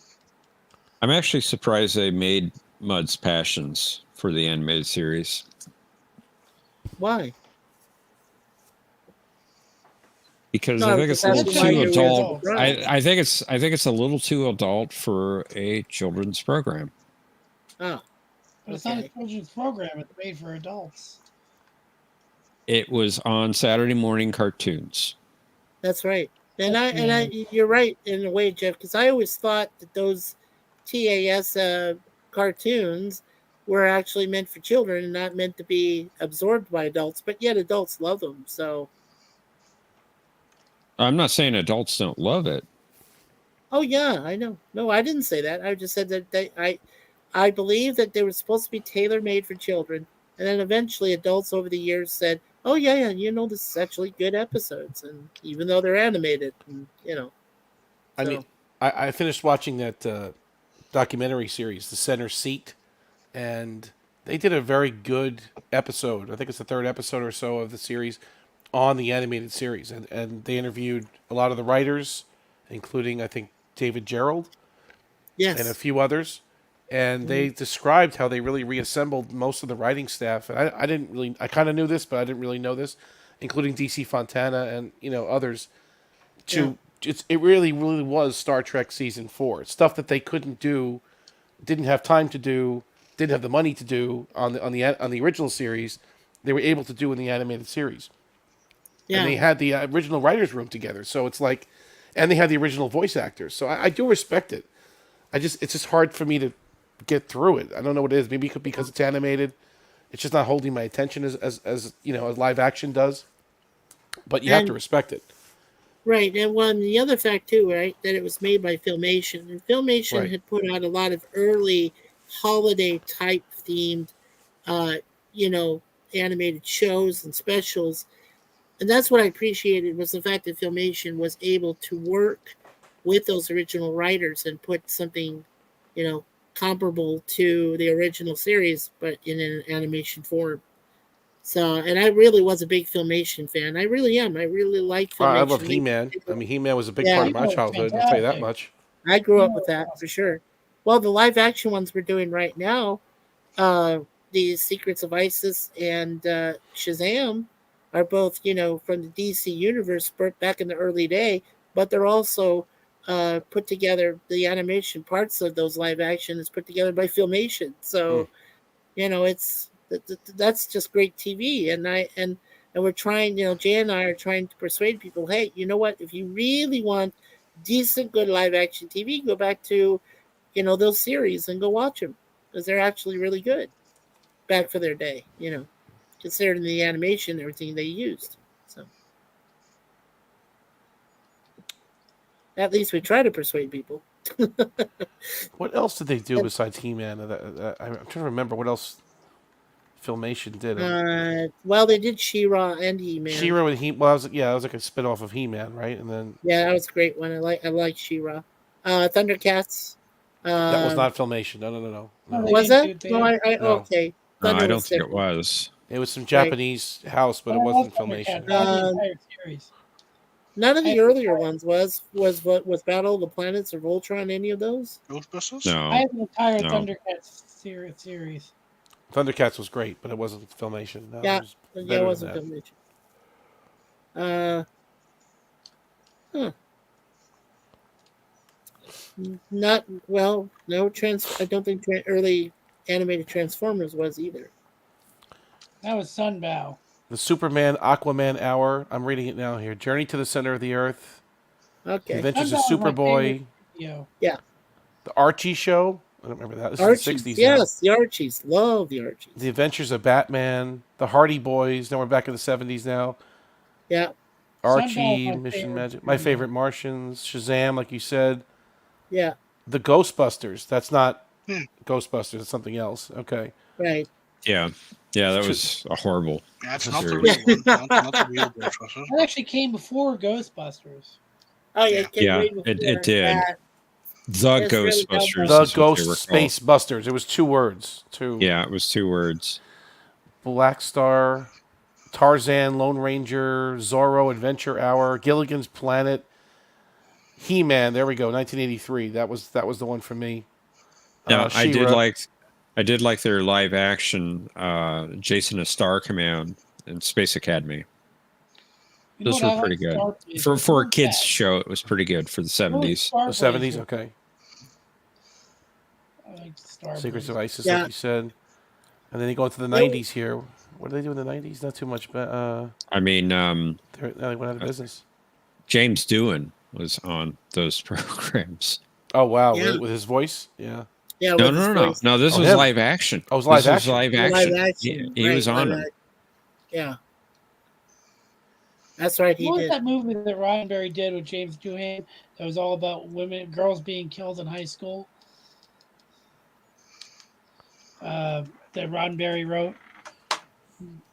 Not the Star Trek episode Wolf in the Fold. No, it was a. Hold on. It was called.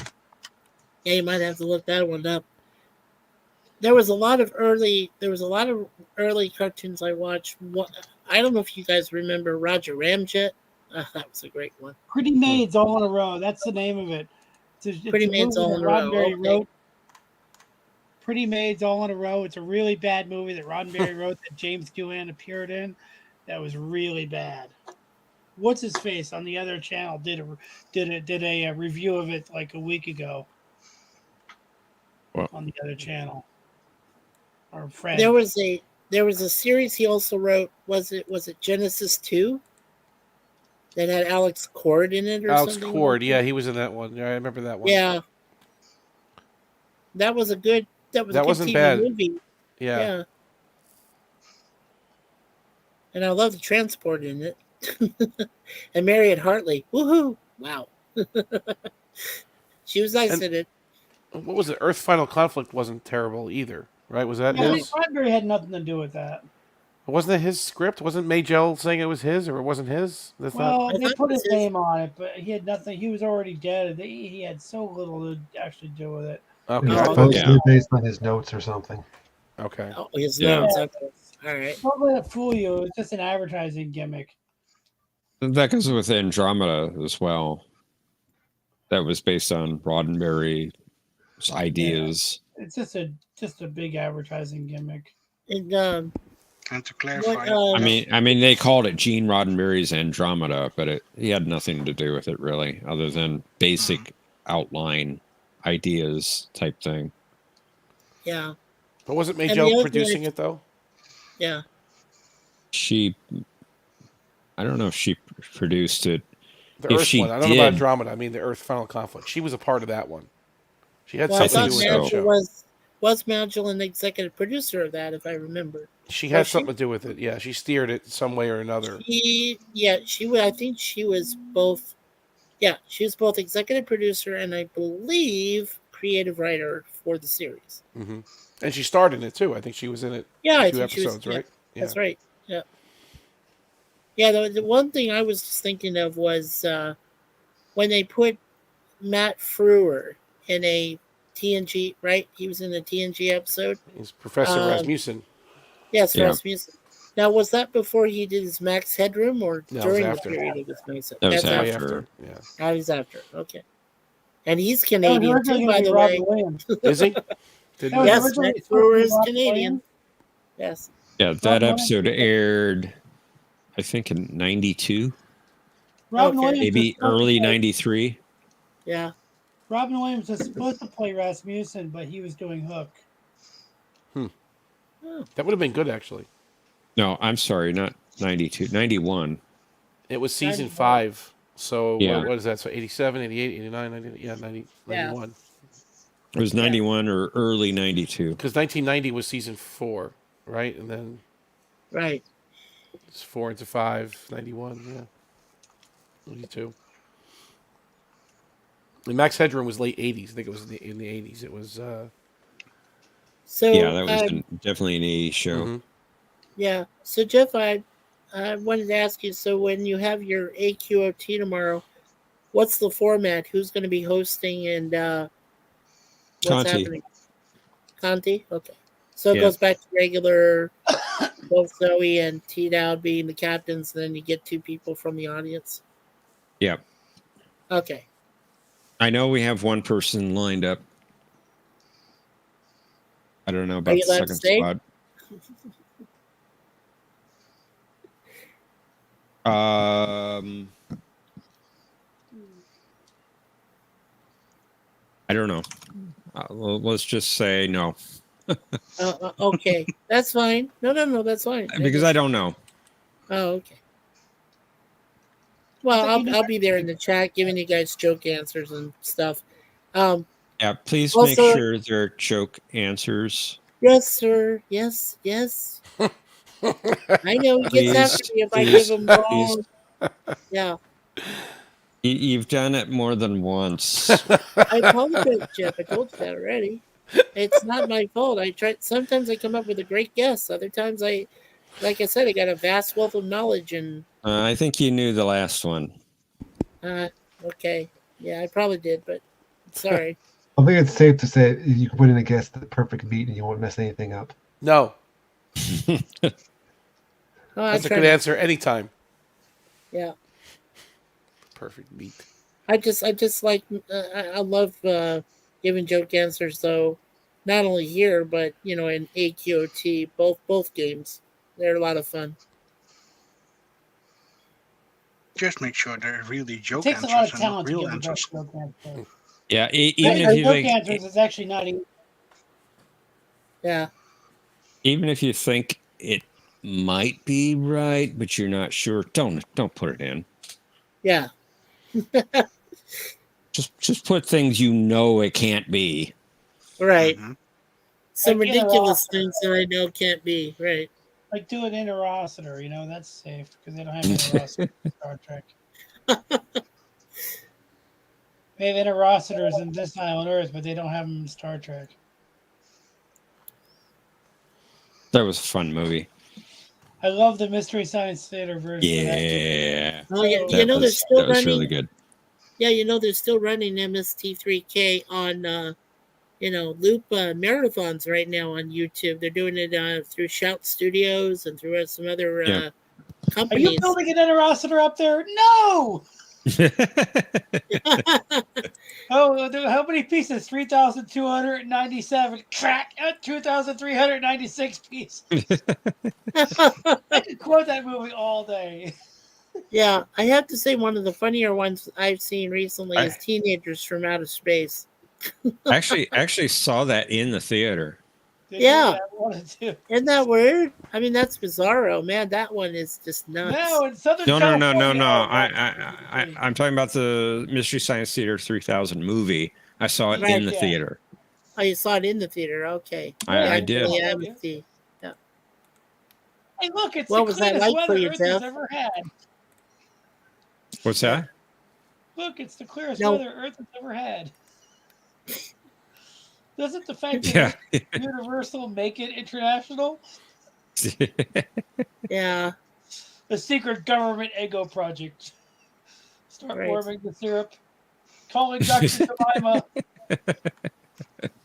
Yeah, I think that of all of them, I think my favorite is still Crow. Yeah. Crow is hilarious. Whoever voices him is absolutely got to be a comedian in real life because he's just hilarious. They've had more than one voice Crow. Oh, for Crow, yeah. But he's always been my favorite. I always enjoy him. I remember watching when I used to go on trips with my parents. We'd end up in hotels, and at 3 a.m. they'd be playing that show, and I'm like, I'd never heard of it before. I was like, this is the best thing ever. Watching it at night, it's like it is. It's great. It's great cable. It was great cable TV back in the day because I'd watch it on Sci-Fi Channel or they'd have it on Comedy Central. Yeah, great stuff. I love this. I love the This Island Earth one though because the guy that plays the main character is so ultra serious. Like it's just so funny. My colleagues don't materialize out of thin air. Yeah. Somebody said there was a movie that it's like so funny, it's just totally ridiculous. Somebody said it had Charles Bronson in it, I think. Something like that. Do you know Charles Bronson was on the set of This Side of Paradise when they were filming that episode of Star Trek? Because I didn't know that. Oh wow, his wife was the girl in the episode, and he just wanted to make sure that Nimoy or anybody else didn't get too freaking close to her. He was jealous? Oh wow! No, he was very possessive about what his wife was doing. Oh my gosh! Okay, I'll have to rewatch that episode. This Side of Paradise. Yeah, he's not in it, but he was on the set. He wasn't in it, but he was on the set during filming. That's so cool, Mercer. I didn't even know. Wow, thank you for telling me. Yeah, he was Charles in an episode of The Twilight Zone called 2, right? Yeah. That was a good episode. With Bewitched girl, Elizabeth Montgomery was in that one. Yeah, Elizabeth Montgomery. That was a good episode, actually. He was pretty good in that one. Really good episode. I love those old Yeah. Twilight Zone episodes. Oh, I've watched all of them hundreds of times. I love that show. Yeah. One of my favorites, though, has to be the one that has Robert Redford and Agnes Moorehead that played in Dora and Bewitched. Yeah. That's, I mean, where she's made for death? Or was that the bigger little genius? toy I think people? you're mixing two episodes together. I'm sorry. Okay. No, but Robert Sterling Redford was a was genius. in one with an old lady, but it wasn't Agnes Moorehead. It was somebody else. Okay. Sterling was a genius, my friends. He was an absolute genius. Well, Rod he Serling? did great Yeah. with Night Yeah. Gallery too. It wasn't just Twilight Zone. Night Mhm. Gallery was my That's true. my series of choice after Twilight Zone. So yeah, love Night Gallery, and the theme to Night Gallery was just so cool. Like I love Twilight Zone. Don't get me wrong. I love the theme in the opening, but when it came to Night Gallery and all those portraits and everything, oh my god, I was in another world actually watching that thing. That was just so cool. Had a great theme song and everything. So, John, and what the do you think visuals of were so those cool. shows? Like Twilight Zone, Outer Limits. Do you like those kind of anthology shows? Yeah, I like the Yeah. classic Twilight Zone. I don't think I've ever seen the Outer Limits. Okay. The Outer We Limits. control the Outer Limits vertical. had We're Outer taking Limits over had good your- episodes too. Yeah. Mhm. That was one where we're taking over your TV set. We and control the for the next horizontal. 30 minutes. We control the the vertical. horizontal and the vertical. God, Abby, we're dating ourselves. I know. You guys ever watch the show called Freddy's Nightmares? It was based on Nightmare on Elm Street. Yes. Nope. I've heard of it. Yeah, it was interesting because they actually had Robert Englund in every episode, and sometimes he'd be a real part of the story, but not always. Right. Like Tales from the Crypt. Remember that one? That was a good one Yeah. too on Crypt HBO. Yeah, I Keeper. remember that Yeah. one. Yeah. John Castor, man. Oh. Hmm. Yeah. So, John, we haven't seen any categories about like sci-fi movies lately, or like random movies lately. He had a whole Orville category waiting for you. We had an Orville Yeah, category. we had a Awesome. whole Yes. one there. We didn't have any like name the quote from this movie categories lately. Has Mercer, He had has he already done had- Orville episodes? Like besides had- Children of Orville? Yeah, I saw. I was watching it. Yeah. He had Star Wars on Star Wars Day. Yeah, that's true. He did. I mean, the random sci-fi movies category might return at some point. Nice. Is that a distinct possibility? Always. It did. Possibility. I like when Garrick says that line. It's a distinct possibility. Andrew Robinson is such a treasure. He's so good. Oh, he Andrew is. Robinson, absolutely. Yeah. I love. He's a great He character. did that. He did an audio version of his book at last, and although he's getting older, he still got it. Like I don't know if you guys knew that he did an audio version of Stitch in Time, which is the book that he wrote. Oh, about nice. Garrick. Yeah. Yeah, I didn't know he did. Okay, cool. Yeah, an so audio he book, yeah. just released it like last year, and you could get it on Kindle or you can get it on audio, Amazon, their audio book service. But he reads. It's a little different than the book. There, it says it's unabridged, but there's a few because I was reading along with it. There's a few little things that like phrases that are not in it, but overall it's really good. I wish he had done it when he was a little younger, because you could tell he's a little older now and his voice isn't what it used to be, but it's close. But I wish he had done it when he wrote it. You know what I mean? But here's what I found out just recently about Andrew. He just turned 82 years old back on Valentine's Day, February 14th of this year.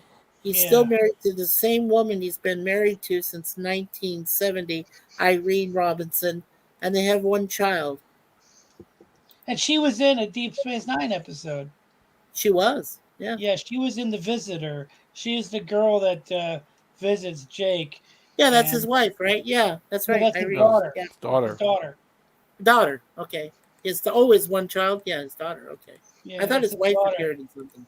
Okay. Who plays her. It was his And daughter. she was really good. What was her name? Melanie? Yeah, I think Yeah, so. I think so. Yes. I love that. The only thing I hate about that episode, and I love the episode, I'm not dissing it, But the future scenes could have used a little bit more imagination. First of all, I hate any episode that has future because the uniforms all look so stupid, right? They're all like way too weird looking. And then like, oh, I don't really believe that Dax and Bashir would still be on the Defiant after so many years. Just yeah, they didn't really put a lot of effort into the future stuff in that episode. Well, I don't think they were serving on the Defiant. They were just using the ship to Yeah, complete but the experiment, right? They weren't. yeah, it just I don't know. I just didn't feel that they had a lot of imagination to those future scenes. I don't know. And the uniforms came from All Good Things. Yeah, but they still look bad. It doesn't matter where they came from. Although I kind of like the way they use them in Endgame in Voyager. I mean, there's continuity there. Like those are going to be the uniforms basically in 20 or 30 years from the end of TNG or Voyager, I should say. See, like it doesn't matter because they look ugly and they look stupid. You don't like them? Okay. Like it would be like calling Jurassic Park Cretaceous Park. It would be more accurate, but it doesn't. Stupid. Like Janeway had two different flavors of uniform. She had one that was like tucked in, and she had one that was tucked out. She had a coat. Like they kind of dressed her up interesting, Admiral Janeway. Right, that's Admiral, right? Reg Barkley had that kind of yellow. It didn't look that good on him. You're right. Yeah. They all looked like they had a high waistline, which looked really bad. Like it just looked really terrible. I just like that they were consistent with it. Like I appreciate, dude. I agree with you on that. And every point. All Good Things to the Visitor to Endgame. Like okay, that's going to be the uniform. I like I get what you're saying. I disagree with you. In fact, every point you ever make, I agree with you. But I still like the way they look. And every point. I don't know about every point. Yeah, I don't know everything. Well, here's the other thing that kind of bugged me too about DS9 is the fact that you had a dynamic when they first started. Was it Dr. Julian Bashir that had a thing for Jadzia, and then I guess when Worf showed up on the station, that whole dynamic, that relationship kind of just went by the wayside? No, because remember, here's to the losers, right? Here's to the losers. Yeah. When Vic Fontaine was singing that song, it's because everybody was bummed out that Jadzia was officially taken. Getting married, yeah. Yeah. Oh, that's what it was? Okay, that episode. All right. Yeah, I never understood why the dynamic changed so much because I know Bashir was like pining for her. I think they toyed with it initially, but they didn't pick up on that. They didn't follow up with it for whatever reason. Right. They made it more platonic, right, Omni? And then it just and then like when Worf showed up, it's like, woohoo! I gotta go for Worf. I don't think it was instantaneous that she went for Worf. But there was something in the Way of the Warrior when Worf said something to her. No, she said something to Worf in Klingon. In Klingon, yeah. And she says, and he never translated it, right? They said, oh, it loses something in the translation. Like she said something to Worf that only they understood. And I always wondered, and I'm curious to know what you think. Was that the beginning of it, or was that just something that she? The real beginning was looking for Parmak in all the wrong places.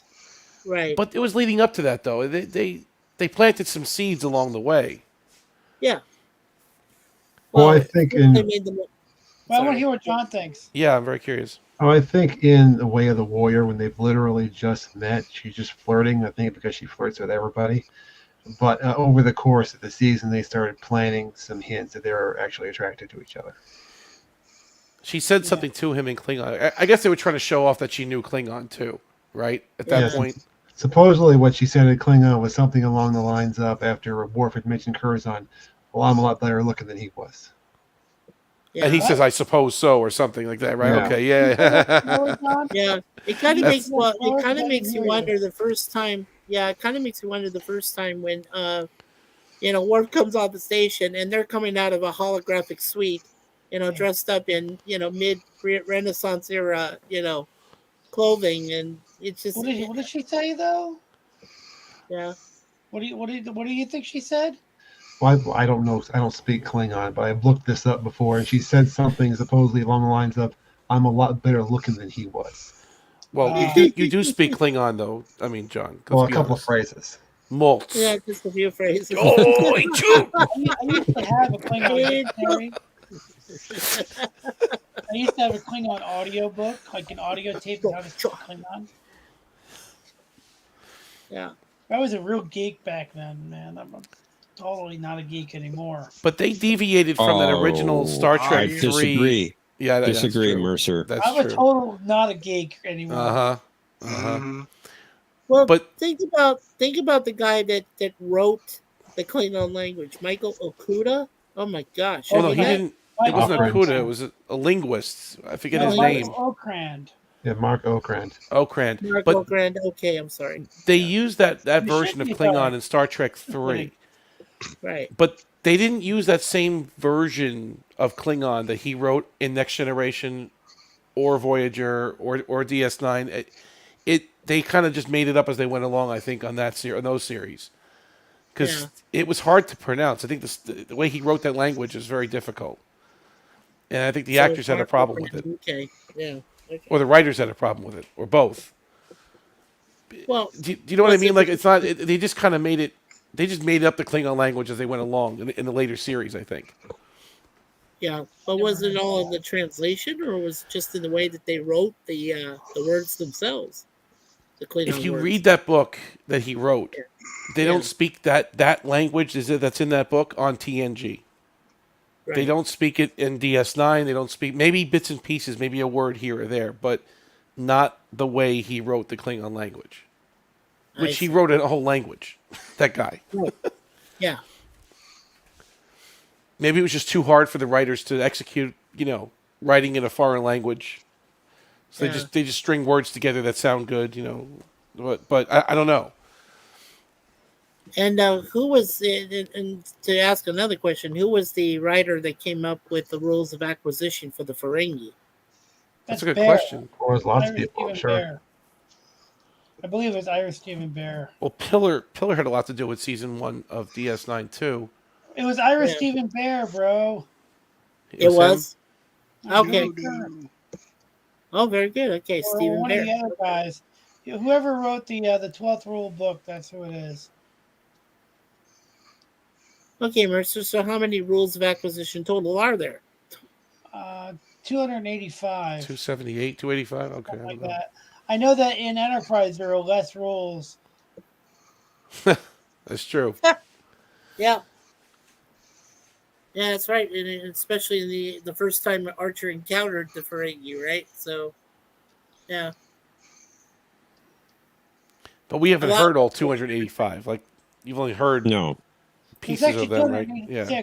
Quark added one. Make us Gint. Quark Gint. added one called "If More Leaves, It's All Over." That's the one that Quark added because his bar was Frank Bourne. Yeah, you're right. 285. A set of business-related proverbs that all educated Ferengi know by heart. 285. Yeah, the book I by guess I'm not Ira an is not educated complete. Ferengi.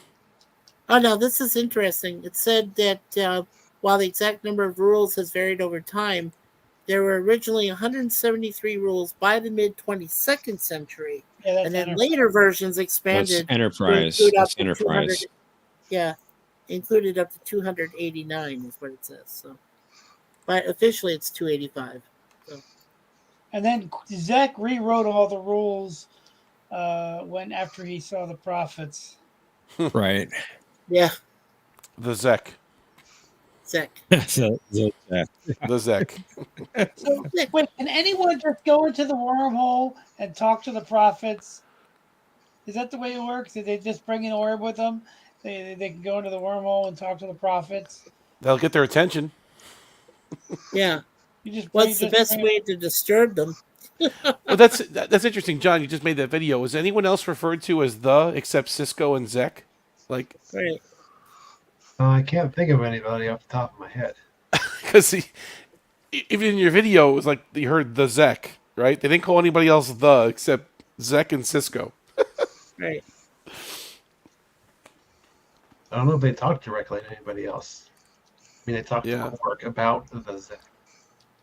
Well, They they didn't call him talked the to Cork, Oh yeah, the fake emissary. but they didn't call him the yeah. whatever his name was, a quorum, right? Right. Yeah, we're such geeks. I'm not a geek, but everybody else here is. You Yeah. are a geek. You Oh, are a geek. stop it, I am Mercer. not. Nope, I'm more of a nerd. Ah, I'm a nerd too, Patrick. I am not a geek. Yeah, well then you're a nerd. I like think you're us. more of a geek than I am. Why? Why do you say that? What? You're Have you seen your desk? and you can quote just about any episode, any movie Yeah, so well. yeah. Man, if I'm just looking up all this He-Man stuff, we were talking about it earlier. If I would have kept all my figures and all my books when I was a kid, I wouldn't have to work for Paramount on the side. I could have had enough money just selling this stuff You on don't work eBay. for Paramount. Yeah. I mean, this is amazing. These You don't books work go for. Oh, it's just a joke. I'm being facetious for the cabal out there, i.e., Thomas and you know who. Okay, so.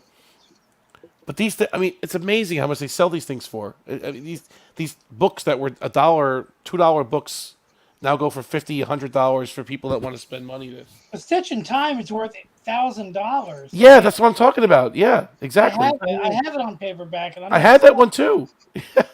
Yeah, I'm not selling Oh my it, but yeah, gosh. it's worth a lot of money. I have a good condition copy of it. I gave my bad condition copy as a gift to someone, but I have a good condition copy of it. Man. Yeah. It's I had worth some a of lot those money. smaller Star. I had some of those smaller Star Trek.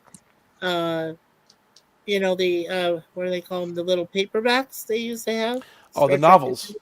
Yeah, yeah. The novels. Yeah, I used to have They a were few of good. those. Yeah, and I even owned. Well, I told Mercer this once before. I even owned some Star Wars books from the great Kevin J. Anderson and some other people and good stuff.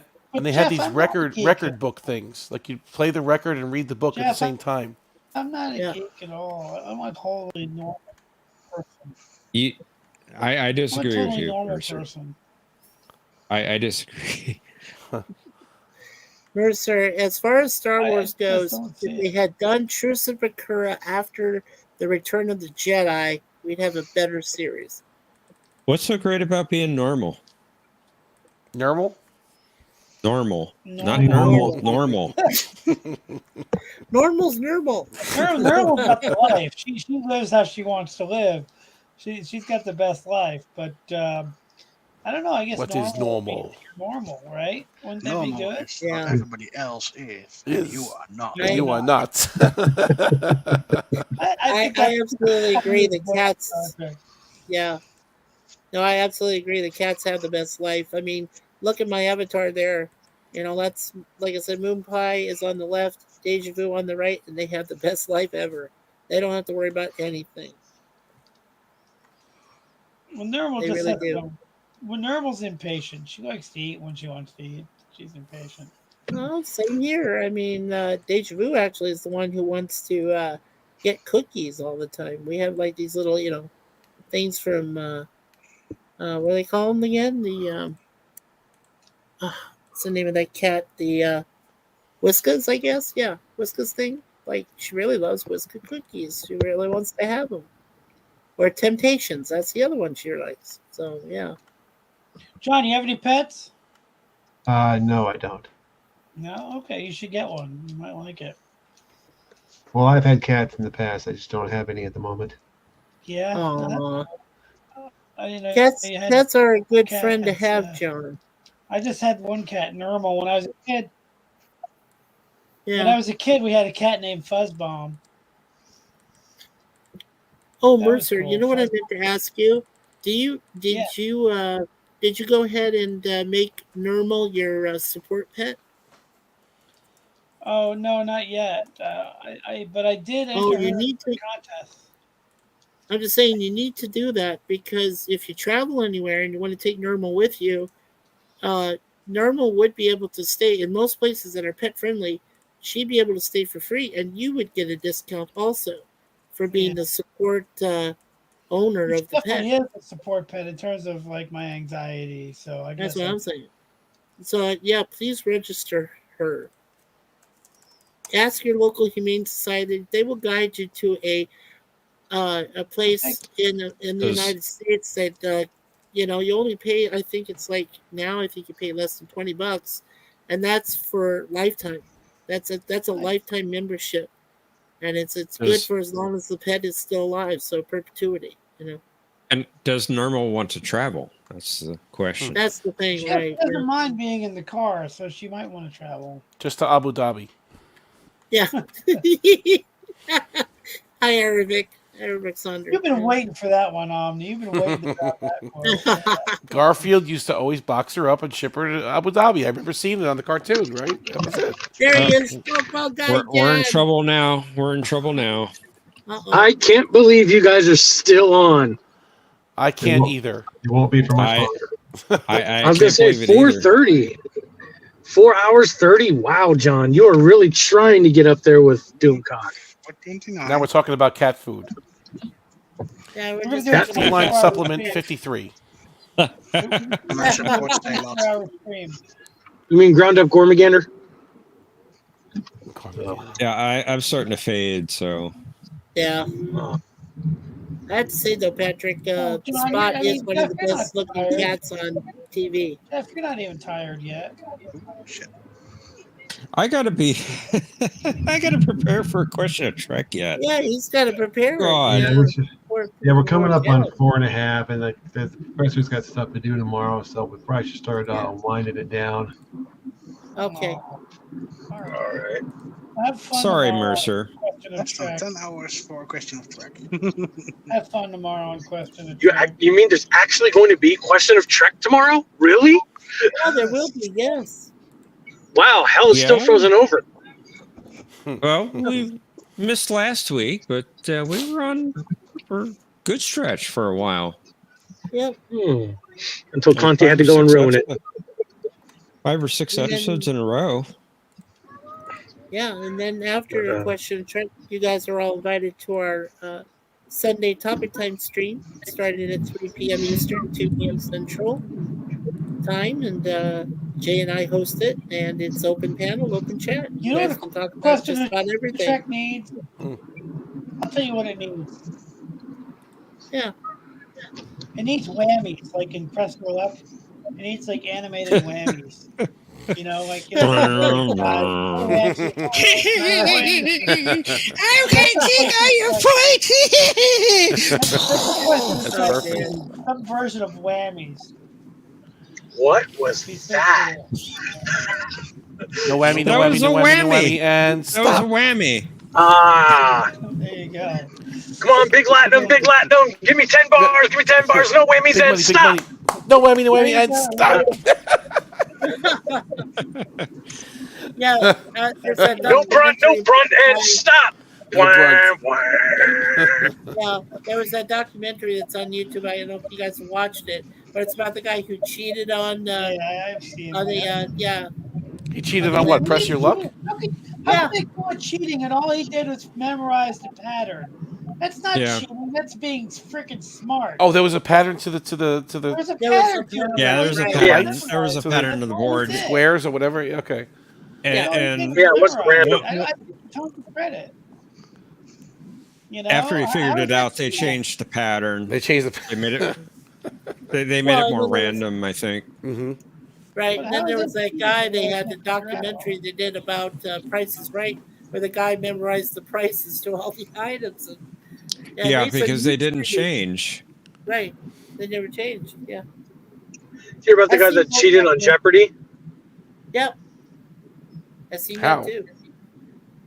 Like, tell what them. they'll do, he didn't necessarily cheat. He was just super smart and beat the system and got like almost $2 million in winnings in over a month. So they got tired of losing all this money to this one guy. So what they did is they rigged the question where he had to be ultra specific or something like that. And he wasn't specific enough and lost. I mean, how do you? It's just so general knowledge. How do you? It's hard to prepare for Jeopardy. I don't know how you could cheat on that though. I mean, 11th century Somebody did it. literature. I mean, how do you know these stupid categories they have up there? Okay, yeah, let me study that tonight. Was it that Las Vegas guy, the guy from Las Vegas, Matt Aronio or whatever his name was? Well, wasn't that movie Quiz Show about like the way people cheated back in the day? Oh, that was 21. Yeah, no, but there was a movie called Quiz Show, which is about that. Yeah, right? it's about that. It's about 21. Yeah. Blackjack. By the No, way, not there's a Blackjack. variety show that they recorded, and you can watch it on YouTube. That was recorded in the 60s. It's in black and white, maybe the 50s, where they had this old man on the show. He was like 90 something, and people had to guess why he was significant. He was a guest on the show. And the interesting thing is that what you find out is that he was a kid and remembers seeing Lincoln getting shot. Oh, I've seen that. Yeah, they interviewed him like in 1981 or something like that. Like, yeah, he was there at the theater. It was nuts. He was in the theater. This guy was super old. Yeah. Wasn't his wife like in her 20s or something? Yeah. I don't remember that. I don't remember that. But no, I remember that. I mean, I remember the guy. It was just cool. I remember that story. I realized how much, it's not really as much time as you think. I mean, this is on YouTube, and, a little over 100 years ago is when it happened. So, like, dude, it's not really as long ago. It's only like 4 generations ago, but, in the grand scheme of things, it's really not that long. One lifetime. Yeah. Oh, Patrick, it's Salat, I believe. Don't they spell it as S-E-L-A-T? Salat. S-A-L-A-T. I misspelled it the first time. What's so weird about Salat is that when she tells him what a Salat is, McCoy actually pronounces it completely different when he asks. I never figured that out. Sell it. Yeah. Sell it. Like, I hate that. Like, sell it, baby. Sell it. Sell it, baby. Sell it. They're smaller, domesticated. You have Porthos. With a Salat dinner. Yeah. Teddy bear. That's what everyone says. Yeah, that's funny. You have Porthos. Porthos doesn't try to eat me when I'm late with his meal. Vulcan children are never simple with their Salat's dinner. I say that about Nermal all the time. Yeah, but then Simon. Yeah, but then don't forget Simon Pegg Scotty sent Porthos halfway across the universe with his new transportation, his transit system. It couldn't be Porthos. He was too old. Couldn't be Porthos. It was a prize beagle, but it wasn't Porthos. Porthos would be long dead. Yeah. It was Porthos' progeny. Porthos 3.11 for work group. Yes. Porthos. Novell Netwear. Yeah. Still, would you call your sellout? Would you call your sellout a Chaya like Spock did, or would you call it something else? I'd call it Brutus. Brutus, that's a good one. I would call my Salat time to wrap up the stream. Already. That's a very good John's been ready for the last 20 minutes. We hijacked it. Good name. Good name. Trying to wrap it Thank you. Here, time to wrap up the stream. Time to wrap up the stream. Here, kitty, kitty, roar. Wrap up the stream. As we mentioned, we got Question to Trek tomorrow. And on Monday night, of course, the Professor and Matthew will be doing their Babylon 5 reviews. Yes. You'll be doing the Chaotic Time Hall this week, Tokyo? Yes. The theme will change depending on the outcome of Thursday night's episode of Star Trek.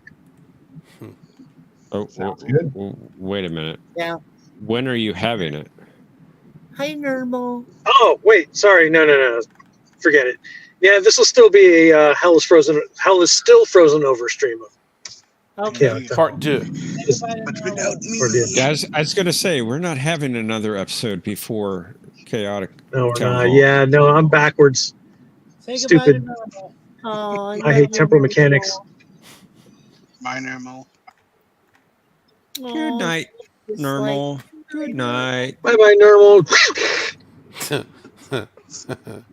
So thanks again to everyone for joining us tonight. Continue playing. Add up your points. See if you can get into that special event on week 100. Woo! Thanks for having us, John.